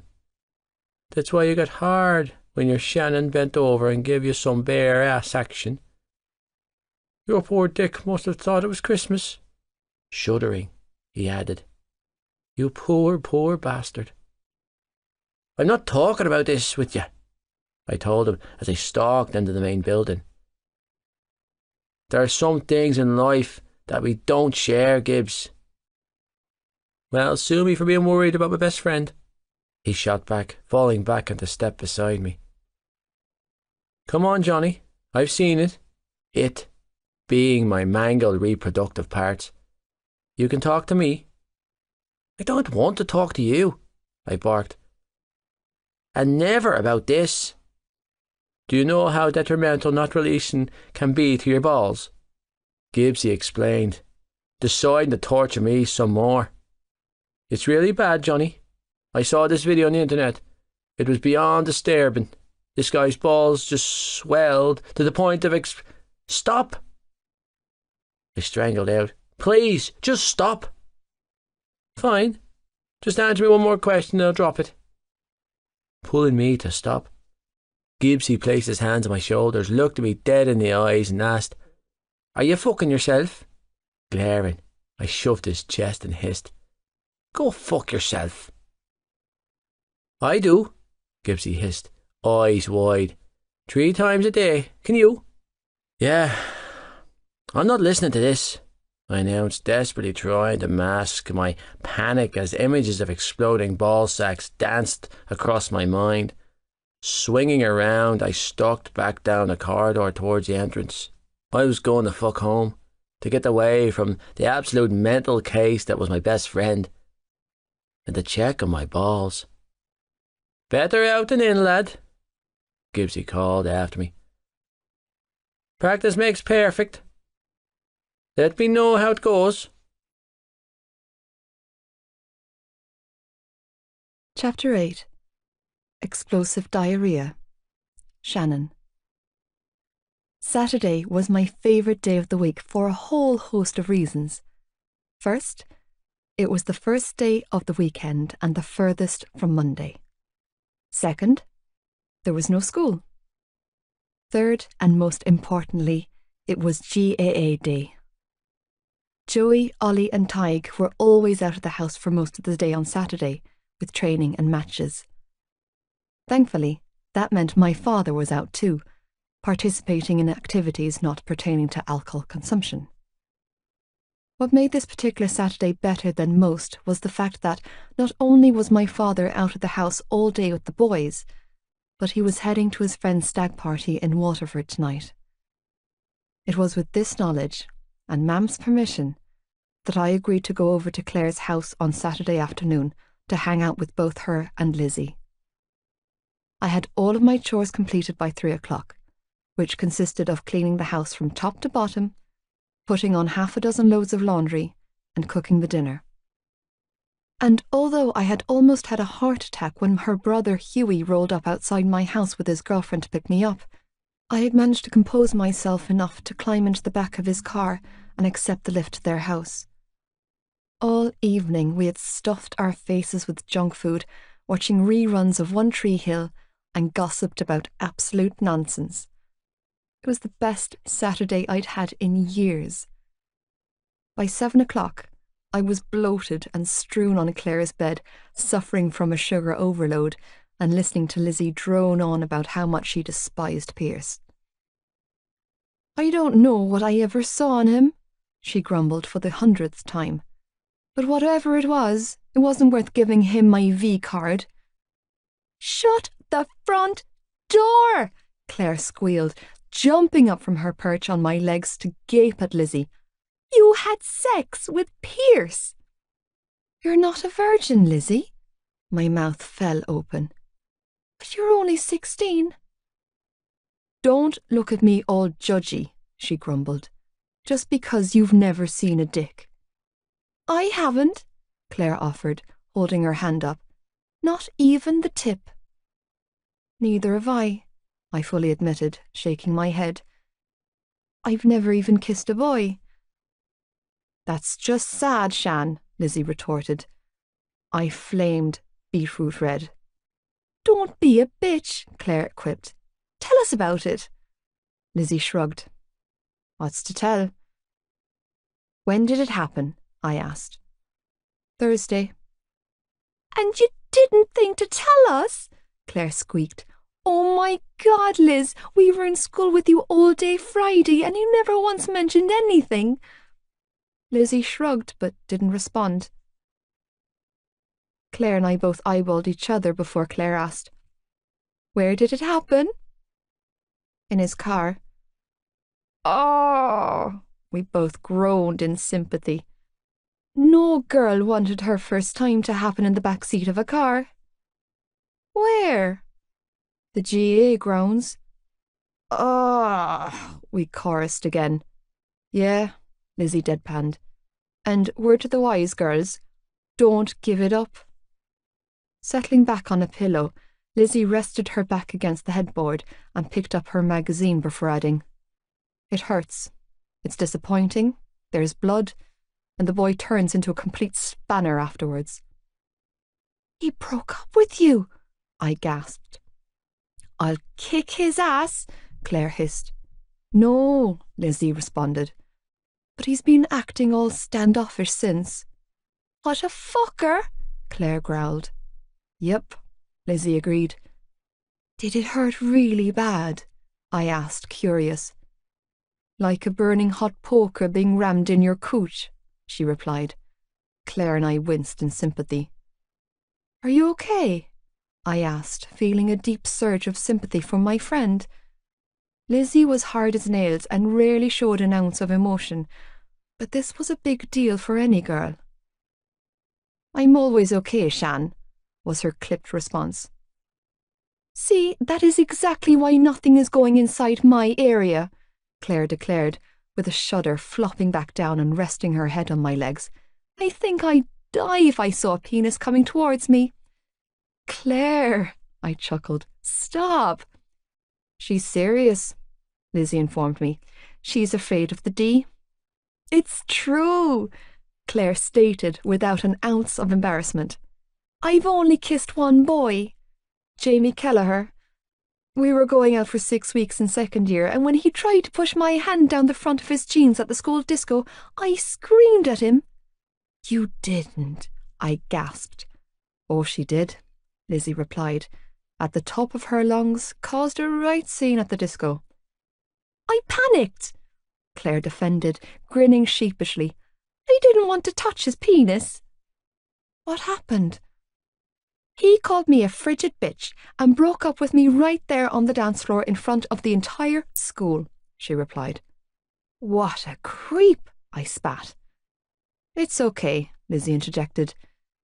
"Claire got her own back on him, didn't you?" "Not intentionally," she objected.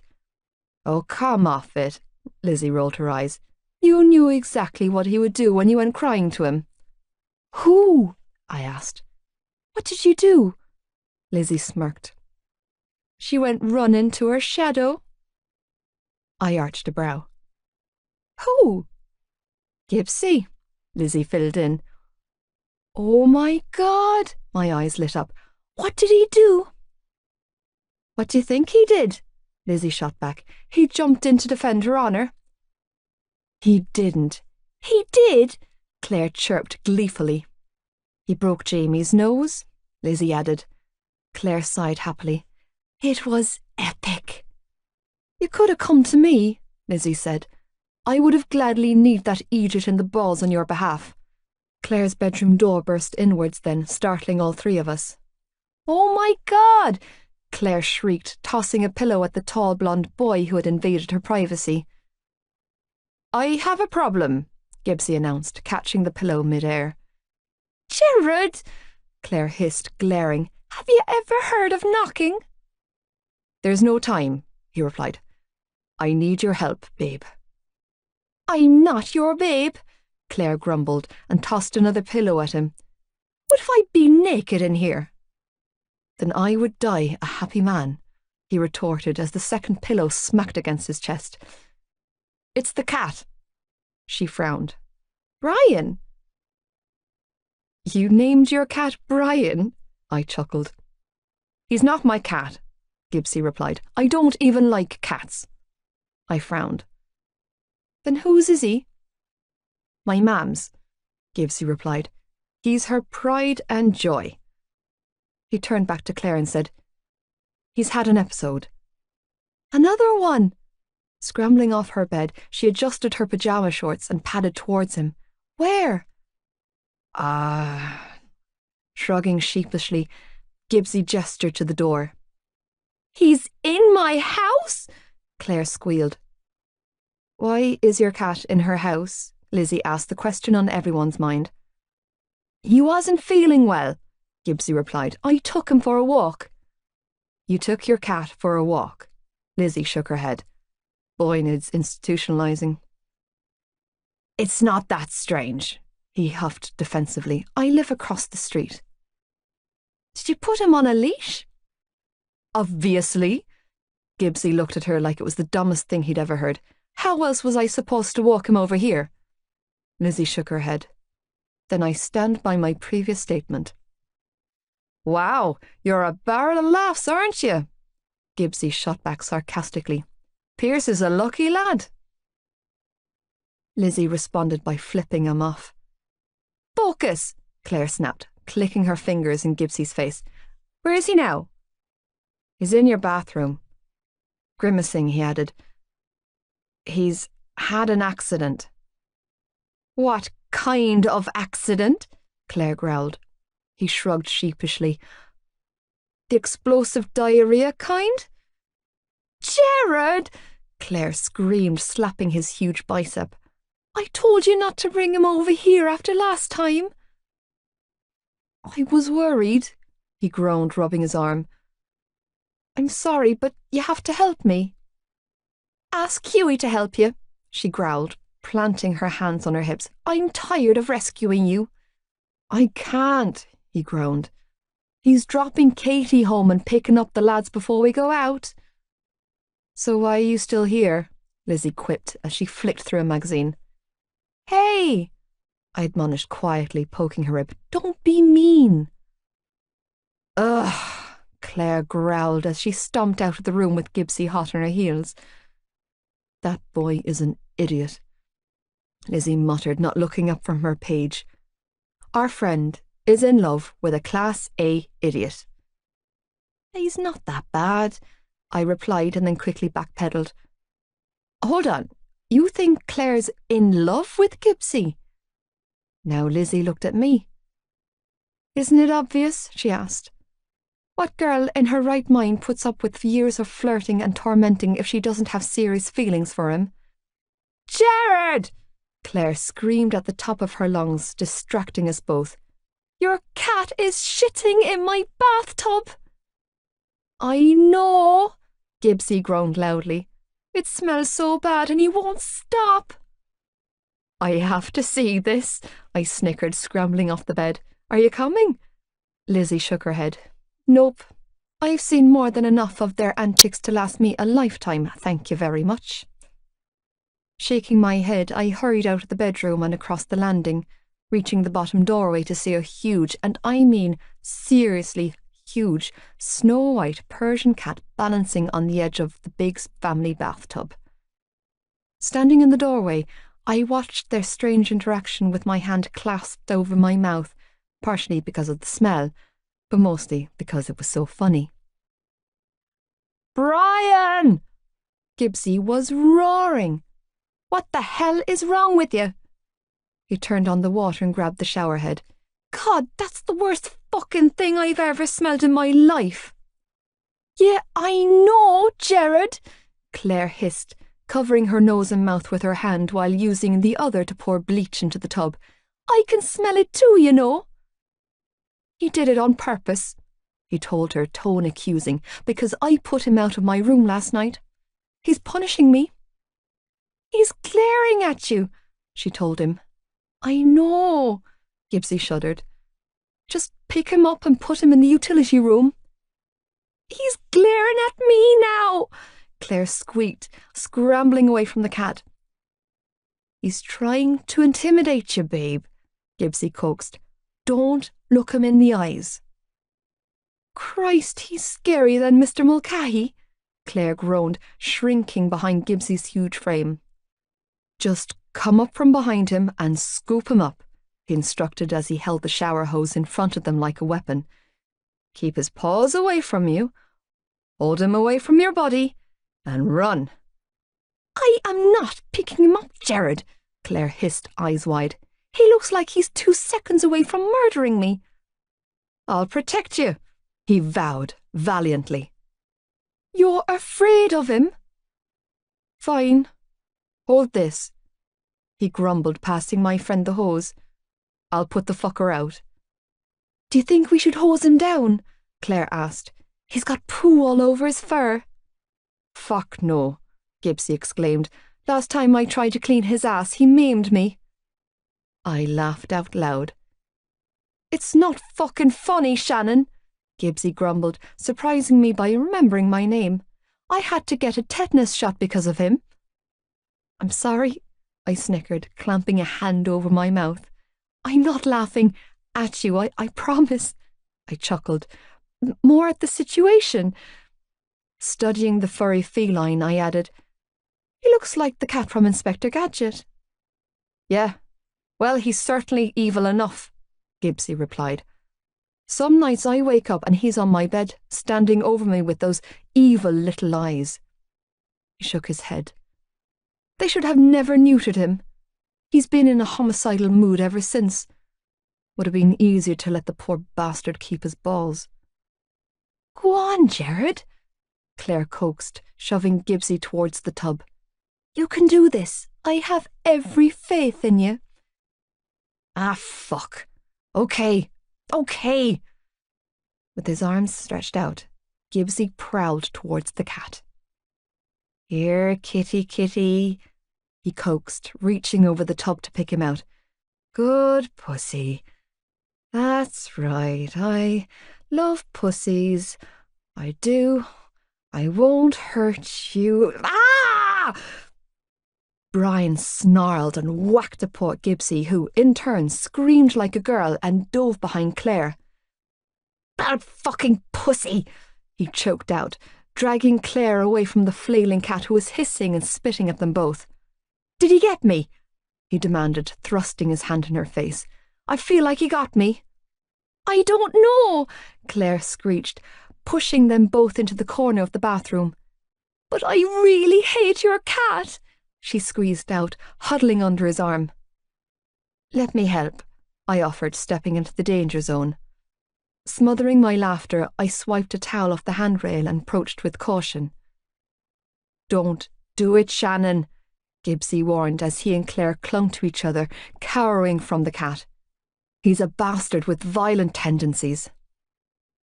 That's not true, I coaxed, crouching down in front of the bathtub, eyes locked on the stunning, albeit lethal, cat. You're not a bastard, are you, Brian? I asked as I reached out and stroked Brian's head. Surprisingly, he let me stroke him without fuss. Meow, he croaked out, hackles retracting.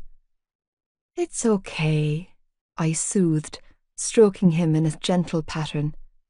You're okay. Jesus Christ, Gibbsy breathed. Your girl here is like the pussy whisperer. Shannon, Claire squeaked. Please be careful. He's vicious. He can turn on you in an instant. Yeah, Shannon, Gibbsy agreed. Be fucking careful. He only lets my mother and Cav hold him. He's seriously dangerous. Shh, guys, don't shout, I warned when Brian's hackles shot back up. You two are making him nervous, I explained. He can sense your anxiety and it's making him lash out. I sat there for several more minutes, just stroking and petting his face and ears until reaching over and scooping him up. Good boy, I cooed lovingly, holding him to my chest. Thankfully, I was rewarded with a deep purring noise. Flicking my gaze to Gibbsy, I asked, How far is your house? Directly across the street, Gibbsy replied. Okay. I continued to stroke Brian. Do you want me to carry him over to your house for you? He nodded gratefully. I inclined my head toward the door and said, Lead the way. Gibbsy scuffled out nervously, keeping a wide berth of me. Careful not to upset the cat in my arms, I followed him out of the big fancy house and across the street to another impressive-looking 3-story property. You're a lifesaver, little Shannon, Gibbsy announced when Brian was safely tucked away in his house. Seriously? You're welcome, I replied, feeling shy now that my mission was complete and I was alone with a virtual stranger. It was no big deal. It was for me, Gibbsy chuckled as he locked the front door and slipped his key back into his jeans pocket. I'm heading out tonight for birthday drinks, and you just saved my ass from showing up covered in scratches. It's your birthday?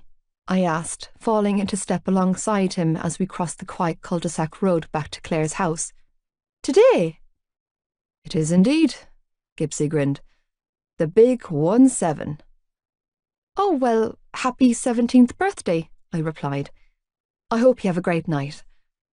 Ah, I'm only heading for a few quiet ones with the lads, he explained as he walked up the garden path.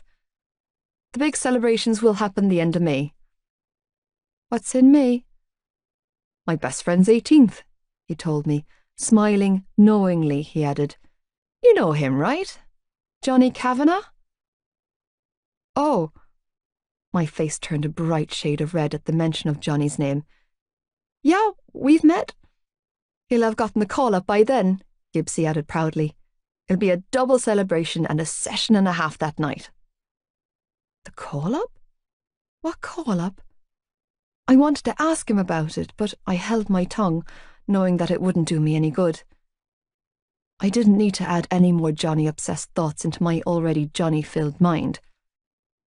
He's coming out with us tonight, Gibbsy continued to ramble on, oblivious to my blushing, which is a fucking miracle in itself considering he never comes out with us anymore. He opened the front door of the Biggs' house and gestured for me to walk in first. Hughie's actually picking Cav and Feely up after dropping Katie home. Glancing at the clock hanging in the kitchen, he added, They'll be here in a few. You should wait around down here and say hi to him. Winking, he added, I bet he'd love to see you. Was he teasing me? I didn't think so. But he was definitely stirring. I just wasn't sure if it was for my benefit or not. Either way, I was not staying downstairs to say hi to anyone. No, that's okay, I mumbled, feeling every ounce of blood rush to my face. The girls are waiting for me. Suit yourself, little Shannon, Gibbsy chuckled. Happy birthday! Offering him a weak wave, I turned to bolt up the staircase. Have a nice night. Will do, he called after me. I didn't have to turn around to see he was grinning. I could hear it in his voice. Chapter 9. Birthday bashes and broken glasses. Johnny. Pubs and bars were a temptation that I tried to stay away from as much as possible. With my training schedule, I couldn't afford to mess around like my friends did. Alcohol wasn't in my diet, and I was always sluggish for days after a session. However, tonight was Gibbsy's 17th birthday, so after relentless phone calls and texts, I'd given in and agreed to go out to celebrate with him and some of the team at Biddy's. Biddy's was our local haunt in town, and contrary to the name, it was pretty modern with minimal cultures propping up the bar. During the day, Biddy's served the best food in town, and at night, it transformed into a hub for the town's younger generation. I ate there a lot when my folks weren't home. The co-owner and head chef Liam was a really decent guy who had no problem with catering for my dietary needs. It was the only place in town I knew I could go to where I was guaranteed to get clean food. As far as nights out went, I didn't drink there often. That was more of Gibbsy's thing. But when I did, we were guaranteed to get both served and shit-faced. It was a bad idea considering we both had a club match tomorrow morning. But Gibbsy had justified our recklessness by repeating the sentiment that a fella only turned 17 once. And that was true. Problem was, it wasn't as easy for me. The lads could let loose on a night out and go mental if they wanted to, No one except their mothers would judge them in the morning. If I messed up, on the other hand, my name would be publicly dragged through the mud. The rugby heads would be on my case, and my position at the academy would be in jeopardy. Which made tonight worse for several reasons. The first being, I was 17 and had given in to Gibbsy's relentless pressure by drinking myself into a semi-paralytic state right along with him. And the second, Bella, was here. Both of these were very bad things with a possible disastrous ending. Within minutes of my arrival at Biddy's bar, it became pretty clear that Cormac wasn't Bella's top priority. The minute I sat down at the table with the lads, she made a beeline for my lap and hadn't left since. I spent most of the night trying to avoid making eye contact with the short skirt she was wearing and the view of the scrape of black lace between her thighs whenever she bent over the table to whisper something in one of her friend's ears. It physically pained me. Not because I was having some emotionally charged reaction towards her or anything like that, but because my balls ached. It wasn't that Bella wasn't an attractive girl. To give her credit, she was probably the best looking girl in the bar, with black hair styled into a bob, a tall, curvaceous body, and a massive pair of tits. She was a serious looker. The issue was that I was done. I was over with it. Whatever the hell it had been between us, and I had been for a long time. And I wasn't interested in stepping back into the ring for another round. It didn't seem to make a blind bit of difference to the girl because she was like a dog with a bone.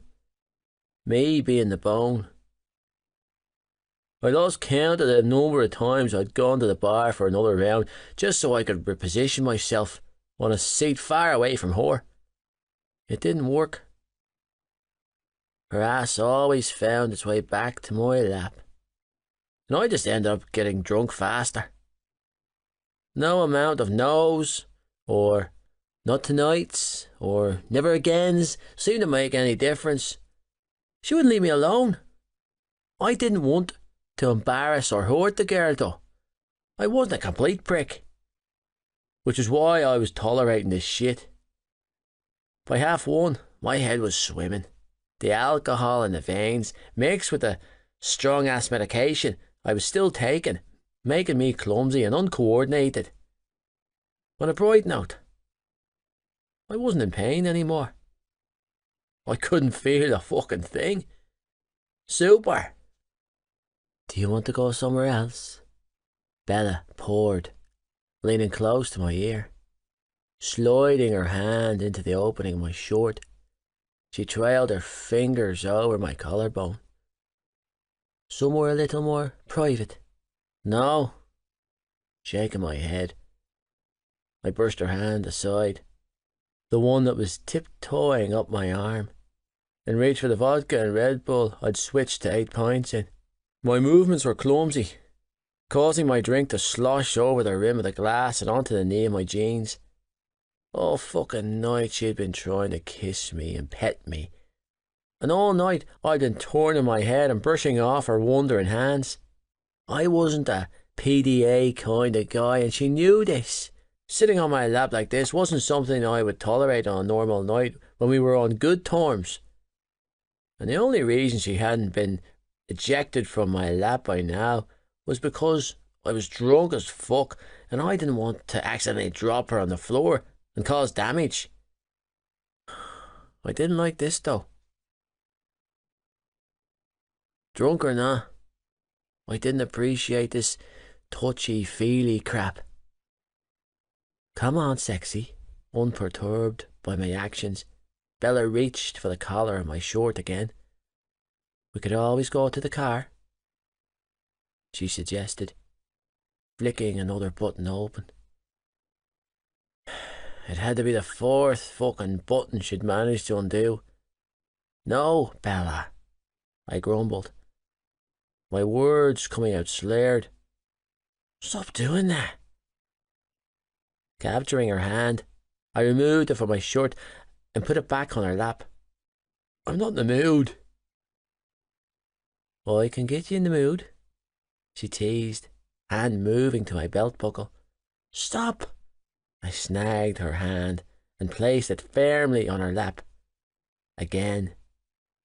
I'm still recovering. And we're done. Oh, really? She slid her hand inside my shirt, ignoring the we're done part. I can change that too. No! I burst her other hand away from my crotch, grunting in pain when she roughly palmed my dick. Bella, stop! I paused to shake off the hand curling round the back of my neck. Please, just stop! Jesus Christ.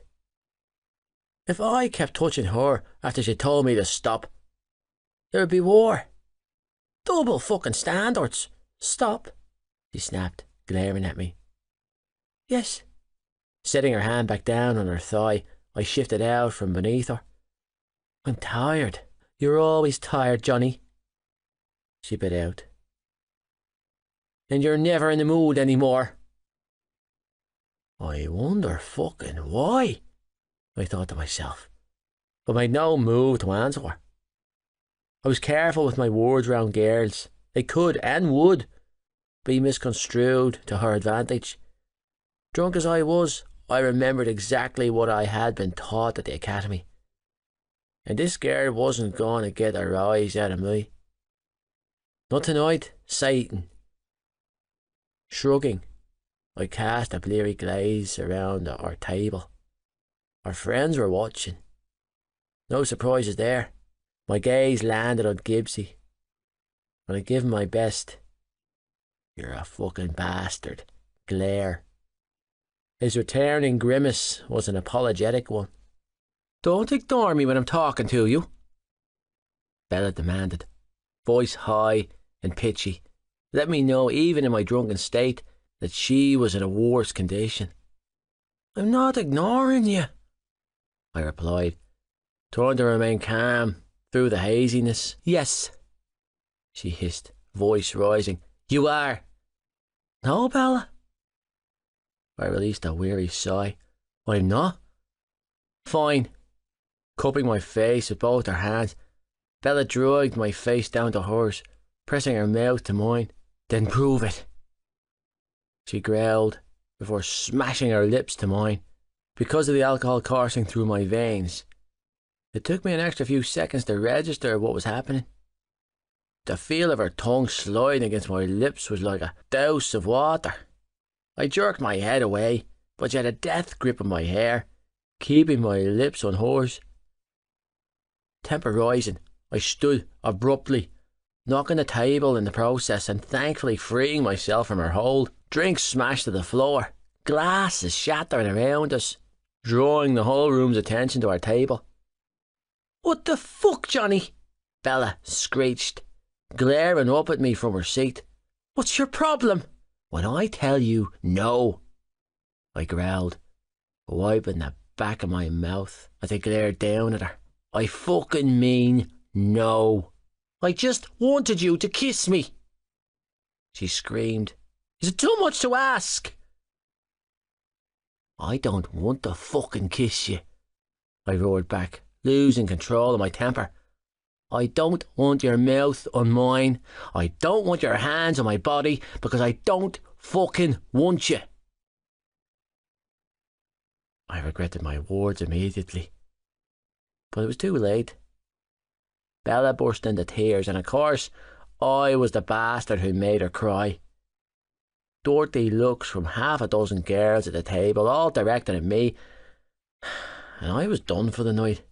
Releasing a low growl, I ran my hand through my hair and staggered out of the barmaid's way as he shoved past me with a dustpan and brush. Stalking outside, I dragged my phone out of my jeans pocket and called for a taxi.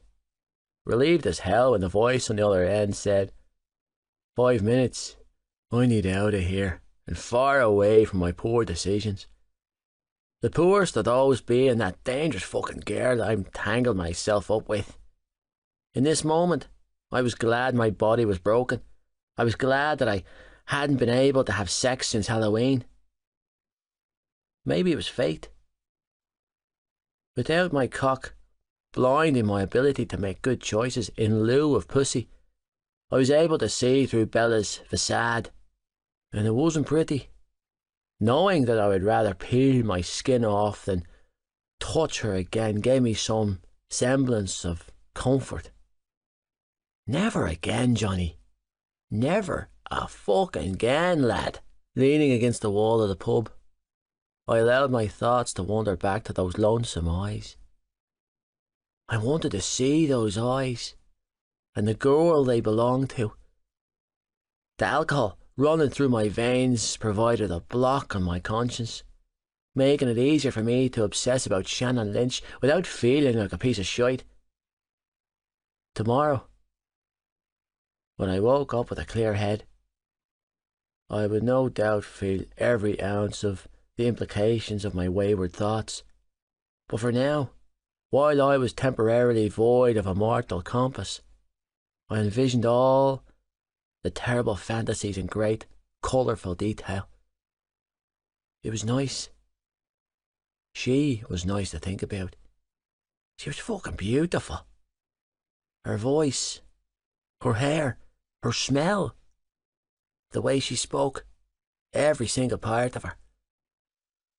I was deep in thought, contemplating how different it would have been had it have been Shannon who put her mouth on me, when the sound of the taxi honking distracted me. "Johnny, lad," the taxi driver, whose name I never seemed to be able to remember, called out in a happy tone. "How's it going?" To be fair, on the rare occasion our paths crossed, I'd been drunk off my tits. "Your pal not with you tonight?" By pal, he meant Gibbsy, because Gibbsy was usually the influencer behind terrible decisions like the one I made tonight. "He's inside," I explained, using every ounce of concentration to not stagger as I pushed off the wall. "Thanks for coming so fast, man." "Like I leave you here, boyo?" He chuckled. "Don't forget your old friend Paddy when you're up in the big smoke with the big boys." I couldn't remember my old friend Paddy now, but I wasn't about to tell him that. "Johnny, wait up, lad," Hughie Biggs called out as he stumbled out of the pub towards me, grabbing my arm. He pulled me to stop. "You'll have to take us with you." "Who's us?" I replied slowly. "If you're talking about that crazy fucking girl, then forget it, Hughie. She's not my responsibility, and I'd rather cut my cock off than go back inside and deal with her." "Hugh, Bella?" Hughie frowned and shook his head. "No, man, fuck her. She's already gone back to Cormac. He was hiding in the lounge all night. Didn't come out until you were gone, the coward." He dragged me over to the window and pointed inside. "You can't leave them here." My gaze flicked from Hughie to Gibbsy, who was currently face down on the table, snoring his head off, to Patrick Feely, who was being molested by one of Bella's friends, to Bella, who was dry humping Cormac Ryan, and then back to Hughie. "Why me?" I groaned. "'Cause we're your babies," Hughie announced, leaning his weight on me. "My babies?" I slared. "How the fuck are you three anyone's babies? You're our captain," Hughie slared. "We're kind of your responsibility. On the pitch, you gobshite. Come on, Cap. You're the one with the empty house. You know, I feel his mother will lose her shit if he goes home in this condition. And my mam wouldn't let us through the front. And Gibbs," he gestured a thumb to the window, "he's as good as your brother, lad." All uncomfortable truths. "You're a bunch of bleeding idiots, is what you are," he grumbled before relenting. "Fine." I ran a hand through my hair and sighed. "Get them. I'm going now." "Oh, you're an absolute legend, Kavanagh," Hughie praised as he staggered back into the pub to get the lads. On any other occasion, I would offer to help him, Gibbs was a handful after a drink, but I'd sooner walk over hot coals than go back inside and face Bella. "Sorry about this, Paddy," I mumbled, wandering over to lean against a taxi while I waited for the three fucking stooges to come out of the bar. "I thought I'd be alone." "No worries, boyo," the plump little man replied. "Any friend of Johnny Kavanagh's is a friend of mine." "Yeah, well, my friends are assholes," I admitted with a shrug, and partial to puking in taxis. "Paddy." Scratching the back of my head, I turned to look at him, my mind set on potential damage control. "Remind me to drop you off a couple of tickets to one of our home games in the summer, if you're interested." "Jesus, Johnny, you serious?" The taxi driver's eyes lit up. "I'd be delighted, boyo. Thrilled to pieces. I watch all your matches. I even get my daughter to live stream the ones not aired on telly. I always tell my wife that young Kavanagh is the best I've seen wearing the green 13. I shrugged off his words, knowing that at 17 years old, I should be rattled to hear a man more than 3 times my age giving me such high praise. But I'd heard those exact words so many times that the compliment ran off me like water off a duck's back. "Appreciate the support, man," I replied. "You have my number on your call list. Just send me a text to remind me, because I'm drunk as fuck right now and won't remember a word of this in the morning." "Will do," Paddy replied. "And not to be overstepping the line here, but you're well rid of that girl." I frowned at him, mentally racking my head for a time in history when I'd been foolish enough to take her home with me. That's the only way the taxi driver would know. In the fogginess of my mind, I vaguely remembered a night out, over Halloween break last year, when Bella had thrown a huge tantrum outside the pub because I refused to take her home in a taxi to my house. It was one of the last times I'd been with her. "One of your pals was talking about," he explained. "Is bad news for a lad like you." Tapping his temple, he added, "Trust old Paddy, lad. Girls like that one are takers." He had that right. Fucking hell. Hughie and Philly staggered out of the bar, carting Gibbsy, who was singing his own rendition of the Blizzard's "Trust Me, I'm a Doctor" at the top of his lungs. I shook my head at the sight of him. "Nobody," I slared as I walked over and took his weight from the lads, "and I mean nobody, would ever trust that you're a doctor, Gibbs." "Your future wife saved me from a bad fucking pussy today," he slurred. "Buy a ring, lad." Slinging an arm over my shoulder, he added, "Pussy whispers a keeper." Frowning, I looked at Hughie, who stared in confusion right back at me. "How much did you drink, lad?" I asked Gibbsy, as I wrestled to keep him in one place. He had a habit of scampering off when he was drunk. "Enough," Gibbsy slared, before bursting back into the chorus of the song, stamping his feet on the footpath for emphasis. Yeah, fucker," I coaxed, as I half carried him to the taxi. "You're a doctor." "With no standards." He held up a finger and declared before falling into the back seat of the car. "Never thought you had," I agreed, climbing in alongside him to buckle Egypt up. "How you, Paddy?" Gibbsy paused mid-song to acknowledge. "To the Kavanagh Manor," he added, before driving back into song. Fucking Gibbsy. "What's your story with you and Bella?" Hughie asked. We were sitting on the front porch of the house, wrapping up the night with a bottle of Jameson. Whiskey was a terrible way to end the night, but a much needed one, having spent the past 3 hours taking turns babysitting Gibbsy and his upchuck reflux. Fucker had projectile vomited all over the spare bedroom and was currently being housed in the downstairs bathtub with half a dozen towels thrown over him. Thankfully, his stomach was finally empty and he was snoring soundly. Hughie and I were the only two still awake, with Patrick passing out on the couch in the living room the minute we got home. "There is no story, lad," I said, rolling my half-empty glass between my hands. "I presume you heard the rumour?" he asked, tone cautious and slightly slared. I exhaled heavy. "Which one?" "About her and Cormac. Don't need to hear any rumours to know what's happening there, lad," I grunted. "Saw it with my own eyes tonight." "No," Hughie said slowly. "The one where she went home with Cormac on St. Stephen's night." Grimacing, he added, "And every weekend since?"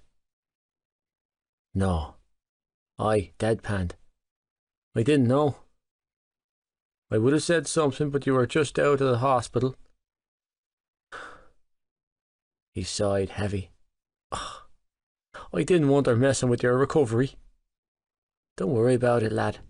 Swirling the whiskey round in my glass, I stared down at the amber liquid and admitted the truth. I already had my suspicions long before then. "Yeah?" He arched a brow. "Well, why didn't you say something?" "Because I wanted a quiet life," I offered weakly. "I'm a fucking idiot, lad." "Ryan's the idiot," Hughie corrected. "Fucking over his teammate for a girl. Too drunk to feign impassiveness or mask my emotions. I dropped my head and released a heavy sigh. I made a mistake with that girl, Hugh." Raising my glass to my lips, I chucked back the remaining amber liquid before adding, "An 8-month-long mistake. At least you got out unscathed, Cap." Reaching between us, he grabbed a half-empty bottle of whiskey and refilled his glass. "Could have been a 9-month mistake," he added, holding the bottle out for me, "with an 18 to life price tag." "You can say that again," I muttered in agreement, taking the bottle. Can you imagine what Denny and O'Brien would have done to me if I rolled up the training with a baby? "Screw your coaches at the academy," Hughie countered. "Imagine what your mother would have done to you." "Shite. Lad, it doesn't bear thinking about." Filling my glass up, I placed the bottle back down and shook my head. Ugh. "Lad, can you imagine what my mother would say if I walked in the door with Kate and told her I'd got her pregnant?" Hughie slared. "She'd cut my bollocks off there and then." "Stop, lad," I shuddered violently. "Don't even talk about it." We both knocked the wooden porch beams to unjinx ourselves. 7 minutes passed by in companionable silence before Hughie spoke again. "Did you ever talk to Shannon Lynch after that day on the pitch?" I turned my blurry gaze on him, too drunk to mask my curiosity. "My Shannon?" Hughie laughed. "'Tis your Shannon now." I shrugged, too drunk to defend or deny. "Got to say, lad, I was relieved when you called the team on the pitch incident and nipped it in the bud," Hughie said with a heavy sigh. "If you hadn't, I would have. Poor girl deserves a break." I frowned. "You know her?" "She's been friends with my sister since they were small." "Claire?" I filled in, racking my brain for the information I needed. "The blonde one in third year?" "Yeah, lad." Hughie took another sip from his glass before saying, "He was over at the house today, actually." "What?" I looked at him. "You never said." He shrugged. "Why would I? Good point. Lovely girl," he added thoughtfully. "Horrible family." "What do you mean?" Hughie shook his head but didn't reply. That bothered me for a whole host of different reasons. I didn't like him knowing things about her that I didn't. I'm going to check on Precious in the bath, he announced, when he finished his glass. And then I'm putting my head down for the night. Take whatever room you want, I mumbled, deep in thought. Hughie placed a hand on my shoulder. Keep looking out for her, Cap, he said, squeezing my shoulder. God knows someone needs to. And then he was gone.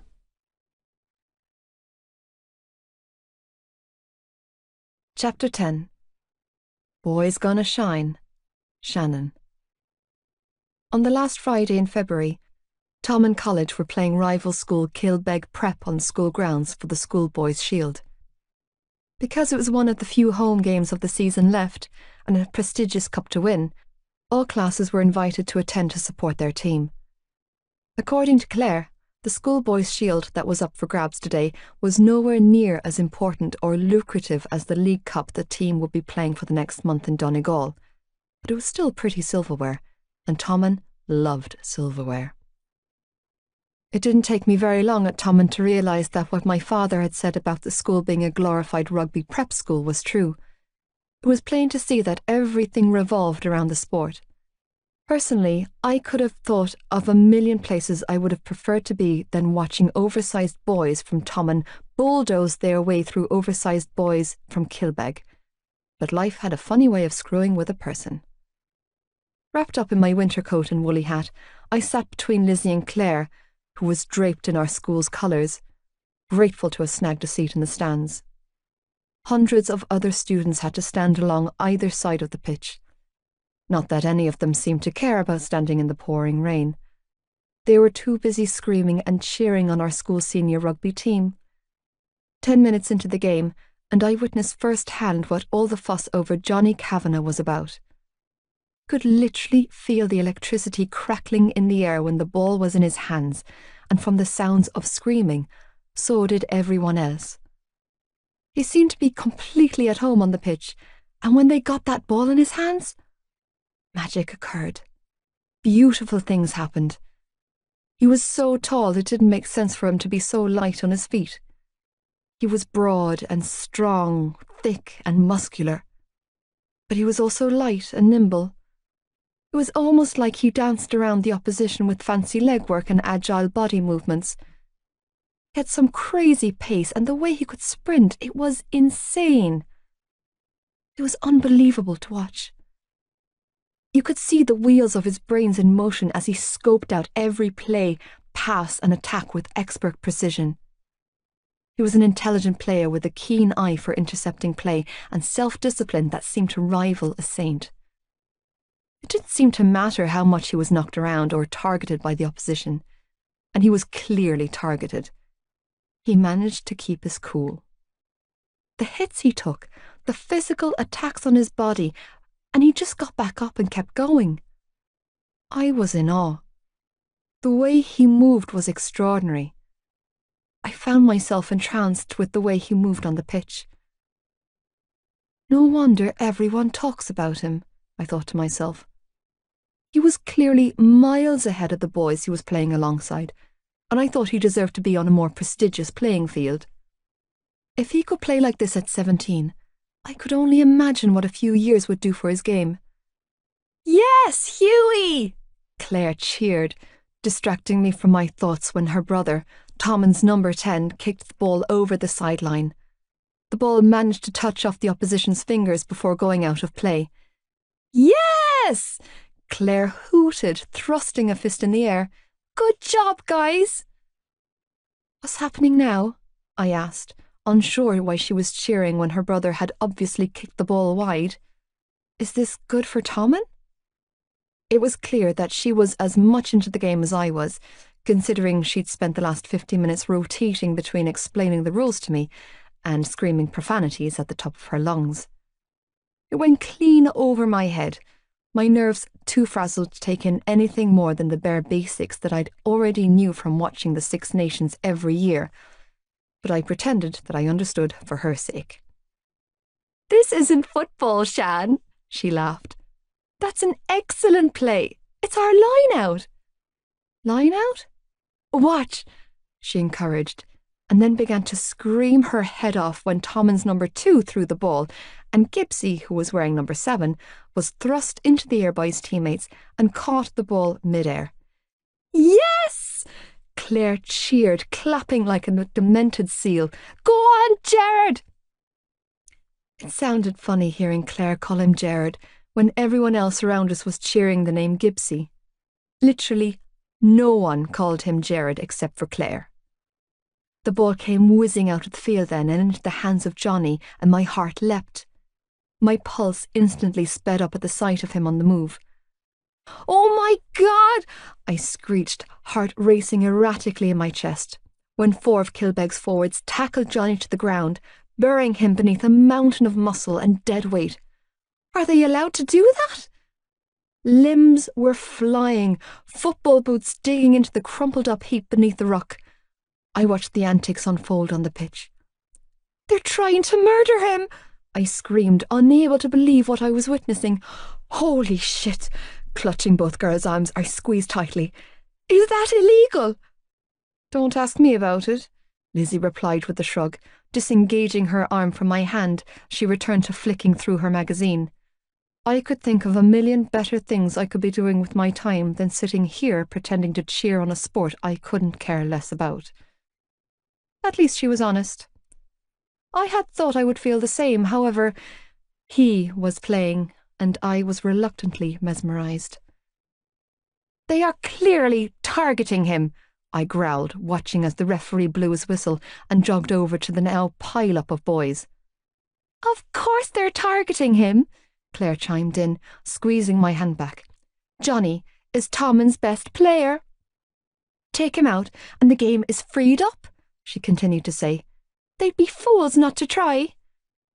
I wanted to scream, "Leave him alone!"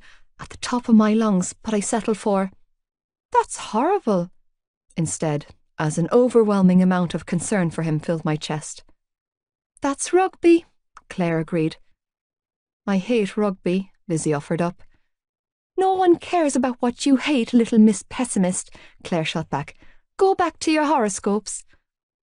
Claire and Lizzie bickered back and forth for a few minutes before Lizzie stomped off in a huff, muttering something about needing to save her brain cells, but I wasn't really listening to either of them. I was absorbed in the antics on the field where the team medic was fussing around Johnny, poking and prodding his face with gauze and bandages. His black and white striped jersey with the number 13 on the back was sewn to his skin. The white shorts he had on were grass-stained and specked with blood. Both of his knees were caked in mud. His hair was ruffled and slick with sweat. One of his eyes was turning purple and swelling at a rapid pace, and he had a steady trail of blood flowing down his eyebrows, but it didn't seem to faze him one bit. Johnny's attention wasn't on the medic or the referee shouting commands in his ear. He was too busy looking at me. My heart slammed against my ribcage as he stared unabashedly and unashamedly right at me, eyes burning with heat, expression palpably intense. Breathing hard, he lifted the hem of his jersey and used the fabric to wipe the blood from his brow, dismantling the poor woman's attempts at patching him up and revealing a stomach of hard abs.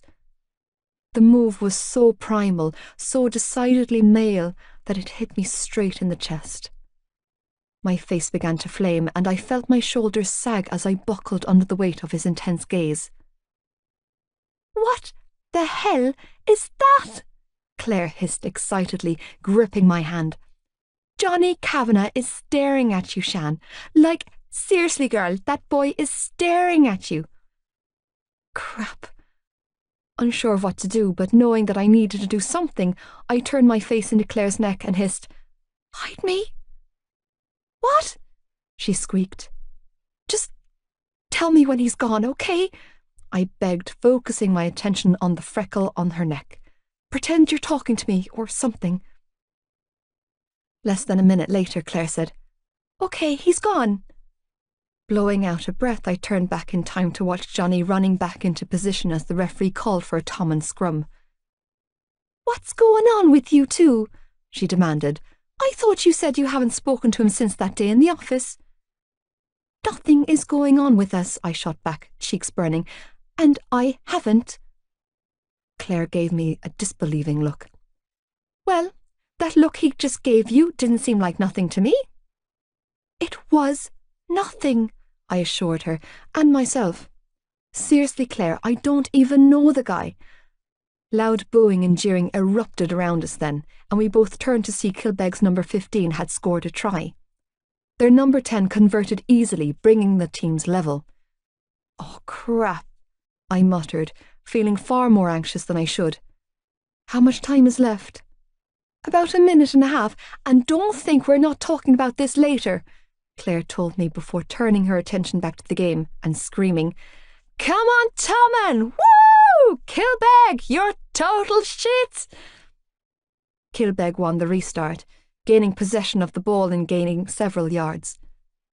They all looked completely exhausted with the exception of Speedy Gonzalez, aka Johnny Kavanagh, who seemed to have an unlimited tank of energy. My palms began to sweat profusely when Kilbegg's number 10 moved into position between the posts, falling into range for a drop kick at goal. They were at 19 phases and the score was tied up at 20 points apiece. At least that's what Claire said. This is it! Claire kept screeching. This is it! This is it! Oh God, I can't look! I held my breath, unable to cope with the anticipation. Finally, Kilbegg's number 9 positioned himself at the ruck, the word I had learned for the big pile-up on the grass. With the ball in his hands, he threw a pass back to their number 10. My heart stopped. The supporters in the stands around me all went quiet.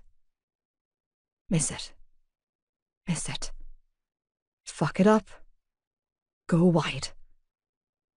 All of my prayers were answered when the ball left his foot and was blocked down by Johnny, sending the ball flying upwards in the direction of their goal line. The clock ran down, falling into the red. Yes! Claire screamed, jumping to her feet along with every other supporter on the sidelines. Go on, Johnny! Come on, Cabs! Unable to breathe, I watched as 3 Kilbeg backs hunted after him. They weren't fast enough, though. Like a bolt of lightning, Johnny chased down his interception, moving faster than any boy his size should be able to. Cheers and screams and roars of encouragement erupted from the stand when Johnny kicked the ball forward, nudging it closer to the try line as he ran at top speed after it. Go on! Claire roared excitedly. Yes, you're almost there. Keep going, move those sexy legs. The ball rolled over the line. Milliseconds later, Johnny pounced, outstretching the Kilbeg backs who were hot on his wheels. It was a blur of movements that resulted in Johnny grounding the ball into touch. Everyone around us went insane. Tommen's number 10 moved into position in front of the posts and quickly kicked the conversion over, securing the 2 points. And that was it. It was over. Tommen had won. And I was reeling. You have some explaining to do, Missy, Claire squealed as she bounced up and down in celebration. Woohoo! Go, Tommen, go! Explaining? I called back. About what? About why that boy down there is looking at you like he wants to eat you up, she replied, and then pointed a blatantly obvious finger right at Johnny, who was staring right at me again. I don't know, I choked out. I've no idea what's happening here. All of his teammates were running around like lunatics, leaping and jumping around in celebration, and Johnny looked distracted. He was quite literally swamped by people ranging from teachers to students to local journalists and cameramen with microphones thrust in his face. The thing that stood out was his immaculate composure. None of this was fazing him. Not one bit. He looked the epitome of cool, calm and collected as he answered reporters and thanked the supporters clapping his shoulders, but every few moments his gaze flickered back to me. I didn't understand it. Worse, having his attention thrilled me. Why are they flocking him? I asked in confusion, feeling bad for the other guys on the team. Claire rolled her eyes. Because he's Johnny Kavanagh. So? I didn't get it. Come on! She squealed and then grabbed my hand, quite literally dragging me down through the stands and onto the pitch. We might not have looked out of place, what with half the school out on the pitch, but I certainly felt it as I shuffled along awkwardly behind her. Hughie! Claire cried out, running over to throw her arms around her big brother. You were amazing! Cheers, sis, he replied, patting her back as he searched through the crowds. Obviously finding what he was looking for in the form of a tiny redhead, Hughie quickly set his sister aside and hurried off in the direction of her. I want that, Claire sighed, watching her brother pick his girlfriend up and swing her round. Obviously not with my brother, she grimaced. But what they have, she sighed again. I want that someday. Claire Bear! Familiar voice called out. Claire spun around and I swear her entire face lit up when she noticed Gibbsy jogging towards us. You did it! She screamed and then flung herself at him. He seemed as excited as she did and he caught her. I watched them for several minutes, swinging each other around, completely caught up on their own bubble as they talked animatedly about different points in the game. Either Claire was clueless, Gibbsy was clueless, or they were both as blind as each other because I could feel, see and taste the chemistry wafting off them. Feeling awkward and out of place, I shoved my hands in my coat pockets and quickly turned around, slipping through a mass of Tommen supporters. I was familiar with match day. I'd been to enough of Joey's games. This was different, though, and I felt like an implant. Hey! I heard an achingly familiar voice call out, distracting me from my thoughts. Wait up! Basic human nature had me swinging around to see who was calling out, and if it was directed at me. When my eyes landed on Johnny jogging towards me, my heart thundered against my ribcage, hammering violently. Oh my God. What was he doing? Why was he coming over to me? What the hell was happening? How's it going? Johnny asked, closing the space between us, voice understandably breathless from the exertion on the pitch. It's going good? I stumbled over my words, completely thrown off kilter being this close to Johnny again. Is it good for you? I added lamely and then immediately flamed in embarrassment. You must feel good. Sighing, I repressed the urge to groan and finished with a mumbled, I mean, how's it going for you? It's going good, Johnny replied with a smile that deepened the 2 tiny dimples in his cheeks. It was my first time seeing those dimples, and my memories soaked them in like a sponge. That's good, I breathed, struggling to focus. Unlike the last time I was up close to him, when I was seeing stars, or in the hallways when he was a blur of movement or too far away to get a good look, I had a clear, concussion-free, unobstructed view of his face. And boy, was that view a breathtaking one. Like, for real, he was strikingly, achingly, distractingly attractive. He had remarkable bone structure with high cheekbones and a strong jaw, swollen lips, and a messy mop of dark brown hair that was shaved stylishly at the sides, with that extra bit of length on top. His face bore the markings of a boy that had been in many of a fight. Over his left eyebrow was a freshly clotting scar. His nose had clearly been broken a time or two, and his right cheekbone was purpling at a rapid pace. You remember who I am, right? He asked, still smiling, although he looked a little nervous now, probably because I was staring at him like a creeper. Shannon, like the river. Oh, God. Yeah, I choked out, feeling every ounce of blood in my body rush to my cheeks as I tucked a loose strand of hair behind my ear. I remember you. Unsure of what else to say or do, I stupidly raised a hand and waved. Hi, Johnny. What was wrong with me? Seriously, did I just wave at him while I was talking to him? God. The smile he was sporting grew into a full, perfectly straight, pearly white smile. Hi, Shannon. Oh, crackers. Well, I'm good, I said, tone a little strained. And you're good. So it's all good. That's good, he replied, lips twitching. Yeah, it's all good, I answered, cringing at my awkwardness. Johnny smirked down at me. Good. Mortified, I looked up at his face and then quickly away again as I strived to never utter the word good again. I watched your match, I blurted out instead. Congratulations. Oh, yeah, Shannon, because that's much better. You should have stuck with good, idiot. I know, Johnny replied with a small smile. I saw you. I opened my mouth to say something, anything to save myself, but I came up empty and shrugged helplessly instead. Did you get my note? Johnny asked, thankfully saving me from trying to form a coherent sentence. Yeah, and I wanted to thank you for the money, I told him, voice small. I just didn't know if I should. Don't worry about it, he interrupted with a smile. I didn't expect to thank you. It's too much, by the way, I quickly added, tucking my hair behind my ear. My mother got a new skirt for €30. I hope she got you those tights you wanted, he countered with a knowing grin.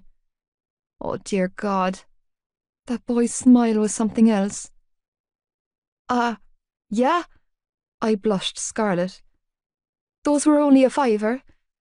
Sliding my hands into my coat pockets, I looked down at my shoes, inhaled a shaky breath, and then faced him once again. I can pay you back the rest of it. No way, Johnny quickly dismissed, wiping a speck of mud off his cheek. Keep it. Keep it? I stared blankly. You don't want €65 back? I hurt you, he replied, his intense blue eyes locked on mine. I fucked up. You're not paying me back anything. Oh, thank God, because my parents would never give me the money back. Are you sure? I croaked out. Johnny nodded and said, Yeah, course, before following it up with, How's the head? I smiled up at him. All better. You sure? He asked, smirking now. No residual damage that might land me in trouble. I don't need to call in the lawyers, do I? What? I gaped. No, I'm fine. I would never sue you. I'm messing with you, Shannon. Johnny chuckled. Shaking his head, he added, I'm really glad you're okay. Okay, I flushed. Thanks. Johnny! A booming male voice called out, distracting us both. I turned my head to see a burly man sauntering towards us with an impressive-looking camera strapped to his neck. Give us a picture for the paper, will you, son? I was fairly sure I heard Johnny mutter the words "fuck off" under his breath, but he turned to the photographer and gave a polite nod. No problem. Good man yourself, the photographer praised and pointed the camera at Johnny, only to halt and turn to me. Move out of the way, will you, love? All right, sorry, I squeaked and scrambled to back out of the line of the lens. We were talking, Johnny bit out. He cast a scathing glare at the photographer and then walked right over to me. Smile, he instructed quietly as he pulled me into his side and clamped his huge muddy hand on my hip. Stunned, I stared up at him. Huh? Smile, Johnny repeated calmly, tucking me under his arm. Frazzled, I turned back to face the photographer and did exactly what Johnny told me to do. I beamed. The photographer arched a brow and gave me a curious look, but quickly hurried to snap what felt like a million snaps. The flashes coming from his camera were blinding, and when they were joined by many more flashes from other photographers, I began to shake with anxiety. What the hell was happening? All right, that's enough, Johnny declared as he held a hand up and released my hip. Thanks for coming out today. I appreciate the support. Johnny! Johnny! One of the women crowding us called out. What's your relationship? Private, Johnny shot back coolly. What's your name, love? The original photographer asked as he pulled a pen out of his coat pocket. Trembling, I just stood there feeling like a dummy, feeling a million pairs of curious eyes on my face. Shannon Lynch, Johnny stated, with a clipped nod, and then, ignoring the half-dozen photographers watching us, He turned his attention back to me. Are you coming to the party after school? What are they doing? I asked uncertainly, unable to focus on what he had just said, because I was too busy eyeing the photographer writing something on the back of his hand and several other reporters skulking nearby. Ignored them, Johnny said with a shake of his head. They'll go away. They're watching you, I whispered. And I think they're watching me? Releasing a frustrated growl, Johnny turned to me. I'm at school, he stated in a sharp tone. On school grounds with a minor. Thankfully, that seemed to do the trick because they slowly dispersed. That was so strange, I strangled out when Johnny faced me again. He eyed me curiously. You don't like that sort of thing? That was horrible, I choked out. All that attention over a silly game. Johnny gave me another curious look. I stared back at him, feeling totally confused. So, are you coming? Johnny asked. When I continued to stare blankly at him, he clarified. To the party. Huey's Matt is throwing on a spread for the team at their house. Me? Yes, you, he replied, giving me a peculiar look. My heart rate increased to a dangerous level as I stared up at this beautiful boy who was asking me to a party. Wait, was he asking me or inviting me? Oh God, I didn't know. Frowning, Johnny added, You're friends with his sister Claire, aren't you? Oh, I shook my head vigorously. Oh, no, I'm not. I mean, yes, I am friends with Claire, but I'm not going to the party. He arched a brow. How come? Because I'm not allowed to go anywhere. I stopped myself short and quickly steered my words in a safer direction. I have to help my mum in the evenings. She's pregnant, he stated in a thoughtful tone. Yup, I replied, and then, because I was a glutton for making situation uncomfortable, I added, She's due in August. Congratulations, Johnny offered, shifting uncomfortably. Nice work, Shannon, I mentally hissed. Thanks, I replied, squirming. Are you sure you don't want to come? He asked then. I won't be drinking so I can give you a spin home when you want to go. Cap! One of the teammates called out then. Get your ass over here, lad, and lift this fucking cup. I'm fucking talking here, Pierce, Johnny snapped, turning around to glare at whoever was calling him. Give me a bleeding minute.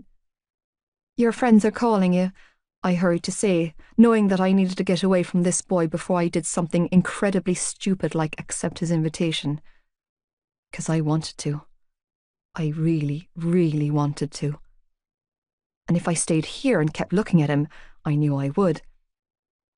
I better go, I added, giving Johnny yet another dopey wave. Have a great time. I didn't wait for his response. Instead, I turned on my heels and hurried away with my heart hammering around in my chest. Are you sure you don't want to come for an hour? I heard Johnny call after me. I'm sure, I called back over my shoulder as I hurried away. Bye, Johnny. Yeah, bye, Shannon. The sound of boys laughing and snickering behind me filled my ears, but I didn't dare look back. Instead, I did the sensible thing and removed myself from temptation with Claire's words ringing in my ears. Boys with pretty eyes and big muscles mess everything up for girls. How right she was. It was a little after 8 when I finally got home from school that evening. 3 miles from Tommen, and the bus had broken down. For 2 hours we were forced to remain on the bus while another bus from Cork City was sent out to transport us home. It was ridiculous. I had spent every minute of those 2 hours mentally kicking myself for not taking Johnny up on his offer. What the hell was wrong with me? I liked him. I really liked him. He asked me if I was going to a party, offered to drive me home from said party, and I turned around and practically ran away from him. No, correct that too. I did run away from him. In my defence, I had been completely taken aback by him. Never once in the weeks that had passed since my accident had either of us approached the other. He broke the imaginary rule that had been enforced between us. He threw me by talking to me, and I was still very much thrown now. All evening, my mind continued to churn the encounter round and round until I was blue in the face from thinking about it and thoroughly disgusted with myself. I should have gone to the party. If I had, I wouldn't have spent 2 hours on a freezing cold bus in semi-Arctic conditions. At least, if I had gone to the party, being late would have been worth it. Because the look on my father's face when I walked into the house assured me that the 2 hours I'd spent sitting alone on a broken-down bus certainly wasn't. "Where were you?" Dad demanded, watching me like a hawk from his perch at the kitchen table when I walked through the doorway. The familiar swell of panic built inside me. My father was a powerful-looking man, clocking in at 6 feet with dark blonde hair and an athletic build that had stuck since his days of hurling. He too had played for Cork, but unlike my brothers, my father's merits and achievements weren't something I openly spoke about. Because I wasn't proud of the man staring back at me. I wasn't sure if I even loved him anymore, or if I ever had. Not when he terrified me worse than any of the bullies at school ever had. "Well?" he pressed, tone tight. He was replacing the rubber grip on what looked like Ollie's hurley, and the sight of him holding the wooden hurl caused a tremor of panic to roll down my spine. "You're late!" I was suddenly very grateful that I had ran away from Johnny Kavanagh when he invited me to the party after school. A shudder rolled through my body at the thought of what my father might do if I had accepted his invitation. "The bus broke down," I squeezed out as I gingerly set my bag down against the wall. "We had to wait for 2 hours for another bus to pick us up." My father gave me a hard stare. I remained exactly where I was, not daring to breathe. Finally, he nodded his head. "Fucking buses," my father muttered, turning his attention back to his task. The air I'd been holding in released from my lungs in a loud gasp.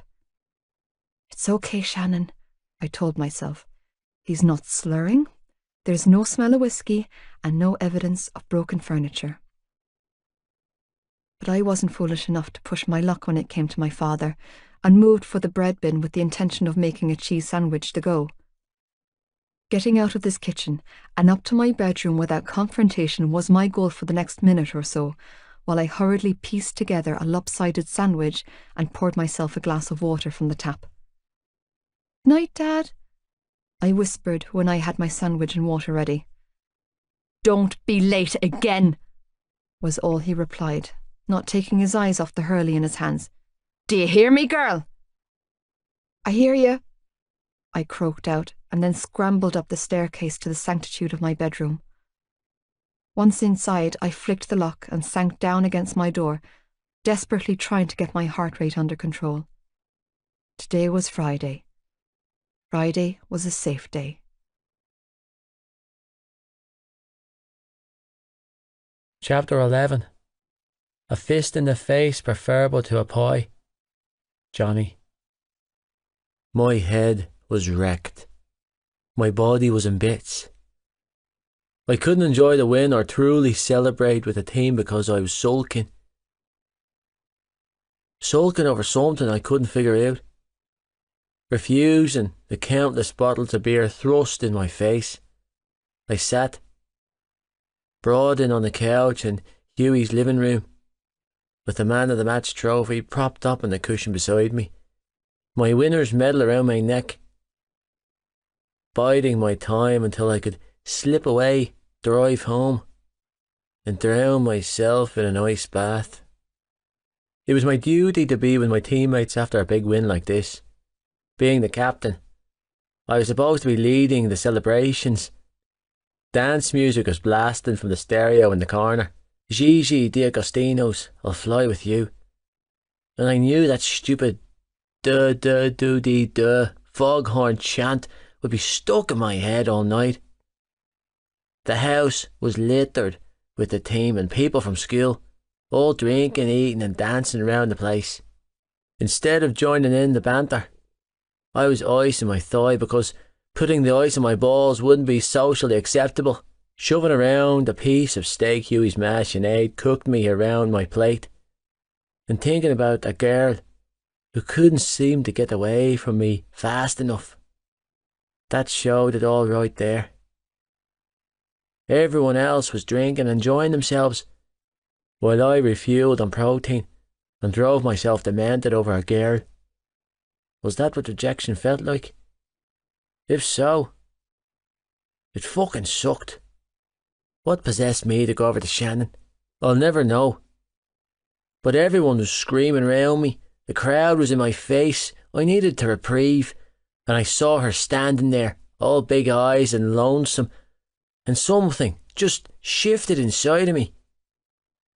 In the moment, it made sense just to go over and talk to her, because I didn't want her to be on her own, because I could hardly concentrate during the game, knowing she was watching me, because when she turned around to leave, my legs moved of their own accord, desperate to intercept her. I can take you home when you have to go. What the actual fuck? I might as well have shouted, "Love me, fucking love me," at the girl. I felt like a bleeding idiot. What was I thinking inviting her to the party? Worse, what was I thinking expecting her to say yes? I was a glorified stranger to her. Jesus Christ. I was so disappointed in myself. For the bones of 2 months, I'd been doing so well. So goddamn well in my attempts to stay away from her. I couldn't get her out of my head, but damn it, I was keeping my distance. One adrenaline-pumped victory, and I blew it. Worse than blew it. I dragged her into a picture with me, and she looked terrified. "You all right, lad?" Feely asked, sinking down on the couch alongside me. Grunting my response, I dragged a cushion from behind my back and set it down on my lap, covering the purpling spreading down my right thigh. I was still in my kit, as were most of the team. They were all still donning their jerseys because they wanted to show off, and rightly so. 5 in a row winners of the Schoolboys' Shield was a new record for Tommen, and some of the younger lads' first taste of silverware. I was still in my gear because I didn't have the energy to tog off after the match. If it didn't look so appealing to the scouts, I'd throw the towel in on the school team and save my body for the academy or club games. "You know what Sinead would have a look at it for you, if you asked her." Feely interrupted my thoughts by saying, "She's a nurse, lad." I turned to him. "What?" He gestured to my leg. "It's giving you trouble again?" Striving to regain in my irritation, I shook my head and said, "No, I'm grand. Took a kicking in the ruck, that's all, lad. The look Patrick gave me was one of apprehension. But he didn't push it. I like that about him. He didn't push shite. If it wasn't his business, he didn't ask to know. You not drinking tonight?" I asked him, steering the topic away from my failings. "Big win for the school, lad. You should be celebrating." "I should be celebrating," Patrick smirked. "What about Mr. Mom himself? If anyone should be kicking back, then it's you." I smirked at the Mr. Mom, meaning man of the match, and said, "I have academy training on Saturdays. What's your excuse?" "Not in the mood," was all he replied. Like earlier when he didn't push me for information, I returned the favour. "I'm actually thinking of heading off," he added, standing up. "I was wondering if you could give me a lift home." Like a starving dog presented with a juicy bone, I snapped at his offer. Tossing my plate and ice pack on the coffee table in front of me, I pulled myself to a stand and inhaled several steadying breaths through my nose before putting my weight on my leg. "Ready when you are." Patrick smirked, but didn't say anything about my over-enthusiasm. Reaching down, he scooped up my trophy from the couch and handed it to me. Thank fuck, because if I had to crouch down again, I wouldn't have been able to get back up. "Whoa, whoa, whoa!"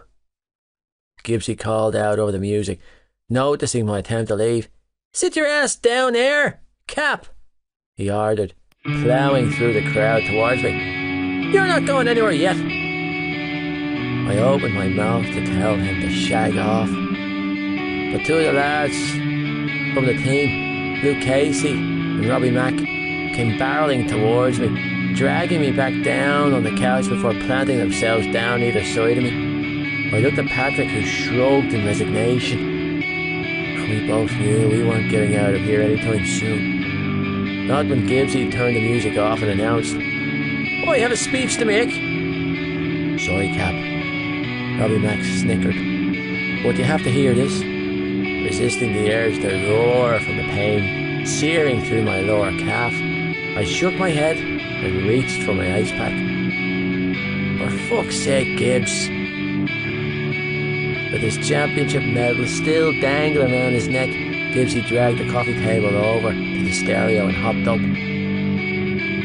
With his jersey wrapped around his head like a fucking bandana, he grabbed the remote control off the unit behind him and held it to his mouth like it was his own personal microphone. Lads in the team threw their heads back and howled with laughter as he tapped the remote to perform a sound check. Bleeding Egypt. With a shit-eating grin etched on his face, Gibbsy tapped the mic and said, "How's it going tonight?" He glanced down at the medal resting on his chest and grinned. "We could get used to this, could we, lads?" A deafening burst of cheers and roars of agreement came from the room. "All right, boys, Jesus, no need to roar at me," he taunted. "For fuck's sake, I'm in the same room as you." His playful response drew an even louder response from the team and our friends. "Anyways," he chuckled, "getting down to business, I have a little song I'd like to sing for the special person in my life." Oohs and ahs came from the group of girls in the doorway. I rolled my eyes at how easy the pretty boy flanker could charm them. Gibbsy cleared his throat for added effect and then said, "Without the special someone's magical fucking hands, I wouldn't be standing here today with this gorgeous piece of silverware." He shook his head and pressed his hand to his heart. "Thank you, baby." From the looks I was receiving from the lads, and the snickering coming from Robbie and Luke, I realised Gibbsy's party piece was going to be at my expense.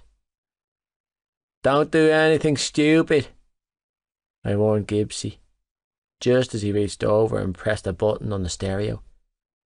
Instantly, my shoulders locked tight with tension as the familiar sound of Dire Straits' Walk of Life began to play from the speakers. Immediately I knew what was coming. That fucker. "Johnny, baby," my asshole best friend called out with fiend passion in his voice, pointing his strapped-up fingers in my direction. "This one's for you." He snickered before bursting into song, crooning along to the lyrics that had become the bane of my life since I strolled on a pitch with these culchy assholes in 6th class. The lads around me all joined Gibbsy in the loud, teasing chorus. Chairs were thrown backwards as the lads all celebrated their victory. Robbie and Luke dragged me off the couch where I was, then thrust into the air and held up by my teammates. Feely, the turncoat, was inconsolable as he laughed his arse off at my expense. Oh yeah, they could laugh all they wanted now, but I was going to bury those fuckers at training on Monday.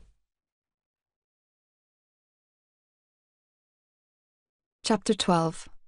Confession Time. Shannon. I was finishing up the last of my homework late Sunday night when a knock on my bedroom door broke through my concentration. Folding my copybook, I slid it into my maths textbook and called out, "Come in." My bedroom door cracked open and my brother's head popped through the crack. "What's up, Joe?" I asked, shoving my books back into my school bag. "I'm going to the shop," my brother announced, taking a quick glance around my room before his eyes returned to my face. "Do you want anything?" "Where's Aoife?" "In my room." "She's staying over?" "Yeah." Aoife went to BCS and is in 6th year with Joey, so it wasn't uncommon for them to stay at each other's houses on a school night and head to school together. They were at that age where sleepovers were allowed. Or at least, no one ever said a word to Joey when he brought a girl home. There was a huge case of double standards in this house, a house that had been exceptionally quiet this weekend. My father was in rare form. He was behaving like a human. He even bought us all takeaway Chinese last night and passed me the remote control rather than just flinging it at me like he usually did. I wasn't naive enough to believe that my father's decision to not break up the house this weekend was because he had decided to turn over a new leaf. No, I had been a member of this family long enough to recognize this quiet period as the calm before the storm. He would erupt soon. He always did. I could only hope that I wasn't standing in the eye of the storm when it happened. "Do you want something from the shop or not?" Joey asked, sounding impatient. "It's closing soon." I glanced at the screen on my phone to check the time. 10:45 p.m. "Why are you going to the shop so late?" I questioned. "What do you need that's so important?" Joey grinned. "Do you want me to answer honestly?" "No," I groaned, fake gagging when awareness dawned on me. "Go away." "Night, Shan," he chuckled, closing out my door. "Be safe," I called after him. "I'm too young to be an auntie." My phone vibrated against my thigh, alerting me to an incoming call from Claire. "Hello," I said, pressing it to my ear. "Hey, chickabee," she said happily. "What are you doing next weekend?" Climbing off my bed, I hurried over to my door and turned the lock. "Nothing," I replied, like always. "Why?" "Because my dear friend Jared Gibson passed his theory test on Friday morning and some demented idiot from the tax office decided to give him a provisional driver's license." "Really?" I laughed, thinking about Gibbsy behind the wheel of a vehicle. "Oh, yeah," Claire sighed. "I've just spent the last hour and a half trying to shove him out of my bedroom." "Why was he in your room?" "To gloat," she explained, shaking his little green license around like he was king of the hill. "What does Gibbsy getting his driving license have to do with next weekend?" "Because his parents bought him a car for his birthday last week," she explained. "He wants all of us to go for a spin with him." My brows shot up. "Who's all of us?" "The usual gang," Claire replied breezily. "Me, Gerard, Hughie, Katie, Piers, Lizzie, Patrick, Johnny, and you, of course." My heart leapt at the sound of Johnny's name being mentioned, and then it rocketed even further at the prospect of spending actual time with him. "Why me?" I managed to ask. "Duh, because you're our friend," she replied. I shook my head. "No, Claire, I'm your friend, yours and Lizzie's." "Well, Jared told me to invite you along." "Why?" I strangled out. "He doesn't know me." "You helped him with Brian?" I shook my head. "That doesn't make us friends." "Well, he knows you're my best friend," she explained, "which means any invitations I receive automatically extend to you too." "Well, he can't fit all those people in one car." "Then maybe you can go in Johnny's car," Claire shot back in a teasing tone. "By the way, I saw you with him on the pitch Friday, you little flirt." "I was not flirting with him," I practically spluttered. "He came up to me." "Better again?" she giggled. "He was the one doing the flirting?" "Nobody was flirting," I choked out. You were just what?" Claire teased. "Talking," I filled in with a helpless shrug. "About what?" "I don't know," I mumbled. "Just stuff, I guess." "And taking pictures together?" she added with a cackle. "I saw that too." "Oh, God." I groaned in defeat and flopped back on my pillow. "I was caught so off guard," I croaked out. You should have heard me trying to talk to him, I added, biting down on my lip. I got tongue-tied and literally bombed my way through the entire conversation, Claire. It was completely humiliating. You got tongue-tied because you like him, she pressed. Not bothering to deny it, I just sighed down the line. Oh my God, she gasped, tone excited. Are you finally admitting you like him? I nodded, and then realised she couldn't see me. I don't think there's any point in denying it, I whispered, feeling my face burn at the thought. I like him, Claire. I think I really like him. Oh, wow, Shan, Claire replied gently. This is big for you. She was right. It was huge. And scary. Absolutely terrifying. It's ridiculous, I muttered glumly. I don't even know him. Yeah, you do, Claire argued. Not well, I replied with a sigh. Well, she mused, I've never met Johnny Depp in the flesh, and that hasn't stopped me from falling madly in love with him. I rolled my eyes at her response. Yeah, because that's the same thing. I have his phone number, you know, Claire offered then. I can give it to you and you can text him. My eyes widened. Absolutely not. Are you sure? Positive, I strangled out. There is no way on God's green earth where I could be the type of girl who does that. Chewing on my lip, I quickly asked, how would you have his number? Jared is always borrowing my phone, she explained. He's always calling Johnny when he uses my phone. Johnny's practically his Siamese twin. So, I stored Johnny's number under call for sex. Snickering, she added, it was so funny. Jared was so mad with me, demanding to know who I was hooking up with and why it wasn't him listed under that name. Claire, you can't tell anyone that I like him, I blurted out, feeling panicky that I had let the cat out of the bag. Please, not even Lizzie, and especially not Gibbsy. I won't, I promise, she vowed. But if you did text him, I think you'd be pleasantly surprised, she added. I know Lizzie told you a bunch of stuff about him, but honestly, most of it's just fabricated gossip. Johnny's not the guy all the girls at school paid him out to be. Yeah, I whispered. I've already gathered that. He was better. So much better. So, will you come with us next weekend? She asked. I won't be allowed to go. Come on, Shan, you can't just say no, Clara whined. Not without asking at least. I don't need to ask, Claire, I croaked out. I already know the answer. Then don't ask him, she quickly said. Just make up an excuse or something and come over to mine. We don't even have to go with the lads.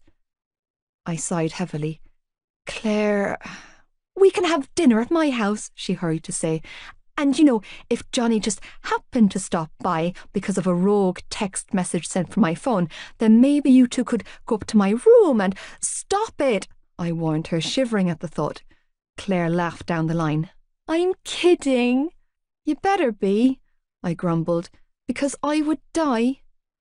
So, do you want to do that? She asked, smothering her laughter. Come over to mine for a takeaway and a movie, or we could go to the cinema. Or out to eat at a restaurant. Whatever you want, she told me. It's your choice and my treat. I love you for offering, I told her, biting down on my lip to stop it from wobbling. But you know he'll never allow it. Claire sighed heavily. Shan, don't, I pleaded quietly. Please don't say anything. There was a long pause before she whispered, I won't. I sagged in relief. Thank you. I'm here for you, was all Claire replied in a sad tone of voice. Forever. Chapter 13. Creeping and whinging. Johnny. Every day since starting at Tommen, I sat at the exact same table at lunch hall for break. It was close to the door and comprised of a 30-foot banquet table, filled with my teammates and a few of the girlfriends. I always sat at the end of the table, with my back to the wall, looking on to the rest of the room, where I had a crystal clear view of everything going on round me. I liked it because I had space to breathe, and not have girls fucking groping me and touching my back every 15 seconds. Like always, Gibbs and Feely sat opposite me, and Hughie sat to my right. The difference today was both Hughie and Feely were in detention, and Gibbsy was scowling at me. Could you stop staring at her for 5 fucking minutes and pretend to be listening to me? Gibbsy hissed. Seriously, lad? Tossing his sandwich down on the lunch table, he threw his hands up in frustration. It's getting creepy. When you're putting me off my food. I'm not doing anything, I grumbled, as I leaned back in my chair and rolled my water bottle between my hands, absent-mindedly. Shannon was sitting at the opposite side of the lunch hall with her 2 friends, smiling and laughing at something Hughie's little sister was saying. Her hair was swept back in 2 long braids resting on her small shoulders, and every time she wrapped one of those braids round her finger, I had to bite back a groan. Seriously, I'd been sitting here for the past 25 minutes, not listening to one word Gibbsy was saying, because I was too fucking busy watching a girl who clearly wanted nothing to do with me. All weekend, Shannon had been in the back of my mind. Okay, the 4-point. I spent days brooding over her reaction to me on the pitch on Friday, and how she hurried away from me. When she passed me in the hall this morning after first class, I felt way too fucking excited to see her. Of course, she smiled shyly before dropping her head and hurrying past me. But she was here. She was in my space, which meant both my attention and my thoughts were fixated solely on her. And I fucking hated it. I wanted her. I realised, and it was entirely inappropriate and horrendous bad luck on my account, but I did. I wanted Shannon Lynch. And worse than wanting her, I really fucking liked her. She had this sweet something about her, and I liked how it felt when I was around her. I liked the way she looked, the way she spoke, the way she carried herself. I liked a whole heap of things about her, and oddly enough, my liking her had nothing to do with what was under her clothes. Well, that wasn't completely true. I thought a lot about what I'd find beneath her clothes, and I liked those visuals a lot. But it was more than that. It was all more when it came to her. But I wasn't in a position to put time into a girl, and spending time with that particular one could get me in a world of trouble. I knew the way things worked. Spent too much time with the girl, and feelings arose. And where feelings arose, fucking arose. It was a dangerous ledge to balance on. One I was not willing to step onto. No, you're not doing anything, Gibbsy drawled sarcastically, shifting in his seat so he was blocking my perfect view of her. You're only mentally undressing her in your head. I'm not, I growled, glaring at him across the table. I was. I so fucking was. Christ, was I that obvious? Yes, you are that obvious, Gibbsy stated, clearly reading my thoughts. And I'll tell you who else is obvious, he added, gesturing his thumb to her right. That evil bitch. I didn't need to look to know. He was talking about Bella. She was perched at the opposite end of our table with a few of the lads on the team from second year, but she'd spend most of the lunch trying to get a rise out of me. It wouldn't work. I wasn't fucking biting. Ignore her. Unscrewing the cork on my bottle, I took a deep swig of water. She's not worth the hassle. Lad, I know I'm repeating myself, but I honest to God don't know how you ever touched her. He groaned. Neither do I admitted, as I recapped my bottle and resumed my staring at Shannon. He leaned back in his chair and arched a brow. You should go over and talk to her. To Bella? I scowled. No fucking thanks. Not that demon, Gibbsy countered with a grimace. Shannon? I shook my head. No! She's a frigid, you know, Gibbsy stated, nonchalantly. Or at least she was. He gave me a pointed look. You haven't sticking your tongue down her throat, have you? No, I hissed. Okay then, he mused. She's still a frigid? I frowned at him. How do you even know that? I listened carefully, he snickered, tapping his temple. What? I overheard the girls talking about it in Claire's bedroom a while back, he admitted. That viper Pierce is tapping was talking about what a terrible ride he is, and it came up that Shannon has never kissed a fella. Frowning, he added. The viper really doesn't like me. Jesus Christ, I muttered. You're listening outside the girl's bedroom now? When he didn't deny it, I shook my head. You have a problem, Gibbs. A big one. It's only a problem if you admit it, he countered with a knowing grin. Isn't that how it works, Johnny? Fuck off, I growled, knowing exactly what he was getting at. Go on, Johnny. Just go over there and talk to her, he encouraged. You can do it. No, Gibbs, I bit out. Let it go. Why not? He demanded, in an exasperated tone. Because I don't want to, I snapped. Liar. You know what? For a fella who calls himself my best friend, you're doing a shitty job, I growled. I told you, I'm not going there with that girl. I told you she's too fucking young for me. You're the one that can't stop staring at her, he barked. Well, tell me to stop, I shot back. Don't tell me to go over there.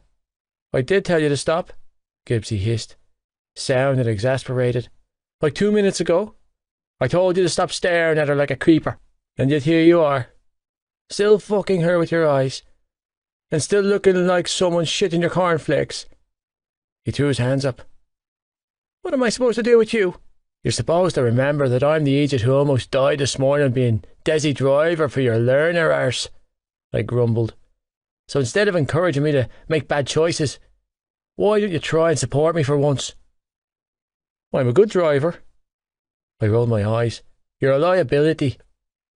And I'm nothing but supportive of you, he huffed dramatically. I'm your number fucking one supporter, Johnny Kavanagh. He leaned back in his seat. He folded his arms across his chest and gave me a pointed look. You really hurt my feelings just now. I hurt your feelings, I cocked a brow. Who's the bitch with a vagina now? Apologise, he ordered. Get the fuck out of here, you idiot. I laughed. He glared back at me. Say you're sorry. For what? For hurting my feelings? He sniffed. Now apologise. I am sorry, Gibbs, I proclaimed, deciding it was easier just to give the big idiot what he wanted. You could mean it, he argued. You could learn not to push your luck, I warned. We had 15 seconds stare down until he grinded and said, I accept your apology. Good, I muttered. I'm delighted for you. And since you seem to need so much support these days, shoving back his chair, Gibbsy stood up and winked at me. I'll go and talk to her for you. Don't you fucking dare. I paused to grab him, but he slipped out of my grip and sauntered away. Gibbs! Relax, Cav. I've got this. He told me as he made a big show of adjusting his school tie. Waggling his brows, he added, Watch how it's done. Then he walked right over to the girls' table and sat down. For fuck's sake. My feet were moving before my common sense had a chance to talk me off the ledge I was about to step onto. Chapter 14. Provisional Licenses. Shannon. I could feel Johnny's eyes on my face from across the lunch hall on Monday. Like the stalker I was, I knew exactly where he sat for lunch each day.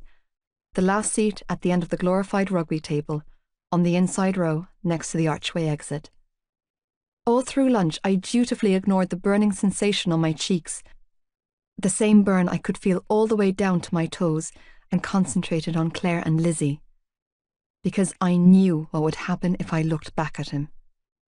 I would give myself away, and he didn't need to know how badly he affected me. He confused me last Friday, and he was confusing me again. Why was he watching me? Why did he invite me to that party? Why did he make my heart race so violently? I didn't understand what was happening here, and in the storm of my turbulent emotions, I needed to hold on to some semblance of control. It wasn't easy, though, and that control was snatched from my teetering grip the moment Gibbsy walked right up to our table, all blonde hair and big smiles. "Ladies," he acknowledged in that flirtatious tone I'd become used to him using as he slipped into a seat on the other side of Claire.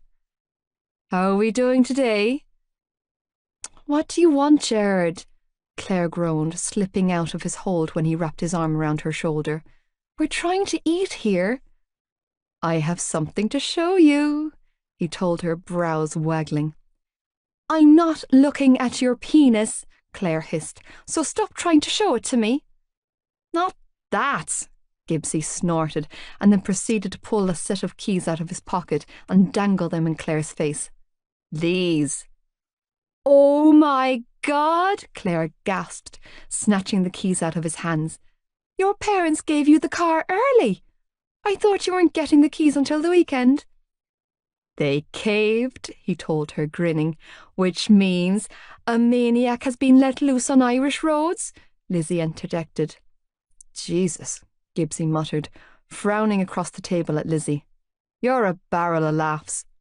Lizzie merely gave him the finger and returned to her lunch. Shaking his head, Gibbsy turned his attention back to Claire. "There's more," he announced, giving her his sole attention. "They're gone to Tenerife." He waggled his eyebrows. "Until Monday." "They've left you to your own devices?" Claire demanded. "You?" "And you know what that means, don't you?" He winked back at her. "Sleepover time." "Your parents left you in charge of their house?" she repeated, looking shocked. He grinned and swiped her apple out of her hand. "They did?" "For an entire week?" Claire shook her head, mouth hanging open. "Alone?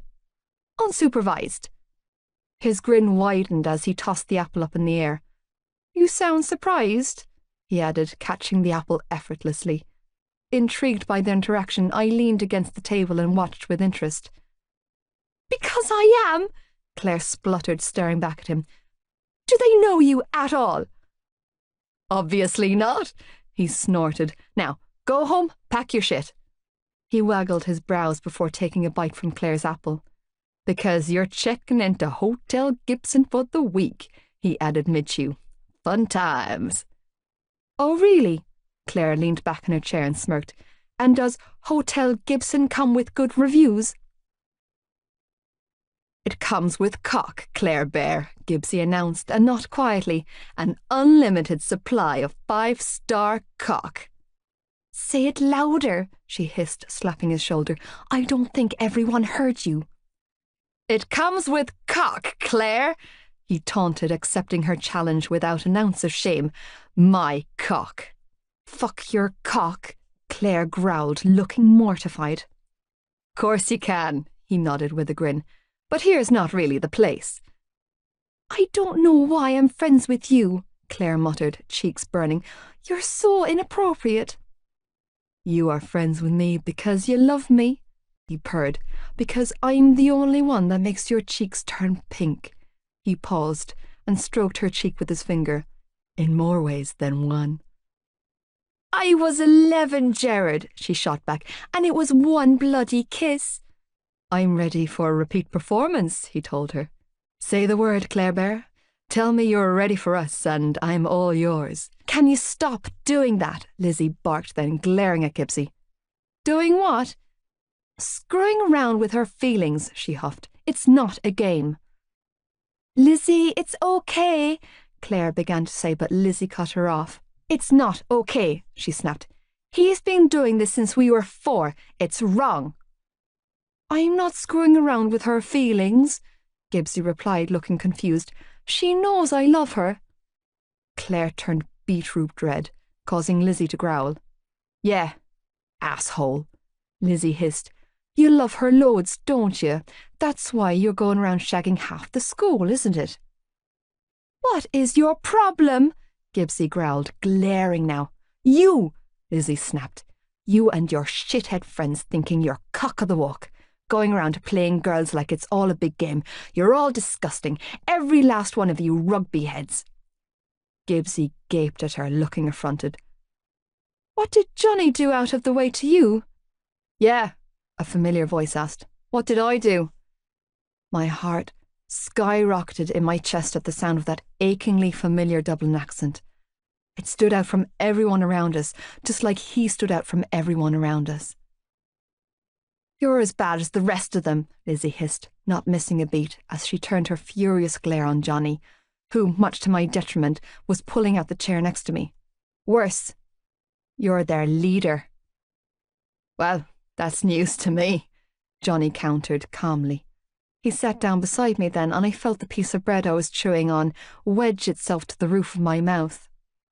Swallowing it down, I looked up at him, wide-eyed and confused. He smiled down at me. Hi, Shannon. Hi, Johnny, I whispered, staring back at him, feeling like my heart was 2 seconds away from bursting out of my chest. How are you? He asked, voice deep, blue eyes burning holes in mine. I'm good, I breathed. How are you? He smirked. I'm good. Damn it, there was that word again. Did you have a nice weekend? It was okay. I felt myself blush. Did you? I spent most of it in training. He smirked. Same as always. I nodded, not really understanding a damn thing that was happening here. How was the party? I didn't stay long. Johnny leaned his elbow on the table, turned his body inwards and gave me his full attention. I just went to show my face, really. How come? I breathed, burning from being so close to him. Training commitments, he explained, thrumming his long fingers against the table, blue eyes locked on mine. I tried to avoid parties during the season. Jesus, not you too, Lizzie growled. It's bad enough Thor over there is pulling his shit with Claire without you messing with Shannon. Johnny turned his blue eyes on Lizzie. Excuse me? You heard me, she countered. Am I not allowed to speak to her? He questioned, arching a brow. Do you not like to share your friends? You know what you're doing, Lizzie shot back defiantly. You're right, Gibbs, Johnny mused with a small shake of his head. Leaning back in his chair, he added, Pierce is a bleeding saint. Total respect, Gibbsy shot back, resting his arm against Claire's chair. Ugh, Lizzie sneered, giving both Johnny and Gibbsy a disgusted look. I hate you all. When you say all, does that apply to just us? Gibbsy gestured from himself to Johnny. Or all men? You, most of all, you big blonde eat-it, with your rugby-shaped head, Lizzie snapped. Shoving her chair back, she stood up and cast a glare to Johnny. And you're a close second, Captain Fantastic, for not having better control over that gimp. Having said that, Lizzie swung around and stalked out of the lunch hall. Whoa, Gibbsy breathed when she was gone. That girl seriously hates me. She hates everyone, Claire replied, patting his arm soothingly. Don't take it personal. It's true, I decided to offer up. She only likes, 2 people. Exactly, Claire agreed. It truly is nothing personal. Lizzie's just protective of us. Yeah. Well, I don't have a rugby-shaped head, Gibbsy grumbled. He looked to Johnny. Do I? No, Gibbs, Johnny sighed. Your head's not shaped like a rugby ball. Really? He touched his head self-consciously.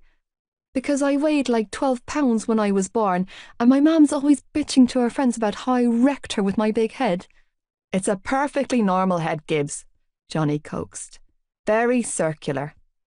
Not too big. You grew into it, he assured him. Fits you fine now. Unable to stop myself, I snickered at the sight of Johnny comforting Gibbsy. You laughing at my misfortune again, little Shannon? Gibbsy shot back with a wolfish smile. Go ahead and get it out of your system. I shrugged helplessly, still grinning. He was just so unusual and entertaining. Now, back to business, Gibbsy continued, leaning back in his chair. What do you want to see tonight? Claire frowned. Tonight? We're going to the cinema, he stated with a devilish grin. Who's we? Johnny bit out, tensing beside me. Gibbsy circled his finger around the four of us. My mouth fell open. Huh? She-Wolf can come too, he said to Claire, if you promise to put a muzzle on her. Gibbs, Johnny said in a warning tone, shaking his head. Come on, lad, Gibbsy countered. You can miss a session for one night. I need a Desi driver until I'm comfortable driving alone. Turning to look at me, he said, What do you say, little Shannon? I looked to Claire, who was staring back at me with mirrored confusion, and then to Johnny, who looked like he was in some sort of physical pain, before settling on Gibbsy. Say yes, Shannon. Go with them. You want to. You really, really want to. But he'll kill you. You're a dead girl walking if he finds out. I shook my head and croaked out, I can't. You can't? Gibbsy frowned. Why not? Because I don't... It's... Shaking my head, I exhaled a ragged breath. I'm not... She can't go, Gibbs, Johnny thankfully interjected. Drop it. But let it go. The bell rang then, signalling the end of lunch, and Johnny shot to his feet. Come on, asshole, he growled, glaring at Gibbsy. We have things to sort out. I'll swing by your place around 7, Gibbsy asked Claire. Does that suit you? Claire nodded happily. He gave her a huge smile before standing up and ruffling her curls. See you then, Claire Bear. My gaze found its way back to Johnny, who was standing at the edge of the table with a thunderous expression etched on his face. Bye, Johnny, I told him in a small voice. His features softened instantly as he looked down at me and smiled. Bye, Shannon. Well, that was the strangest thing that's happened in a while, Claire announced when the boys were gone. Yeah, I breathed. Very strange. Chapter 15. Bathroom Breaks and Propositions. Shannon. When people say something is too good to be true, then it usually is. That was exactly how I felt when I stepped out of the bathroom on Tuesday evening after school and collided with a hard chest. Surprised to find anyone standing outside the bathroom when the final bell had long gone, I let out a small squeak. How's it going, Shannon? The blonde, vaguely familiar boy asked, grinning down at me. The halls were relatively empty, with only a few students rambling down the corridors, leading me to believe that he had been waiting out here for me. After all, the girls' bathroom was an unusual spot for a boy to loiter outside of, especially one togged out in a jersey, shorts and football boots. Panic mixed with a large dollop of weariness flared to life inside of me. Fine, I replied, tucking and then retucking my hair behind my ear, a nervous trait. How are you? Better now I'm talking to you, he announced, confirming my worst nightmare. As he stepped closer, the studs on his boots clanging against the floor. Were you waiting out here for me? I forced myself to ask, needing the vocal confirmation. Don't ask me why, but I needed to clarify the crazy. In your... I gestured to his attire. PE kit? I was training and forgot my mouth guard in my locker, he explained, not one bit embarrassed by any of this. I saw you going into the bathroom when I was heading to my locker, so I figured I'd wait around to talk to you. Shrugging like his nonsense explanation was a perfectly acceptable one, he added, I'm Ronan, by the way. Ronan McGarry. We have French together. His tone was friendly, but I knew better than to be fooled. Friendly could turn to bully in a nanosecond. Yeah, I know. Taking a step back to regain my personal space, I added, Well, it was nice of you to come say hi, but I have to go catch my bus. It leaves soon, and the driver won't wait. I saw you on the pitch that day, Shannon. He purred, voice low, eyes alight with excitement. That's what I wanted to talk to you about. He took another step towards me, invading my space once more. In your knickers? Those killer legs? I saw all of you. My heart sank. Every muscle in my body locked tight with dread. This was it. What I'd been waiting for, the inevitable taunting.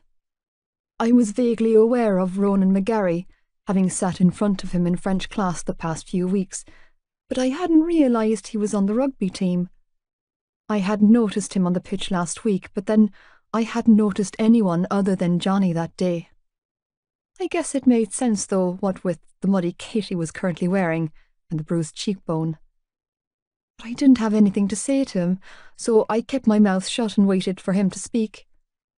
He would. They always did. And I have to be honest, Shannon. He reached up and tugged on my braid with his mud-stained hand. Not hard. It was in more of a playful way, but I didn't like the intrusion.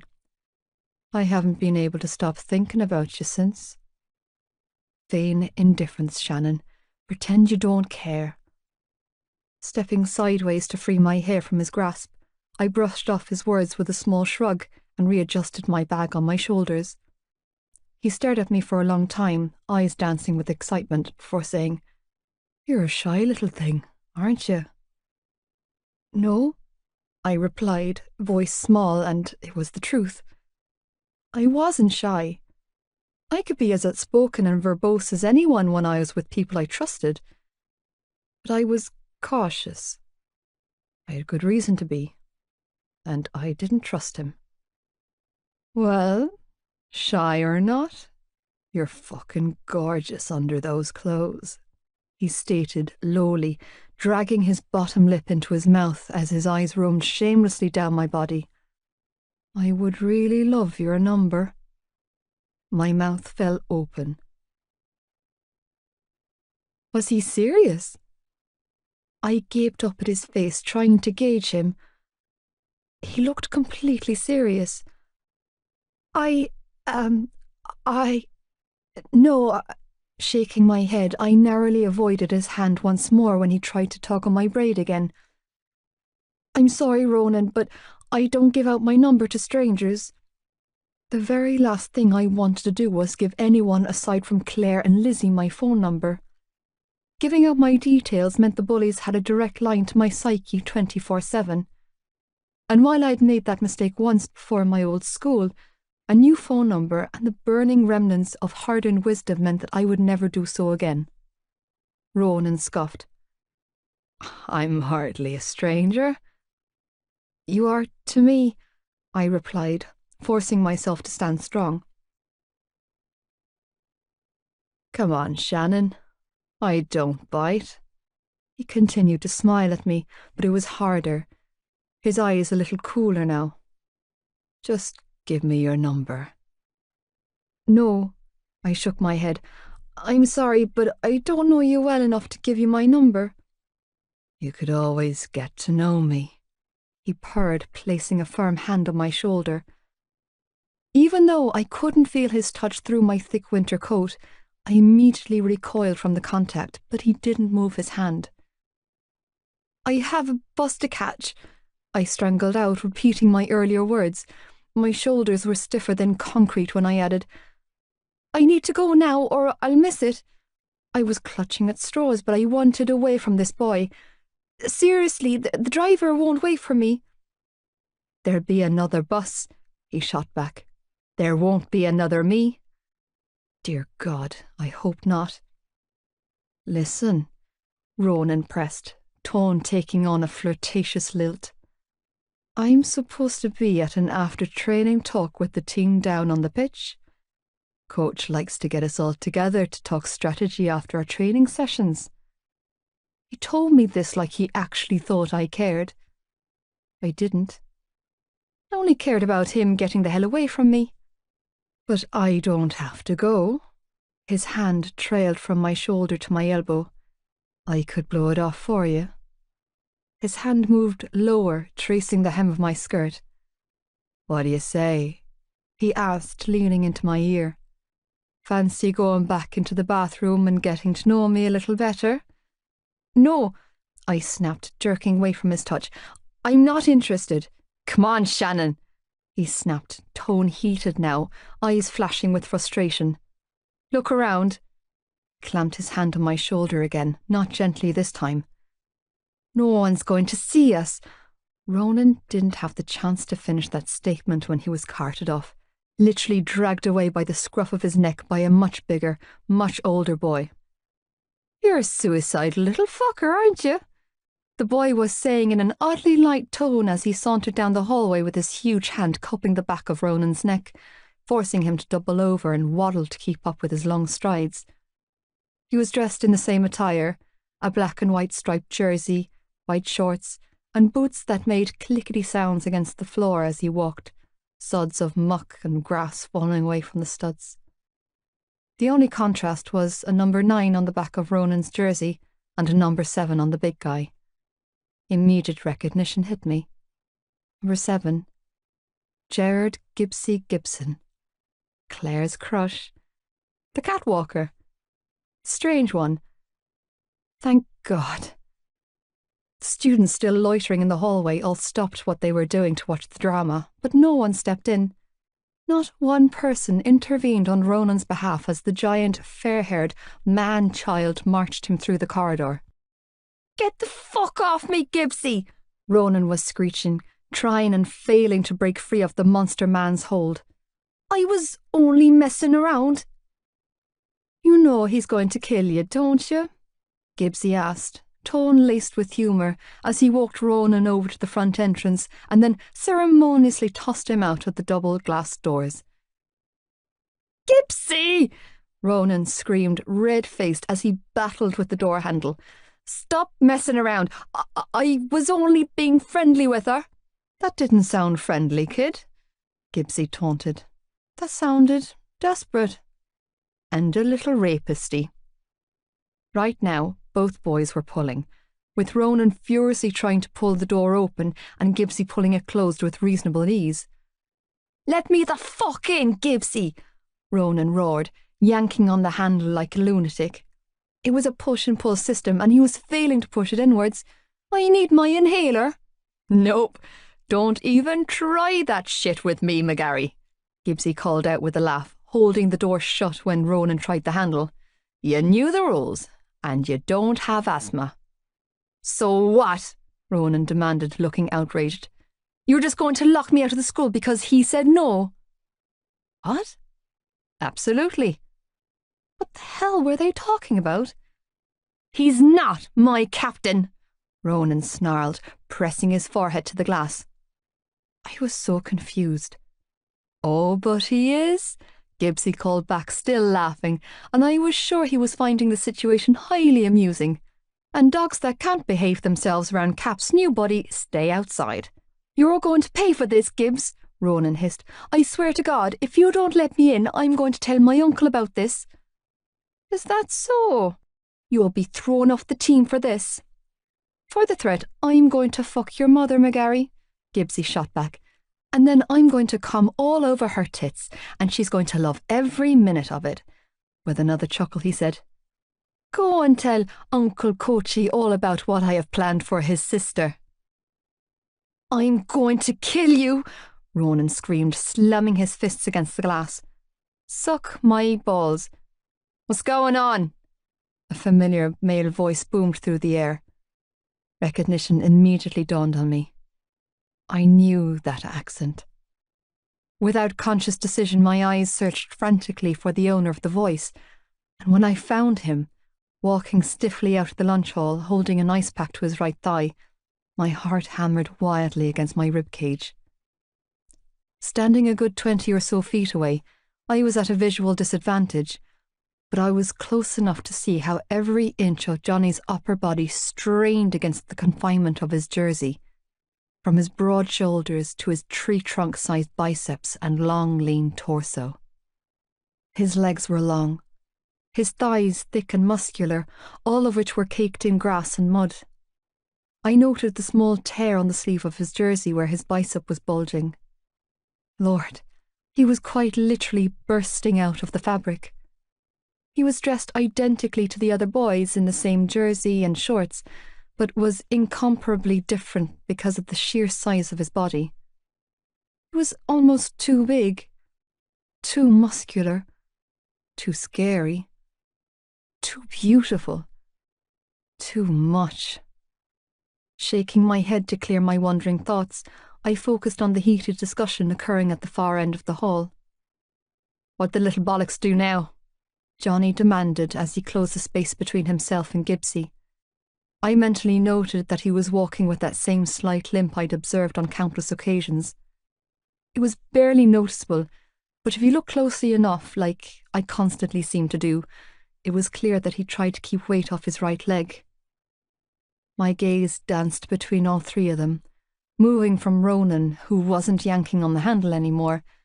In fact, he'd taken a few steps away from the door, to Gibbsy, who was grinning like a Cheshire cat, before landing and staying on Johnny. Seriously, as tall as Gibbsy was, Johnny towered over him.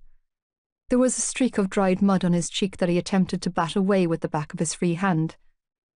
His dark brown hair was sticking up in 40 different directions, probably from sweat, I mentally noted, or playing outside in the rain. He was standing in such a way that I could see his side profile and the way his frown deepened as Gibbsy spoke quietly in his ear. I couldn't make out what they were saying and was unwilling to leave the sanctuary of my corner outside the bathroom, knowing I could always bolt inside and lock myself in a toilet cubicle and phone Joey if this turned ugly. Seconds later, Johnny's body visibly tensed. "What?" Tossing the ice pack on the ground, his hands balled into fists at his sides as he turned to glare out the glass, revealing the number 13 on his back. He took a step forward, stopping just shy of the door when Gibbsy clamped a hand on his shoulder. "You're fucking kidding me!" he roared, reacting to whatever his friend was whispering in his ear. Johnny's head turned in Ronan's direction before quickly snapping towards me. His eyes landed on my face and, holy crap, he looked livid. It was only a fleeting glance and he quickly turned his attention back to Ronan. This time I could clearly hear what he was saying. "I'm going to give you a 5-second head start, prickface," he roared through the glass panel, "and then I'm going to cut your cock off and feed it to you." "Fuck you, Kavanagh," Ronan shouted back, but his face was much paler than earlier. "You can't touch me." "1," Johnny barked. "2, 3, 4. "What are you waiting for?" Gibbsy called out, waving his hands in the air encouragingly. "Get going, Forrest." Were they really going to fight? Over me? Was this really over me? It couldn't be. They didn't even know me. No way. I didn't like confrontation. I couldn't cope with it, and this sure looked like it was about to snowball. Deciding to detract myself from the situation, I turned on my heels and bolted out of the bathroom, not stopping until I was safely tucked away in one of the stalls with the door locked behind me. With trembling hands, I pushed my bag off my shoulders, allowing it to clatter against the tiled floor. Dropping down on the closed toilet, I leaned forward, rested my elbows on my knees, and buried my hands in my hair, reeling. What the hell just happened? What was that? What would I have done if Jared or Gibbsy or whatever his name was hadn't come? Where would I be now? As my earlier adrenaline deflated, Tears dripped down my cheeks, but it wasn't because I was upset. Okay, yes, I was upset, but my tears were those of anger. I was pissed off, actually. Who the hell did Ronan McGarry think he was? More, who did he think I was? Inviting me into the bathroom with him. God, he looked like he'd actually expected me to say yes. Blinking away my tears, I clenched and then unclenched my fists, knees bopping as anger and humiliation coursed through me. I hated humans. They were such a disappointment, and to think God switched dinosaurs for man. He must be raging. Rubbing a hand over my face, I quickly swiped at my damp cheeks and battled to get a handle on my emotions. I was annoyed with myself for being the kind of person who cried when angry. I wanted to be a shouter. A shouter was much better than a crier. I was disgusted with myself for freezing too. He had no right to put his hands on me, and I did nothing to stop him. Words didn't seem enough for that boy, and instead of kicking him in the junk or slapping his hand away, I'd clammed up just like I always did. I should have learned by now that being a pushover didn't do me any favours, and not fighting back wasn't an option either. In situations like the one that had just happened, I had to fight back. I needed to stop letting the fear take a hold of me. I was entitled to stick up for myself. It wasn't rocking the boat to defend yourself. I knew this, but the problem was, every time I was faced with a confrontation or crisis, my body and my mind always reacted with the same broken instinct. Freeze. People talked about the fight or flight instinct. I had neither. Instead of fighting back or fleeing, I froze. Every fucking time. Dragging in a few steadying breaths, I exhaled long and slow, striving to steady my nerves and erratic heartbeat. It took 3 tries of shaking out my hand before I had the coordination to successfully undo the top buttons of my coat and retrieve my phone from my shirt pocket beneath my jumper. Trembling, I unlocked the screen only to release a fresh surge of panic into my bloodstream when my eyes landed on the digital clock on the top of the screen. It was 5:47. My bus left on the dot at 5:30. I'd missed it. There wouldn't be another one passing through the route I needed until 9:45 tonight. Shit, I cried, quickly scrolling into my contact lists to find my brother's name. Pressing call, I held the phone to my ear, but instead of the typical ring-ring sound that came with placing a call, I was greeted with the pre-recorded robotic voice letting me know that I didn't have sufficient credit to place this call. Damn it! Groaning, I quickly tapped in the code that allowed me to send a free call me text message to Joey. When I didn't get an immediate response, I sent another, and then I sent 3 more for good measure. Mam was at work and wouldn't have her phone on her, and I'd rather sleep here in this toilet stall than call my father to come get me. Not that he would come even if I asked. 30 minutes later, and I had sent at least 20 more freebie call me messages to my brother, but to no avail. He obviously either didn't have his phone with him, or it was switched to silent. My bet was it was on silent mode since Joey rarely left the house without it. He probably forgot to take it off silent mode when he left school. I didn't know what else to do other than just wait at the school until the next bus was due. I knew the school remained open until late for after-school programs and tutoring. It technically never closed considering it was also a boarding school, but the main area would be open until at least 9 p.m. My stomach rumbled loudly, breaking the silence. Checking the time again, I noted that it was now 6:18 p.m. I had those 2 slices of bread tucked away in my lunchbox. I could go and make some toast in the common area while I waited. I would be in serious trouble when I got home, but there was no way on God's given earth that I was going to walk the 15 miles home. The walk I was sure I could handle. It was who I might meet on the walk that troubled me. Standing up, I tucked my phone back into my shirt pocket, redid the buttons on my coat, reached for my bag, and let myself out the stall, stopping to wash my hands before leaving the sanctitude of the bathroom. I pressed my ear to the door and listened for a long moment. When no sounds of violence and shouting came from the other side, I opened the door and stepped out. Like a horrific case of déjà vu, I walked out of the bathroom and straight into a hard chest of muscle.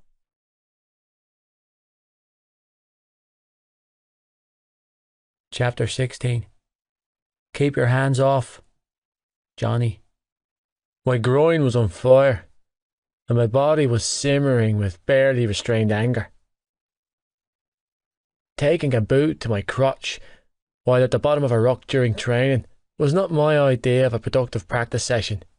It took me a solid 5 minutes of breathing through my nose as I lay in a heap on the pitch before I could trust the contents of my stomach to stay the fuck in there and stand up, resisting the natural reaction to maim and kill the culprit who just so happened to be the sheepish-looking Huey. I blew off the last 5 minutes of training in favour of going in search of an ice pack. We had the league final coming up, and my arsehole teammates were going to take me out before we even got there. Letting me loose last weekend was all well and good, and the shield was a nice little victory for the team, but my sight was set on the cup, and theirs needed to be too. Apparently not. Though after the sluggish training session yesterday and the sloppy performance this evening was anything to go by, I wasn't walking out of lunch hall with one ice pack strapped to my junk and the other pressed to my thigh when Gibbsy's voice boomed through the air, followed by an annoying voice of Ronan McGarry. What did that little bollocks do now? I barked, and they came into focus, standing on either side of the glass empty door. Don't lose your shit, Gibbsy said in a low tone. I've got it under control. What? I demanded. Gibbsy released a sigh. He was fucking Miss Shannon outside Jack's. He scrubbed his face with his hand. Trying to get her to go into the bathroom with him. My entire body tensed as red, hazing fog clouded my vision. I'd been mad as hell with Gibbsy over the stunt he pulled at lunch yesterday, but right now, I was grateful for his meddling. Tossing the ice pack on the ground, I glared at the window and snarled, "You're fucking kidding me." "Nope. You got a little shitty with her too," Gibbsy added, glaring out through the glass at McGarry. "Apparently McGarry has an issue with his hearing because the girl clearly told him no." My legs were moving before my brain had a chance to catch up. I warned him. I bleeding warned that little shite to leave her alone. I was going to kill that little fucker. "Don't," Gibbsy warned as he grabbed my shoulder and pulled me back. "She's right over there, lad." I swung round to find a wide-eyed Shannon staring back at me. She looked terrified. "For fuck's sake," I groaned, quickly turning away so I didn't see the fear in her big blue eyes. All day, I've been trying my best to keep my distance, but fucking McGarry had just screwed with that. I hated him. He was a strong word, but an accurate one when assessing my feelings towards that prick. I warned him to stay away from her, and he went and did it anyway. Maybe once I use my fists instead of my words, he'll take me seriously. If he didn't, we were going to have an even bigger problem. Turning my back on Ronan, I hissed, "I'm going to give you 5-second head start, prick face, and then I'm going to cut your cock off and feed it to you." "Fuck you, Kavanagh," McGarry spat. "You can't touch me." "One," I snarled, grabbing a hold of the door handle. 2, 3, 4. "What are you waiting for?" Gibbs chuckled, making shooing gestures with his hands. "Get going first." 5, I snarled, then yanked the door open. McGarry shot off like a scalded dog running up at top speed. He could move as fast as his legs could carry him, and he still couldn't outrun me. Injured or not, I was goddamn bullet. "Sorry," he roared, over his shoulder as he pounded through the courtyard. "Stop! I'm sorry! I won't go near her again!" "Too late, asshole," I shot back, closing in on him. Reaching out, I caught a hold of his back of his jersey and pulled him to an abrupt stop. "Get off me!"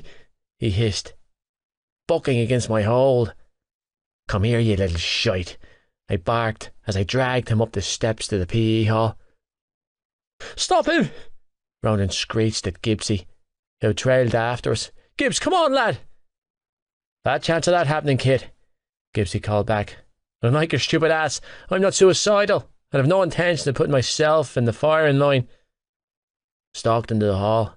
I marched down the corridor and slammed my palm against the changing room door, pushing it open. The team were all inside the room and turned to look at us.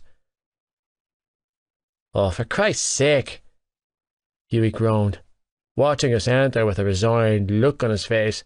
"What did he do now?" "He broke the rules," Gibbsy snickered. "Boys going to church." "And we were doing so well," Feely sighed. "Oh, Johnny," Cormac Ryan muttered, scratching his stubbly jaw. "Should you be doing that to the coach's nephew?" "Be glad it's not you, fuckface," I snarled, keeping a death grip on McGarry as I dragged him towards the showers. "Stop him!" Ronan demanded. "Lads, help me!" No one moved. Good. These lads had loyalty. "Think you can put your hands on her?" I hissed when we were in the showers and away from the team. Releasing his neck, I shoved him against the wall. "Well?" "I was only messing around with her," he growled, pushing off the wall. "It was a joke. Christ, relax." Do I look relaxed to you? I took a step towards him. "Am I laughing, asshole?" "Back up," McGarry warned, raising his fist in front of him. "I mean it, Kavanagh. Back the hell up." "Nice words," I growled, stalking towards him. "Pity you don't know the meaning of them." He took a swing at me and managed to catch the side of my jaw. Dangerous move. "You cheeky little fucker." I closed the space between us, grabbed his head and buried my head in the bridge of his nose. An extremely satisfying crunching noise filled my ears. A steady stream of blood trickling down his face did little to sate the fury burning inside of me. "Oh, Christ!" Ronan roared, collapsing on the floor, clutching his nose. "I think you broke my nose, Johnny." "Your nose will heal after a break." Grabbing his jersey, I dragged him into the shower stall, slapped my hand against the circular chrome nozzle sticking out from the wall, and watched as freezing cold water poured down on him. "But your spine won't." Crouching down in front of him, I held his face under the water. "That's exactly what I'll crush if you so much as look at her again." "I was only talking to her," he strangled out, red-faced. "Christ!" "Now don't talk to her," I spat, glaring down at his stupid fucking face. "Don't look at her, and don't fucking touch her. She's not for you." With great effort, I forced myself to release him and stand back. "Are we clear this time?" "Crystal," McGarry muttered under his breath. "You'd better mean it this time, kid," I said in a warning tone, "because if you push me on this, I'll kill you." "I'm done," he grumbled. "Fucking hell." I cast Ronan one final death glare before stalking back to the changing room. Unsurprisingly, Gibbsy was perched on the bench with a shit-eating grin etched on his face. "Is he alive?" "For now," I bit out. Kicking off my boots, I grabbed a pair of sweats from my bag and pulled them over my shorts. I could shower when I get home. Right now, I need to get the fuck out of this place before I blew a head gasket. There were too many assholes in my close proximity, McGarry and Ryan to be precise, and I didn't trust myself. Ironically, the lyrics of the song stuck in the middle drifted into my mind. Shaking the thought away, I concentrated on packing up my bag. When I had everything loaded into my gear bag, I left the changing room without a word to my teammates. Thankfully, Gibbsy didn't follow me. I had my bag loaded into the back seat of my car and was round in the driver's side when a sudden pang of uncertainty hit me in the gut. Was she okay?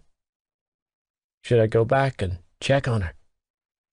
No, she's probably gone home. I should go home. But what if she wasn't? You don't have time for this, asshole. My brain hissed. You have a PT session in an hour. Shaking my head, I opened my car door only to quickly slam it shut and stalk back into school. You're just going to check on her, make sure she's okay, and get the fuck out of there, I told myself as I walked through the school to the girls' bathroom. There's nothing wrong with that. But there was something seriously wrong with this picture. I was standing outside the girls' bathroom, waiting on a girl to come out who might not be in there to begin with. I was as bad as McGarry. Disgusted with myself, I turned to leave. I made it 5 feet before retracting my steps back to the bleeding bathroom. What the fuck was wrong with me? I was deep in thought, fighting an internal battle with my conscience, when the bathroom door flew open and a tiny wisp of a girl came rushing out and crashed straight into my chest.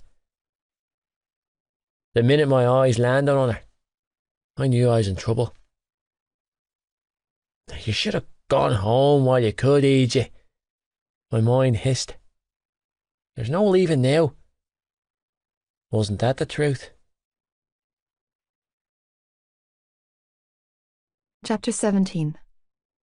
You've got a fast car. Shannon. My body smacked into the hard chest of muscle, causing my school bag to fall onto the floor with the impact. Instinctively, my hands darted out in front of my face, self-preservation mode activated. If I wasn't so frightened, I would have been proud of the scream that tore from my chest. It was progress. 2 large hands shot out, capturing my flailing limbs and steadying me. Hey, relax! I recognized the hint of a Dublin accent immediately. Shh, relax, it's just me. Sagging in relief, I looked up in his face, registering the familiarity. Oh, God. My words came out in a sharp gasp as I stared up at him, breathing hard and fast. You almost gave me a heart attack. Oh, shite, sorry about that. Johnny released me and took a step back, holding his hands out in front of him. You were in the bathroom so long I thought I'd need to call in the rescue crew or something. He took another step backwards, then cupped the back of his neck with a hand, looking a little uncomfortable. He was still wearing the same jersey with the sleeves slightly torn at the biceps, but had switched his shorts for grey sweatpants and his football boots for a pair of runners. I just wanted to check that you were okay. Shrugging, he dropped his hands to his sides and asked, Are you? Was I? I think so. My heart was beating at 100 miles an hour, and I felt like I was 2 seconds away from passing out from the adrenaline battering through my veins. Pressing a hand to my chest, I took a few deep breaths to steady my frazzled nerves before I could speak. He was so much taller than me that I had to crane my head back so I could look at his face when I asked, Were you waiting out here for me? Yeah. Shoving his big hands into the pockets of his sweats, Johnny nodded. I wanted to make sure you're all right. Gibbsy told me what he said to you. He did? Yeah. Johnny nodded grimly. The fucker won't be bothering you again. Ronan? He nodded, jaw ticking. Listen, I need you to trust me when I tell you that little scene with McGarry had more to do with me than you. He shifted uncomfortably and ran a hand through his dishevelled hair. He likes to push boundaries. Mine more than most. Push boundaries? More to do with him? Oh, I wasn't sure what to say to that. I was so confused. Thanks, I added, because thanking him seemed like the right thing to do.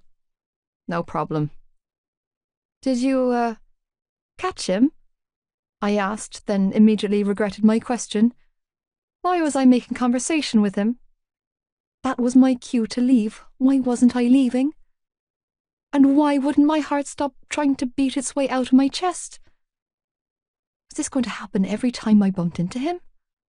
If so, I needed to get a prescription. Ronan, I clarified, digging myself a deeper hole. You were counting to 5. Like I said, Johnny replied, jaw set in a tight line. He won't be bothering you again. My eyes widened. You didn't kill him, did you? He barked out a laugh. No, Shannon, I didn't kill him. Oh, okay. I breathed a heavy sigh. That's good.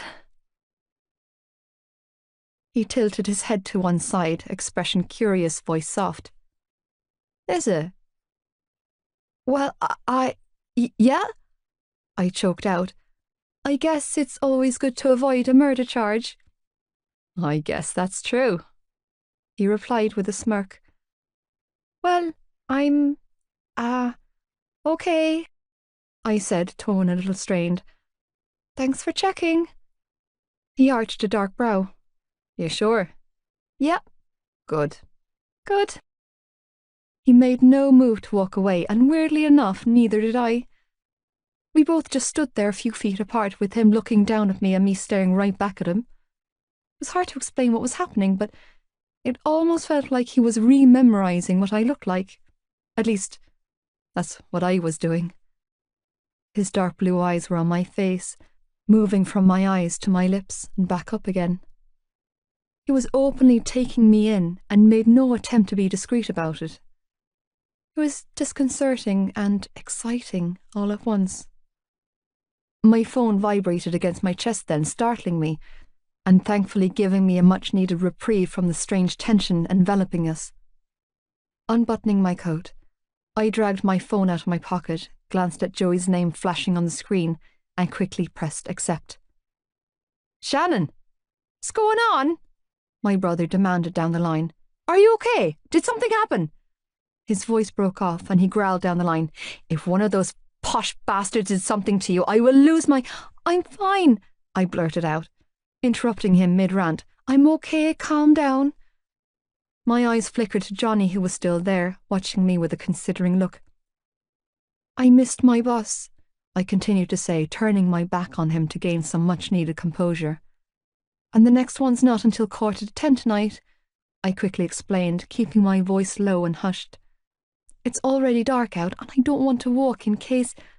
I stopped myself before finishing that sentence, then hurried on to ask, Are you with Aoife? Can you guys come pick me up? Joey had his full licence, but he didn't have a car. His girlfriend, who was still on her provisional licence, had a 14-year-old Opel Corsa. It was old and sluggish, but it worked. Joey was a named driver on her insurance, and her Desi driver most days, and I knew she allowed him to borrow it whenever he wanted. I'm really stuck, Joe, I added, voice small. I wouldn't ask you if I wasn't desperate. Ah, bollocks, Shan. I'm working till 9. Joey grumbled. I got called in to cover for one of the lads, and Aoife works until 10:30 on Tuesdays, so she has the car. Did you try Mam? She's working the late shift, I mumbled, and I'm not calling Dad. No, Jesus, don't call him, Joey agreed, tone hard. He sighed heavily down the line and said, Look, hang up, give me a few minutes. I'll call around a few of the lads, see if anyone can pick you up. I'll phone you back in a few. No, don't do that, I was quick to interject. The thought of getting into a car with one of his friends, however tolerant they were of me, was not an appealing concept. The school stays open late. I can wait here until my bus comes. A gentle tap on my shoulder drew my attention away from my phone call. Spinning around, I looked up and locked eyes with Johnny. I can take you home, he said, blue eyes locked on mine. Huh? I opened my mouth, but nothing but blabbering came out. My car's parked outside. He inclined his head towards the entrance. I can take you home. Shaking my head, I sucked in a sharp breath and tried again. No, that's okay. You don't have to do that. I know I don't have to, he replied slowly. I'm offering. Do what? Joey barked down the line. Shan, what's going on? Who are you talking to? Oh, just this guy from school, I explained, face burning with heat. Johnny arched a brow. I flushed bright pink. My reaction brought a smile to his lips. Guy? My brother demanded, drawing my attention back to our phone call. What guy? Just a guy I know, I squeezed out, tone pitchy. Biting down on my bottom lip, I glanced up at Johnny and said, Honestly, it's fine. You don't have to drive me home. Hold up. Who's driving you home, Shannon? Joey barked down the line, distracting me once more. Why are you talking to guys old enough to drive you home? You're 15. I know what age I am, Joey, I shot back, nerves frazzled. Look, relax. Pressing my palm to my forehead, I said, I'll wait here until my bus comes. Put him on the phone, Joey ordered. What? I gaped. Who? The lad who's just a guy you know with a car, he spat, throwing my words back at me. I balked. Why? Because I want to talk to him, Joey replied impatiently. I peeked up at Johnny, who was looking at me expectantly. Dropping my gaze, I whispered, Why do you want to talk to him? Because I want to talk to the fucker offering to take my baby sister home in his car, that's why. Letting out an impatient sigh, Johnny cleared his throat and held his hand out. I stared at his hand and blinked in confusion. Give me the phone, he instructed calmly. My phone? Yes, Johnny nodded. Your phone. When I made no move to hand it over, Johnny swiped it out of my hand and pressed it to his ear. Hey, this is Johnny, he said down the line, holding my shitty phone to his ear. Yeah, I know your sister. He paused before saying, Kavanagh. Yeah, that's me. Another pause followed before he nodded. Thanks. It was a strong performance all round. Mortified, I reached up and tried to grab the phone, but he was too tall. Holding a hand out between us to keep me at bay, Johnny continued to talk.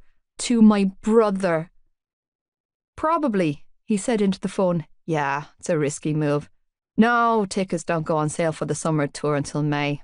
Yeah, I'll see what I can do. Home games only, though. Cool. What? Seriously, what? Confused, didn't begin to explain how I was feeling in this moment. I'm well aware, Johnny said in a dry tone, obviously responding to something Joey was saying.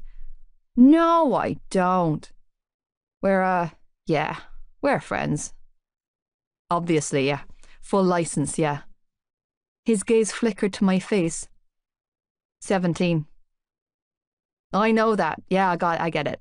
I know the difference. I won't, Johnny said before pressing end on the call and holding my phone out for me. What just happened?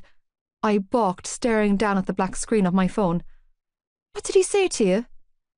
Johnny shrugged, but he didn't answer my question. Instead, he swooped down and grabbed my school bag. Come on. Throwing my bag over his shoulder, he pressed a hand to my back and nudged me forward. Big brother gave me permission to take you home. What about your school bag? I blurted out, noting he was only carrying mine. It's in the car, he replied, continuing to shepherd me towards the door. Let's go. Like a lamb to the slaughter, I went with him, knowing this was a terrible idea, but unable to stop my feet from moving. There was only a handful of students in the corridors, but I swear I felt every one of their stares as I walked towards the front door with Johnny. Johnny yanked the glass door open and waited for me to step out before following me. I had no idea what to do, or say for that matter. I was so far out of my comfort zone I could barely function. I felt a little lightheaded, if I was being honest. We walked side by side in silence through the courtyard and down the avenue towards the student car park. Even though today was March 1st and the second month of spring in Ireland, it was dark outside, not to mention freezing cold. I wasn't a fan of being outside in the dark, and I found myself sticking close to him. Concussion giver or not, some part of my brain told me that I was safe with this boy. That was probably the concussed part talking. He didn't hurt you, did he? Johnny asked, breaking the silence when we entered the parking area. What? I turned my face to look at him. No, I'm okay. You sure? He stared straight ahead, so I did the same, feeling too exposed around him. He didn't put his hands on you? I'm sure. Sliding my hands into my coat pockets, I kept my gaze on the line of cars up ahead. I'm okay. Johnny tensed and the move caused his arm to rub against mine. You know, you can tell me if he did. He shoved his hand into his pocket and retrieved a set of keys. You don't have to be afraid. He didn't. Okay, good. He muttered, pressing a button on a sleek black car key. Lights flashed from a nearby vehicle and he steered us towards it. This one's mine. Whoa, I muttered, when I was close enough to make out the impressive-looking car. You have an Audi? I do, he agreed, yanking one of the back doors open. Is it yours? Why else would I be driving it? I cringed. I thought it might belong to your parents or something. No, it's mine, he replied. My folks have their own transport. Oh, I breathed, gawking in admiration. Because of the darkness, I couldn't depict if the car was black or navy, but God almighty, darkness or not, I could easily tell that it was fancy, and new, and fast, and expensive. No wonder he didn't want the €65 back. Is it an A3? I asked, awestruck. Yeah, Johnny replied, tossing my bag into the back seat where it joined another school bag and several more gear bags, all with different club crests. I could spot a sports bag a mile away, having spent most of my life falling over them. I was also painfully aware of the stench of teenage boy that came from one of those bags. It was similar to the stench that wafted from Joey's bedroom. A distinctive odour comprised of a combination of sweat, sex and man. Peeking over his shoulder, I ignored the stench of boy and marvelled at the leather interior. Are you into cars or something? He asked, turning his head just in time to catch me snooping over his shoulder. Not really. I took a step back and shrugged, feeling a surge of heat flood my face and a whole truckload of relief to have been caught checking out his car and not his ass in those pants. Because I had totally checked that out too. It was hard not to. It was round and firm and... But my brother Joey is, so I know a lot of the types from listening to him. I hurried to explain and distract myself from my dangerous thoughts. That's a fast car. Yeah, it's pretty decent for now. For now? Nodding, Johnny closed the back door and flashed me a quick smile before opening the front passenger door. Ah, shite, he grumbled, staring in dismay. Sorry about this. I wasn't planning on having anyone in here. My eyes took in the absolute carnage that was his front seat. Holy hell, it was a total mess. I can sit in the back if it's easier for you, I offered, not wanting to put him out any more than I already was. What? No, Johnny muttered, scratching his jaw. Just give me a sec. Diving into the car, he scooped up an armful of empty bottles, socks, plastic containers, chewing gum packets, deodorant cans and towels, and tossed them over the back of the seat. He had to repeat this cycle 3 more times, dumping the rubbish from the front seat to the back before the space was clear, pausing midway to pocket a black wallet to which he informed me that he had been looking for this. Finally, when he was finished with the impromptu clean-up, he climbed back out, grinning sheepishly. I think we're good now. I smiled. Thanks again for offering to drop me home. It's no problem, he replied. I figure I still owe you for the broken head, huh? You didn't break it, I was quick to clear up. You just knocked my brain around a little. Johnny grimaced. Kinda didn't I? Well, I mused, it's 15 miles to my house, so between the money, threatening to cut off Ronan's penis, and the spin home, I think we can call it quits. He's not in your class, is he? Johnny expelled a frustrated breath, because that can be sorted too. We only have one class together twice a week, I explained. The male-to-female ratio in third year was heavily unbalanced, with 80 boys and only 5 girls. All 5 girls were placed into the same class, 3A. Luckily for me, Ronan McGarry was in 3D, so with the exception of a couple of mixed classes during the week, I wouldn't have to look at him. He's never spoken a word to me until this evening, I added. Well, if he gives you even a whiff of shite, then let me know, Johnny growled, and I'll fix it. You'll fix it? I questioned. You make it sound like you're in the mafia or something. Johnny barked out a laugh and held the door open, gesturing with his hand. Come on, Shannon, like the river. Get in my car. He was so unexpected and I was so distracted by him that I didn't feel any hesitation. I just climbed in and fastened my seatbelt, watching as he closed my door and jogged around the front of the car to his side. It wasn't until he was sitting in the driver's seat beside me with the doors closed that I felt my heartbeat increase and my usual swell of anxiety churn. Christ, it's freezing, Johnny announced, rubbing his hands together before starting the engine. He was right. It was freezing in here. It's late to be catching a bus, he added, flicking on the light overhead. School finishes at 4. Yeah, I know. I clasped my hands together, my entire body a bundle of nerves. But the 5:30 bus is the only one that goes past my road. That sucks. It's not so bad, I replied, adjusting my seatbelt. I usually manage to get most of my homework done before I leave school in the evenings. A small shiver rolled through me then, to which Johnny automatically responded, Are you cold? Reaching for the heater, he turned it on full blast, then returned to rubbing his hands together and shivering.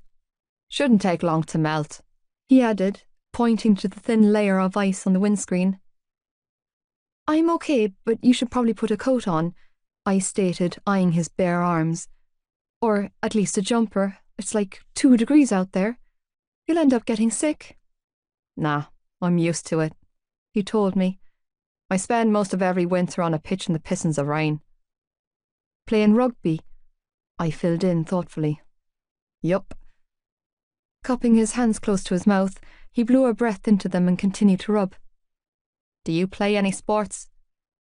No. I shook my head and fingered a button on my coat. I like watching, though. Tilting his head to one side, he studied my face. Do you watch a lot of rugby? I could feel the weight of his stare in my cheeks. They were on fire. No, I mumbled. I mean, I watched that one match last week, and I watch Ireland in the Six Nations Championship every year, and I sometimes follow the soccer, but it's mostly GAA, Gaelic football and hurling. I looked over at him. My brother Joey, the guy on the phone, he plays for Cork. No shit. Johnny's eyebrows shot up. Senior level? No, he's only 18, so he's in the minors for now, I replied. But there's talk of him being called up to the senior team next season. You know, now that I think of it, the name Joey Lynch sounds familiar. Johnny mused. He twisted in his seat to face me, expression full of interest. He's over in BCS, right? A hurler? Yeah, I nodded. He was a dual player for years, like most people. But when he got called up to county level, he dropped football. Nice. Johnny blew out a breath. He sounded impressed when he leaned back against his door and said, It's not easy to get a call up to a county level anywhere, but especially in Cork where the competition is so fierce. It really isn't. I kept my body positioned straight ahead but turned my head to look at him. People don't know how incredibly hard it is to play at that level and stay there. They assume it's easy for athletes and that they're spoiled and entitled, but they don't see the huge behind-the-scenes sacrifices that are made daily by those guys. You can chalk that down, he replied, nodding his head in agreement. Propping a foot in his seat, Johnny hooked his arm around his knee, rested his other arm on the steering wheel, and gave me his undivided attention. Your brother's taken this opportunity with both hands. I guess, I replied, thinking about my brother and his attitude towards life. This was strange. I usually wasn't much of a talker. Not around strangers, at least. I didn't feel that way around him, though. Not tonight, at least. I felt oddly forthcoming, and Johnny's interest in what I had to say encouraged me to keep talking. Besides, my brother was a safe topic. Everybody loved Joey, myself included, and I was fiercely proud of his achievements. But he's still in school doing his Leaving Cert this year, and there are a lot of distractions for him. Our father wants him focused on hurling 24/7, but Joe is a sociable guy. He finds it hard to say no to his friends. I continued to ramble, and he continued to listen intently to what I was saying. Honestly, Joey has the talent and skill to play at any level, I stated truthfully, appreciating every nod Johnny made as I spoke. It's keeping his head that's his biggest problem, and distractions everywhere. Everybody wants a piece of you when you're in the public eye, and Joey has a hard time keeping his feet on the ground. I waved a dismissive hand in the air as I spoke. I guess it's hard to keep your feet on the ground when you're a teenager playing in a man's world and reaping the rewards for it.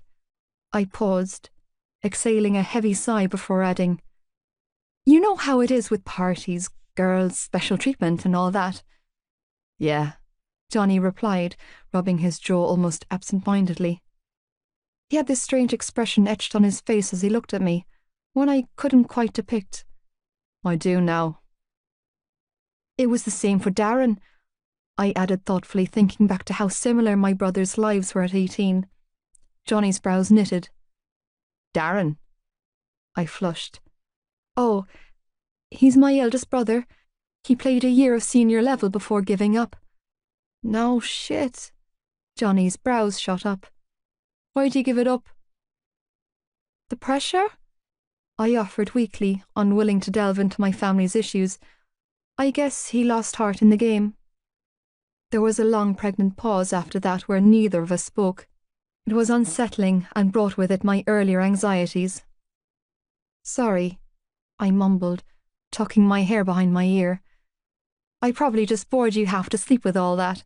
Fingering my braid nervously, I looked from the now ice-free windscreen to him before saying, I'd say we're good to go. Johnny made no move to leave. Instead, he surprised me by saying, What about you? What about me? I replied, feeling a little unnerved.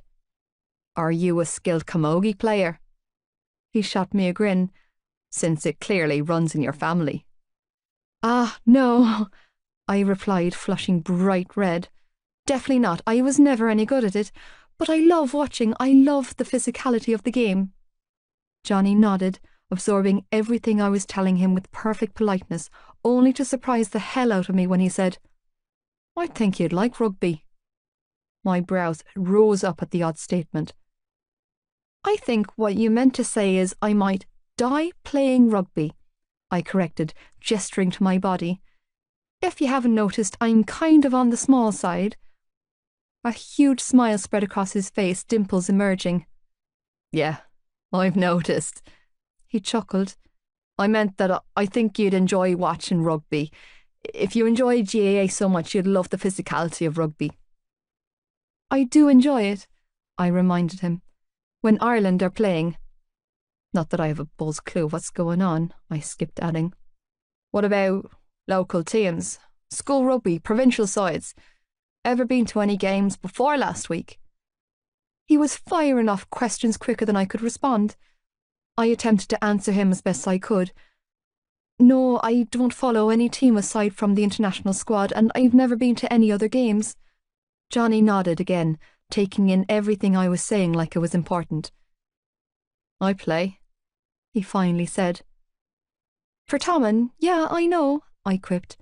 I saw you, and I still have an egg on the back to my head to prove it. Johnny grimaced. No, he pressed, tone oddly serious. I mean, I play. I stared blankly back at him. That's good? He released an impatient laugh. You have no idea what I'm talking about, do you? Nope. I shook my head. I honestly don't. He considered this for a long moment before adding, I like that. You like what? that you don't know what I'm talking about, he replied without hesitation. It's a little insulting and a lot refreshing. Well, you're welcome, I offered, not knowing what to say to that. So, rugby's your thing, huh? Johnny smirked. You could say that. I felt like I was missing something here. And you're good? I thought he was good.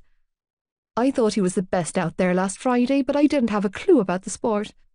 His smile widened, eyes crinkling slightly as he repeated his earlier words. You could say that. Okay, I was definitely missing something. Am I going to be embarrassed by this? I asked, racking my brain for information that might help me. I didn't have any. Sure, I knew he was the captain of the school team, and those photographers and reporters were snapping at his heels, but I figured that had to do with him being captain and the best player on the field that day. However, I couldn't shake the feeling that I was missing something. If I do an internet search on you, am I going to find out you're some sort of rugby god? Johnny threw his head back and laughed. No, he mused. I'm no god. Then what? I pressed. With a rueful smile, Johnny steered the topic back to me once more by saying, So, GAA is your thing, huh? Well, I really don't have much of a choice in the matter, I responded, going along with his diversion. I have 5 brothers and a GAA fanatic father, so I let my words trail off with a small shrug. No sisters? Nope, I replied. It's just me and the boys. How's that for you? His question threw me, and it took me several moments to form a response. Okay, I guess. No one had ever asked me that before, not even my parents. It makes for a busy home life, I added, feeling the need to elaborate. It gets kinda crazy sometimes. I bet. Shifting his hand from the steering wheel to the leg he had planted on the floor, Johnny began to smooth his large hand over the front of his sweatpants, stopping to knead his thigh with his knuckles. I would have been super creeped out by the move if it weren't for the fact that he seemed to be doing it so subconsciously, like he was soothing an ache. Are you close? He asked, distracting me from my staring. Close? I blinked rapidly. To who? My brothers? He nodded. I thought about it for a moment before responding. I'm close to Joey. That's the one on the phone earlier. He turned 18 at Christmas, so he's the closest in age to me. Darren doesn't live in Cork, and the 3 younger ones are only 11, 9 and 3, so we're not very close. He's good to you. Who, Joey? He nodded. Yeah, I smiled. He's a great brother. Protective. I shrugged. Sometimes. Johnny nodded thoughtfully before saying, So, you're the middle child. Yeah, I'm the 3rd. That's a lot of kids. What about you? I turned the tables on him. Any sisters or brothers? Nope, he replied with a shrug. I'm an only child. Wow. What's that like? Quiet, he quipped before shifting the limelight back onto me once again. You've lived here all your life. Yep. Born and raised in Ballylagan, I confirmed. You're from Dublin, right? You moved down here when you were 11. His eyes brightened. You remember me telling you that? I nodded. Christ, you were so out of it that day, I didn't think you'd remember any of it, he replied thoughtfully, scratching his chin. Even if I hadn't, your accent is a dead giveaway. Yeah? Nodding, I put on my poshest Southside accent and said, I'm from Blackrock, darling. Johnny laughed at my attempt. Not even close. Let me guess, you enjoy dipping your toes in Sandy Cove before heading for a spot of lunch in D4, I added with a snicker and another forced accent. My cheeks burned. God, I was so awkward. There's nothing posh about me, Shannon, Johnny countered, smile fading. I might have come from a decent area, but my parents work hard for everything they have. They came from nothing and built themselves up. You're right. He didn't sound posh at all. My attempt at impersonating him was an epic fail. What an idiot.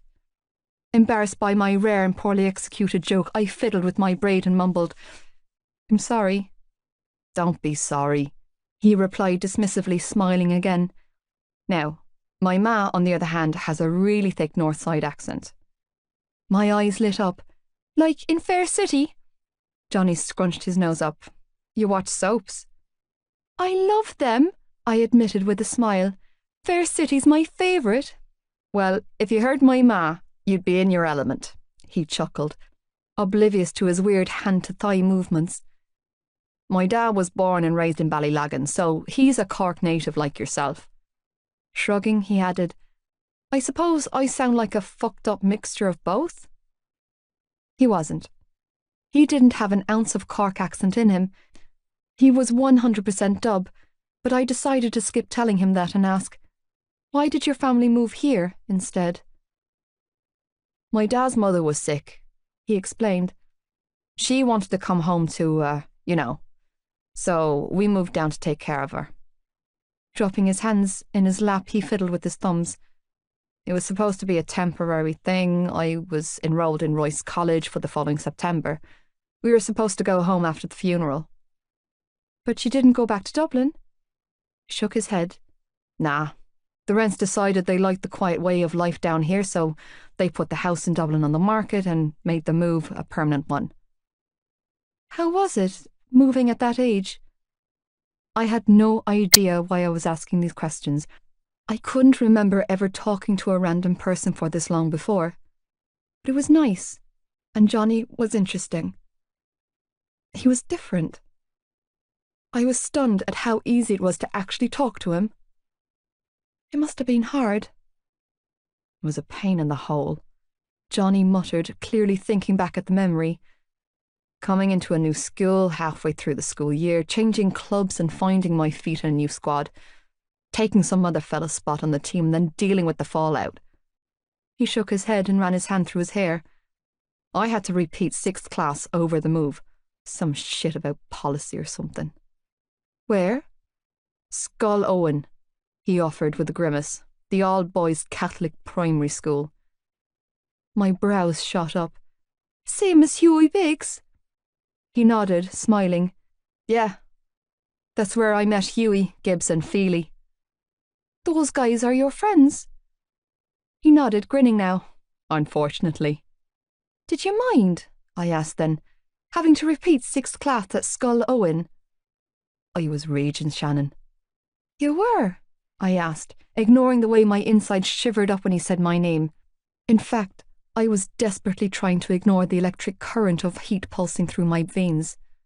"Yeah, I was really looking forward to going to Royce with my buddies and the lads from the club," he explained. "Christ, I was fuming with my folks when they pulled me out and enrolled me at Tommen." He let out a small laugh and then said, 6 years later, and I'm still pissed about it." "Well, you seem to be doing okay for yourself here," I offered, unsure of what to say. "You have a lot of friends, and you're still playing rugby and stuff." "And stuff," Johnny chuckled, highly amused by my words. He studied my face for a long beat before asking, "Do you dance?" "No, why would you ask that?" "I dunno." Johnny shrugged. "Some girls dance instead of playing sports." His eyes trailed over me for a brief moment before returning to my face. "You look like you could be one of those." He waved a hand around, obviously searching for a word before finishing with, "one of those tutu dancers." My eyes widened.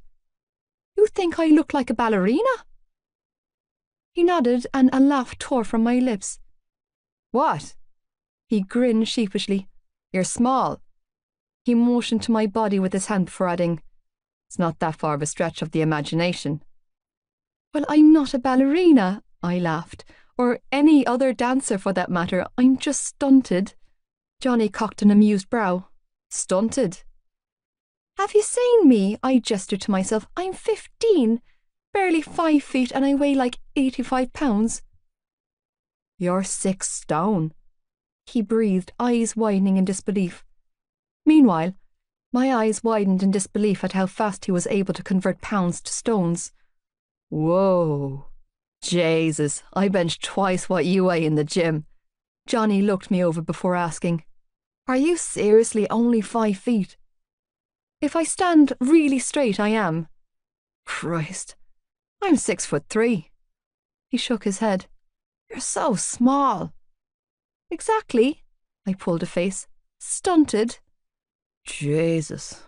No wonder you folded like a lawn chair when the ball hit you," Johnny muttered, rubbing his jaw again as his eyes travelled over me.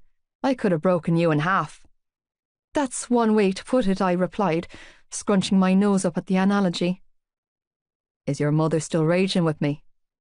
"My mother?" "Yeah." He nodded. "She looked like she was 2 seconds away from ripping my head off that day." "My mother just got a fright," I mumbled. "She saw that I was hurt and jumped to the first conclusion." "And the first conclusion was that I battered you." I shrugged uncomfortably but gave nothing away. "It happens." "Not from me, it doesn't." He pointed out, tone a little thicker now, eyes locked on mine. "Never from me." "Hey, now, don't be so quick to deny," I attempted humour. "I just witnessed you threaten to cut off Ronan's penis." "That little idiot doesn't count," was his grunted response. "I can't fucking stand that kid, but his uncle's the school trainer, so I have no choice but to tolerate him. He's always pushing my buttons and acting out on the pitch, pulling reckless stunts and causing unnecessary drama. It's like babysitting a fucking toddler during matches. I swear, it's a daily test to my self-restraint not to throttle the little bollocks." I smirked. "So, you're not friends then?" Johnny scoffed at the notion. "Definitely not friends." "Well, he's still young," I offered optimistically, "so maybe he'll mature with time." "Like you." "Huh?" "I mean, you're in the same year as him," he hurried to explain, "but you don't act like you're 15. "I don't?" He shook his head. "You come across a lot older." "That's because I'm a 90-year-old woman disguised as a teenager," I quipped. "That's..." Johnny scrunched his nose up. "A disturbing concept." "Yep," I mumbled, embarrassed at my crappy banter. "It is." "So, what do you do?" He surprised me by asking. "What do I do?" I'd been half expecting him to end the conversation there. "Yeah," he nodded encouragingly. "In your free time." I paused and thought about his question. "I don't really do anything," I finally said. "I guess I watch television and listen to music in my free time. Oh, and I read a lot." Shrugging, I added, "As you can tell, I'm not very interesting." Johnny tilted his head to one side, studying me with intense blue eyes. "What type of books?" "Autobiographies, fiction, crime, thrillers, romance." I sighed, thinking of the pile of books in my room. "I'm not picky about genres, I just have to like the blurb. If the back of the book can suck me in, then I'm sold." Johnny watched me while I spoke, his gaze intense and searching. "You're a reader," he finally said. It wasn't a question, it sounded more like he was banking that piece of information away in his mind. "That's really good." "Do you read?" I asked him. He grimaced. "Not as much as I should." "So, not at all?" I teased. "Honestly, no," he admitted with a lopsided grin. Shifting closer, he said, "The last book I read that wasn't school ordered was about chicken licking and the sky falling down on all the little talking animals. Do you know the one?" "Yeah," I snickered, thinking about Johnny reading children's fairy tale stories. "I've read that one a couple of times to Sean." "Sean?" "My youngest brother," I explained. "The 3-year-old. "You shouldn't," Johnny warned, suppressing a shudder. "That book scared the bejesus out of me. I haven't read for fun since." My mouth fell open. "Are you being serious right now?" "Hell fucking yes, I'm being serious," Johnny shot back, looking comically wounded. "I was only small. It was one of those read-it-yourself books with pictures in place for words and all that shite. They should have rated it PG because I swear to God, I genuinely believed the whole fucking sky was about to cave in on me." He shook his head at the memory. "I slept under rather than on my bed for 3 fucking weeks until my dad finally caved and moved me into one of the bedrooms downstairs. Why? I laughed loudly. What good was moving downstairs going to do if the sky was falling? Johnny grinned and his dimples deepened in his cheeks. Ah, see. He chuckled, tapping his head with his forefinger. In my naive, 6-year-old mind, I was thinking that the sky did, in fact, fall. It might break the roof, but it couldn't possibly break the downstairs ceiling too. I'd have a better chance of surviving on the ground level. You were a clever little fella, weren't you? I was something all right, Johnny replied, laughing along with me. A bleeding idiot. Wow, I snickered between fits of laughter. That's survival at its finest. He gave me a wolfish grin. Original Boy Scout right here. Were you in the Boy Scouts? Like fuck I was. Johnny shot back, laughing harder now. I was messing. His eyes danced with amusement. Why? Were you in the Brownies? Ah, definitely not. I shook my head, stifling a giggle. My survival skills are terrible. Johnny's voice was a little deeper when he said, I don't know about that. His expression shifted then, growing more intense. Unable to take the heat, I turned my face away and glanced at the clock on the dashboard. It read 8:25. God, how long had we been sitting here talking? Tell me something. Johnny distracted me by saying. He was still smiling and his eyes were warm, his tone soft when he asked, Why'd you transfer to Tommen? His question caught me off guard. Clasping my hands together, I cracked my knuckles and exhaled a heavy breath. I needed a change. A change? He arched a disbelieving brow. Halfway through your junior cert? It's complicated and sort of private. My voice trailed off and I turned my face to look out my window, though all I could see was darkness outside. I wasn't comfortable with the direction this conversation had taken. Every time I thought about my old school, a fresh batch of terror enveloped me. My reasons for being here weren't something I was willing to talk about with anyone. Hey. I felt his fingers brush against the back of my hand, his voice closer now, soft and probing. Where'd you go? Startled by the contact, my head snapped back, my gaze flickering from his face to where his thumb was still grazing my hand, smoothing soft circles over my knuckles. It was only a harmless touch, meant to capture my attention, but what surprised me most was that I didn't immediately pull away. The awareness that I liked his touch was unsettling, but not nearly as unsettling as the urge I had to flip my hand over and entwine my fingers with his. Shite. Yanking his hand away, Johnny shifted back to lean against the door, grimacing in what looked like discomfort at the move. His hand automatically shot to his thigh again. Sorry. He grunted, and it was a noticeably pained sound. Clearing his throat, he added, I shouldn't have done that. It's okay, I whispered, chewing nervously on my bottom lip. I don't mind. He exhaled a hard breath and then ran a hand through his hair with his free hand. No, it's not okay. His gaze drifted to my mouth and he expelled another hard breath. It's not fucking okay at all. It is okay, I tried to comfort him by saying, Don't be mad over it. I'm not mad, Johnny bit out, jaw clenched. I'm just... Fuck! He so was mad. My gaze flickered to his right leg, the one on the floor, and then to where his knuckles had turned white from the pressure he was using to knead his thigh. Distracted by the sight, I blurted, What's wrong with you? Johnny's brows furrowed in confusion. What do you mean? You had an ice pack on your leg at school earlier, I stated, gesturing with my hand to where he was still digging his fist into his thigh. Are you hurt? His gaze followed mine to his thigh, and he quickly yanked his hand away. Jesus, he grunted, looking appalled. I didn't realise I was doing that. You've been touching yourself since we got in the car, I announced. Jesus Christ, Johnny hissed, gaping at me in horror. I immediately regretted my choice of words and began to backpedal. I mean, not touching yourself. Obviously, you weren't touching yourself.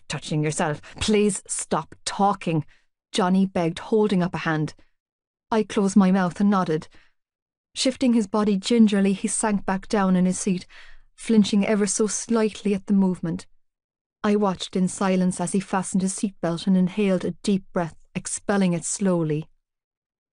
"Just to be clear," he stated after a long pause of silence, "I really wasn't failing myself up or anything like that. I'm just—" "Sore?" I offered, remembering his words from that day. His gaze locked on mine, wary now. "Yeah," he admitted with a pained sigh. I nodded in understanding. "You have an injury." Johnny looked from my face to his leg, a frustrated expression crossing his features.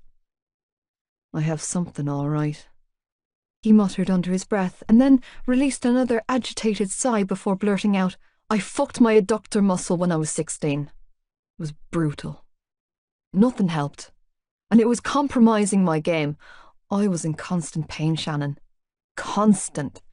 The physio wasn't working and I couldn't cope with the pain anymore, so I gave in and had the surgery at Christmas." He sounded angry with himself, which pushed me to ask, "And you're mad because—" Johnny shook his head and then ran a hand through his hair. He was quiet for so long that I didn't think he was going to answer me, but then he mumbled, "It's not healing." "Your leg?" I whispered, concern bubbling up inside of me. "Or your stitches?" "Both," he offered with a resigned shake of his head, then whispered, "All of it." This was a strange admission between two relative strangers, and I got the distinct feeling that Johnny didn't overshare often. He looked annoyed with himself, and I wasn't sure if it was because he was injured or because he had told me about it. Either way, I had the biggest urge to comfort him. "Well?" Pausing, I twisted in my seat to look at him and gathered my thoughts before saying, "It usually takes a lot longer than a few weeks to recover full from an operation. You're not a machine, Johnny. The healing process takes time. A teammate of Joey's had surgery last year to have his hamstring repaired. It took 5 months until he was match fit." "It's been 10 weeks, he shot back, his tone taking on a hard edge, mirroring the frustration in his eyes. "My surgeon told me that I'm on track to full recovery, and my GP cleared me to play after 3 weeks. It was supposed to be a minor procedure, but it looks fucking hard." Johnny stopped short and shook his head, exhaling a frustrated breath. "It shouldn't be taking this long," he reiterated, glaring down at his thigh like it was the enemy. "It's a fucking mess." "You were given the all-clear to play after 3 weeks?" I frowned. "That doesn't seem like long enough time frame for your body to heal," I heard myself respond, tone gentle. "Yeah, well, I was," he huffed. "Johnny," I said quietly, "you should probably only be going back to training now." He shook his head and muttered, "You don't get it." No, I definitely didn't. But that didn't stop me from saying, "You said your stitches haven't healed." He gave me a wary look but didn't respond. "Can you show me?" I asked. "I'm good with stitches. I've had enough of them." "Shannon, I had surgery on my adductor," Johnny bit out, tone thick, eyes laced with confusion. "I know," I replied, "but I've seen a million sports injuries on legs and knees, so maybe I can tell you what the problem is." Shrugging, I added, "It's probably just taking longer to heal because you're on your feet all the time." "My leg's not the problem, Shannon." "Oh, I'm sorry, I just presumed because I saw you limping," I replied. "Is it your thigh?" "No," he deadpanned. My cheeks switched from mildly warm to hot as a furnace in the time it took me to register that Johnny's injury was positioned much higher than I had originally thought. My mouth formed an O as vivid images of severed boy parts entered my mind. "Yeah, Johnny bit out derisively, looking both frustrated and uncomfortable. Oh. Well, Rambling, I shook my head and tried again. I don't know how to help you with that. Relax, I wasn't going to let you examine it. He tossed back defensively. I'm sorry, I whispered, thoroughly mortified. I didn't, realise where it was. And by the way, he added, eyes narrowed, it's my groin I had surgery on, not my cock, so I'd appreciate you having the facts right before you go running your mouth about it. What? Running my mouth?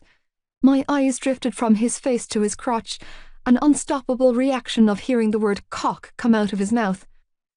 I know what girls are like for gossiping, he bit out, jaw flexing. Fuck. What am I doing? I gaped at him. Gossiping? Was he serious? Look, just forget I told you any of that. He huffed. It's getting late. Reaching between us, he closed a large hand over the gear stick and shifted into gear. Where am I taking you? I blew out a breath. I have no idea. He turned to look at me. What? I squirmed in my seat. What? Your address, Shannon. He drummed his fingers against the steering wheel impatiently. You need to tell me where you live so I can take you home. Oh. God. Sorry, Elk Terrace in Ballylagan. With a clipped nod, Johnny reversed out of the parking spot and then threw the car into forward gear before taking off down the school driveway. Flicking on the indicator, Johnny slowed to a temporary stop when he reached the entrance, leaned forward and checked both ways before pulling onto the main road at lightning speed.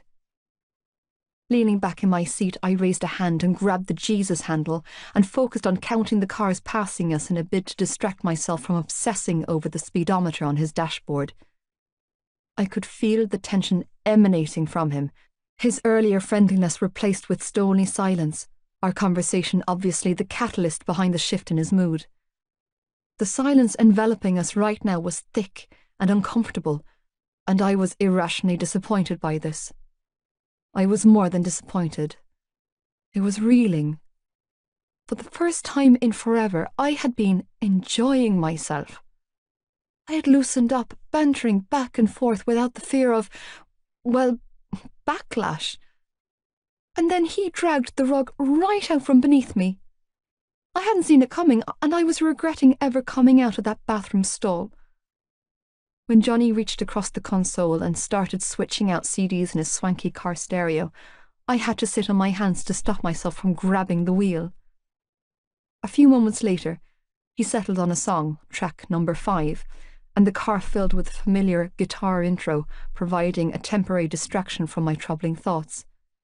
Johnny cranked the volume, and Jimmy Eat World's The Middle blasted through the car speaker so loudly I could feel the vibration of the bass in my bones.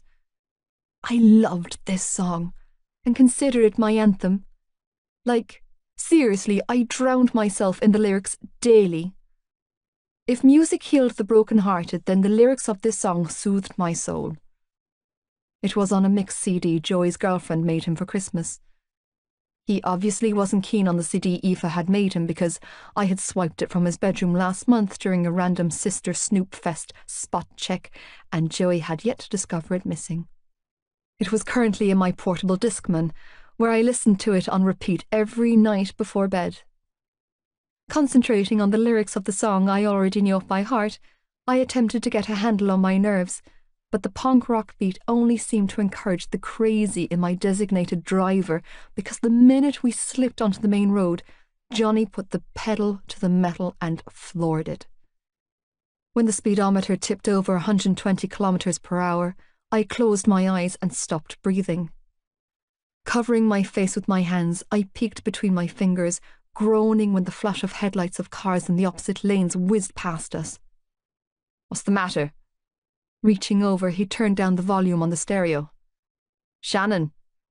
His attention flickered between the road and my face. Are you okay? You're going too fast, I strangled out. Relax. We're going the limit, he replied, but he slowed the car. And I'm a good driver. You're safe with me. Okay, I muttered, still feeling like we were going way faster than 100 kilometers an hour. But I'd feel better if you slowed down. Exhaling heavily, Johnny slowed even